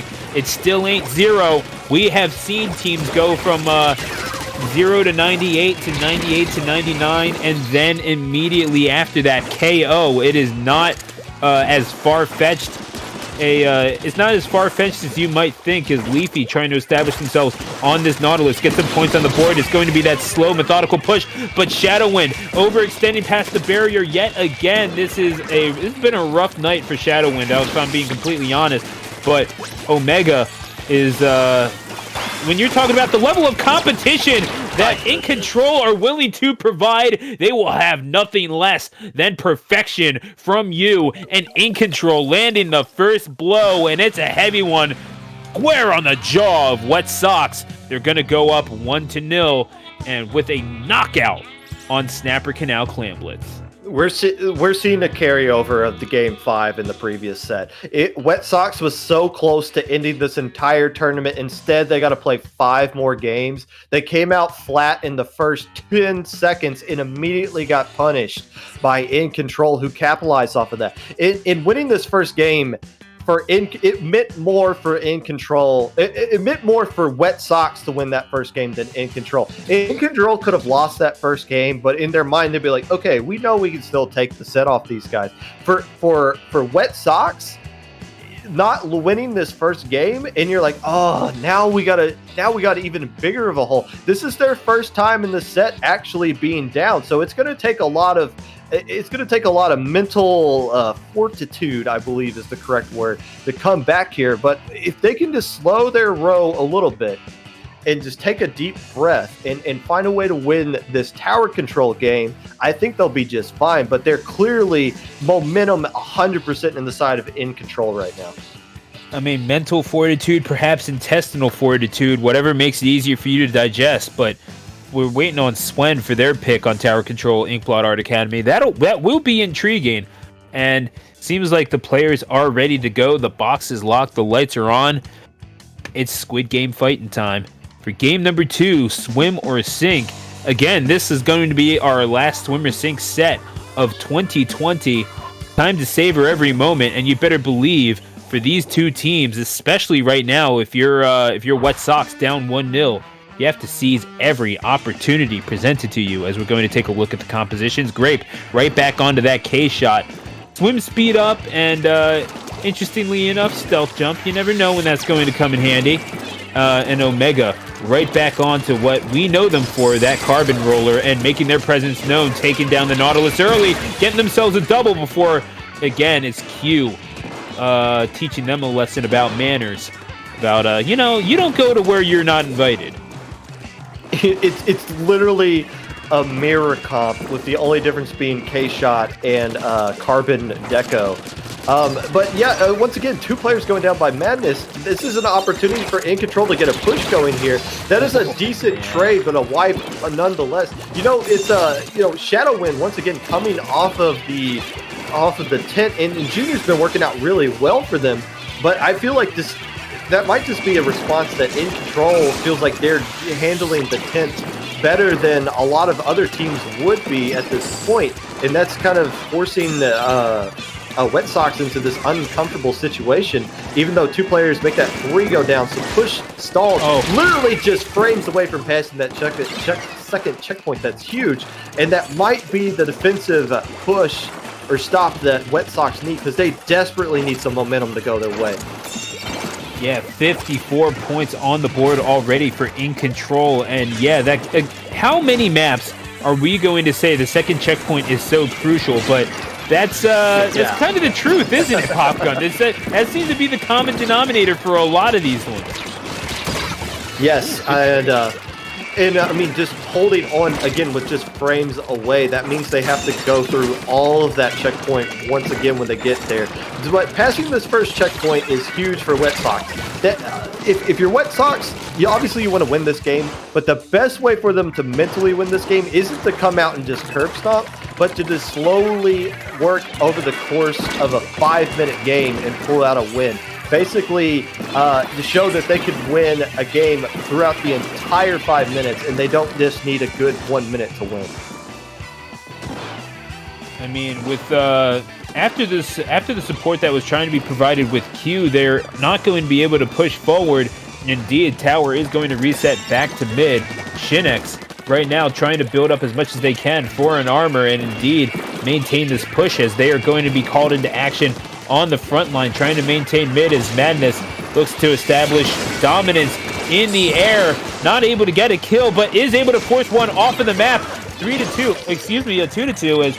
That's not a DC, is it? Okay, no, just no. Little tough to see in the heat of the moment, folks. I do apologize, but nevertheless, they're going to try to pass this checkpoint, that ever crucial checkpoint that we keep going on and on about, but really can't be understated its importance. They're going to be held up there, and held up at 54 points as Grape is going to have to establish the Tentamissiles up on that higher ground, firing up. And that seems to be the case for all of Wet Sox. They are punching up at the moment.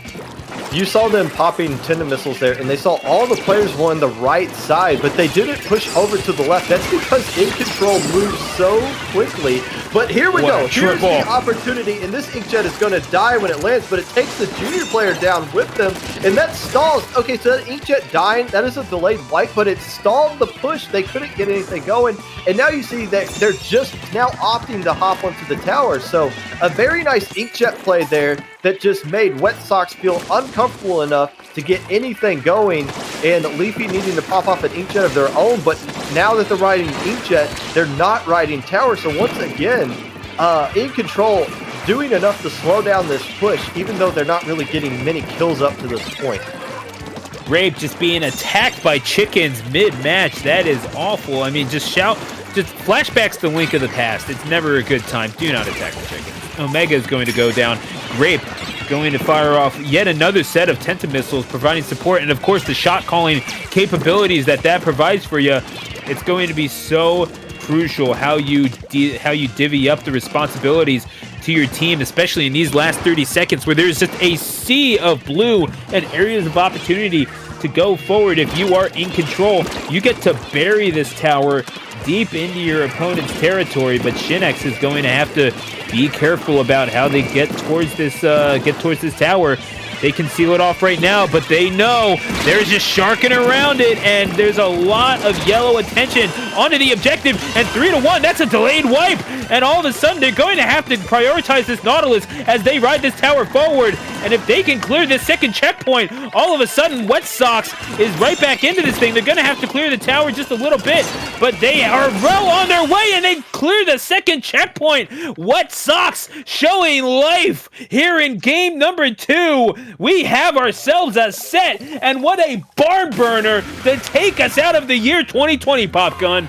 And that reflects back on all of those defensive pushes that Wet Sox pulled off there, holding InControl to literally just frames away from passing that second checkpoint. That meant they couldn't go past it. Every push they threw at it, they couldn't add to their lead, and that ultimately opened the door for them to get the lead right there at the very end. So there you go. If you're Wet Sox, there's the momentum you've been lacking this last 2 or 3 games. They finally got it back. And again, winning in the fashion that they did, proving to themselves that they can last over the course of a 5-minute game. They don't just need a good 30 seconds to win a game. They can hang with these guys for the entire 5. I mean, obviously they can do more than hang. They've already beat them earlier in this tournament.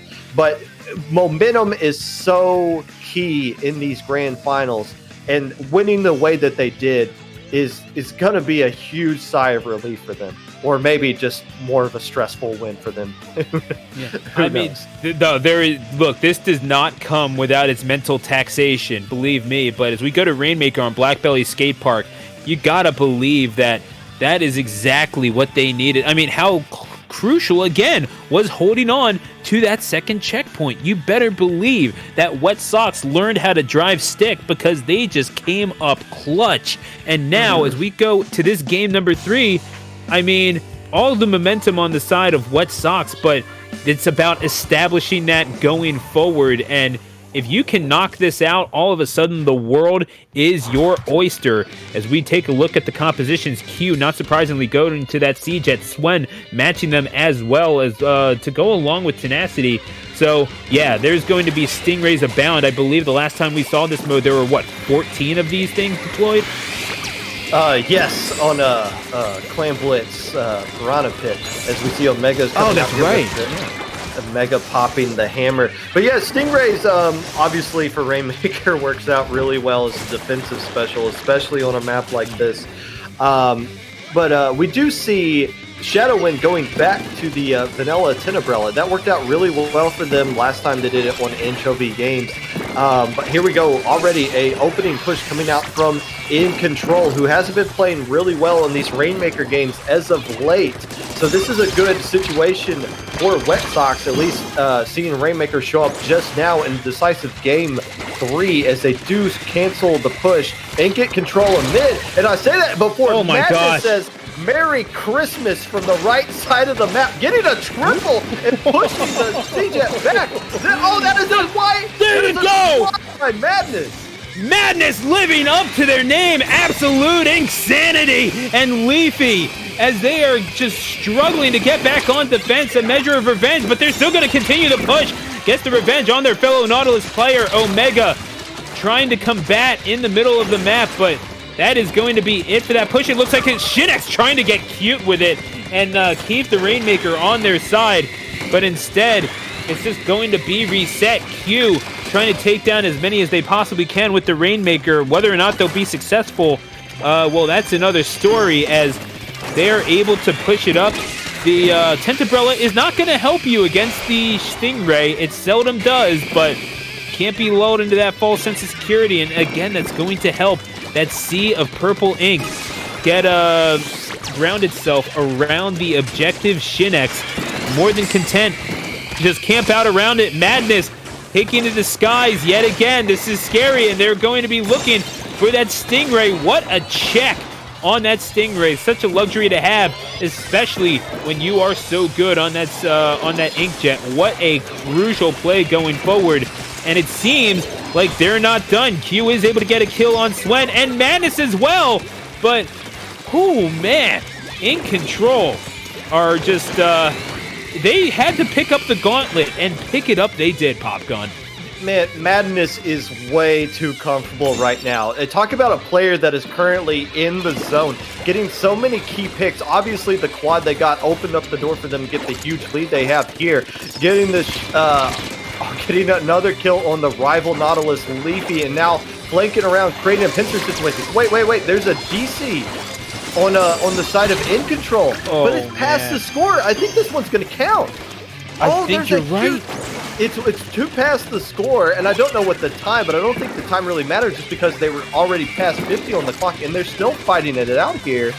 Or are they? Yeah, I mean, they're going to count. This is going to count. They're pushing it forward. Omega immediately throwing the hammer, but that's a complete wipe, and that's just a tragic way to lose that. Yeah, that is going to be Wet Socks. Wow. Taking advantage of the opportunity given to them. You hate to see it, but I mean, a win is a win, and what a tragic way for that one to end. Twenster, yeah, that's going to be a DC that counts against them in more ways than one. Grape, we can't really discount how well they were able to play, but my goodness, the individual efforts that we saw from InControl cannot be understated. And it's going to take a lot of mental toughness for InControl to come back from that one. They didn't have that game won because there was time on the clock, but they were doing everything right to win that game. But when your Stingray disconnects, there's almost nothing you can do to hold on to that lead there. That's obviously unfortunate, but for InControl, you got to say, all right, we just got to shake that off. We just got to shake that off and move on because this set is not over. We need to bounce back from that. And Wet Socks, I mean, showing up is half the battle. I mean, it really is, especially all of us who struggle with just sometimes having perfect connection and you still get disconnects. So, and we haven't seen any lag or disconnect issues across this whole set. So it's kind of weird that it just kind of popped up now. Okay, they're coming back into the lobby, so it wasn't. No, nobody's like power line exploded or anything. So we will get to keep the set going. But yeah, InControl just needs to forget about that game and move forward. I know. How is power line explosion the first thing you inferred? That is. It's there's reindeers flying around. It's a lot going on right now. Hey man, I think we're all anticipating the arrival of Santa as much as anyone else. But that happens tomorrow night. I mean, they're just mapping out the flight plan right now. They're trying to get things going on the other side of the world. Just let them do their job. Come on, man, relax. But this is going to be game number 4, Splat Zones on Macomart. In case you want to do a little bit of last-minute shopping, you better believe it's open on 1 a.m. on Christmas Eve. So they're going to let them in and splat up a storm, and it's going to start looking a little bit like Black Friday, if we're being completely honest, the way that this is going to go down. InControl and Wet Socks combating each other for the 14th time tonight. Will it be the last? Wet Socks looking to make sure that's so as we take a look at the compositions. You see nothing. Oh, what? 2 players immediately go down? Oh my gosh. It must have been a splat bomb or something. It was a collateral shot by a Swinstar. The player who just DC'd said, hey guys, that game's on me. I got you on this game. What an opening from Swinstar. Immediately gets a collateral. Okay. Swinstar coming back with a vengeance, and Q has a little bit of revenge in their sights, but this duel on the splatter scopes could be so crucial, and indeed chasing them off of the stacks is going to be the game plan for victory for both of these sides as Wet Socks look to close this out in 4 games, this reset that they had forced upon them. And remember all that momentum that they had to face off against, but 4-3 on the map, it was 4-1 for a minute. All of them have since respawned back in, but down past the halfway mark go Wet Socks, looking to get this KO right here. And momentum, what exactly is that? Leafy is going to get the kill on Madness, who is engaged with another down below the ramp, and that's a double. Grape is going to take so many heads and get so much done, and yet again, they recapped the zone after being challenged, not letting anyone in. This could well be it. And as we trail off and say our goodbyes to 2020, it's Wet Sox who are looking to establish themselves atop the mountain, and indeed they do. They plant the flag atop Mount SOS, and Wet Sox are going to take swimmer sink number 13. Man, Christmas came early for Wet Sox there. Gifted the win in Game 3, and they took full advantage of the momentum of that. Obviously, they got the collateral shot on them at the opening, but shrugged that off, bounced back, took control of zone, and didn't look back from there. So a nice bounce back by Wet Sox, and a good performance by InControl. Obviously, the disconnect can't be overstated. That it happened, it did affect the course of the game, and it's unfortunate the timing that it did happen, obviously, but that doesn't take away from the fact that Wet Sox bounced back from their own demons that were kind of keeping them back from gaining momentum in this set, and overcame them and ultimately did just enough to win SOS. They did quite well for themselves, and it can't be understated the effort that InControl put in to reset the bracket in 5 games, but ultimately the night belonged to Grape, Shadowwind, Q, and Leafy. This team, known as Wet Sox, doing so much work and earning the SOS 13 crown. Before we roll out, we are going to introduce to you 2 of our favorite people here at Inkling Performance Labs. We have ourselves Sky and Grace, who I believe are going to come in. Sky, thanks for joining us. Hello. I'm Sky, one of the head TOs of SOS. I just wanted to thank everybody who both have played and have just come in to just tune in and watch us as we go through and have gone through 13 SOSs now. Just wanted to say thank you for all the loving support that you guys have given us for all of the tournaments and all of the feedback that we've been given. It's been a nice ride, and it's been wonderful hosting the tournament for you all. I mean, we can't really thank you enough for the work that you do, and I don't know if we're actually going to get Tubnug in here, but Grace, yeah, the floor is yours. Oh my gosh, it's my turn to talk now? Hi! Yeah, thank you guys so much for coming out every week. It means a lot, you know? It's a lot of hard work, but it's worth it for you guys, you know? So thanks for coming out, and my favorite SOS was Cat Made One. I was told not to pick favorites, but I picked a favorite. Thank you. Cat Maids for life, guys. Absolutely, and we look forward to doing this with all of you in the coming year. Pop Gun, I don't know if it can be stated enough. Without the grassroots, the tree dies. And what is the grassroots? The community. This is all for the people. It's all for the players. And whatever helps our sport thrive, it's more than worth the effort. I agree. IPL, obviously a lot of great tournaments, low ink that helps kind of build up. A lot of these teams started from the bottom, and IPL kind of helps the teams grow from the bottom as well. And obviously all the tournaments that's been going on this month or this entire year have led us to this moment here where we are now saying goodbye for the year of 2020 and excited about the opportunities that lay before us in the year to come. Yeah, and certainly none of this would be possible without some incredible work in production. Shoutouts to Inkfair. Inkfair, I don't know if you have anything to say, man, but by all means, go ahead. You have more than earned that opportunity. Woo! Thank you for hanging out. Merry Christmas, Happy New Year. I don't have much else to say.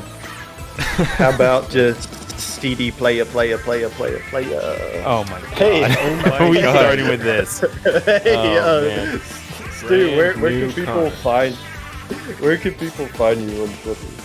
You can follow me on Twitter and Twitch at Stu the Announcer. Probably going to be streaming a lot in the next week because I just want stuff to do. And Popgun, you host yourself a pretty entertaining podcast. Where can they listen to it?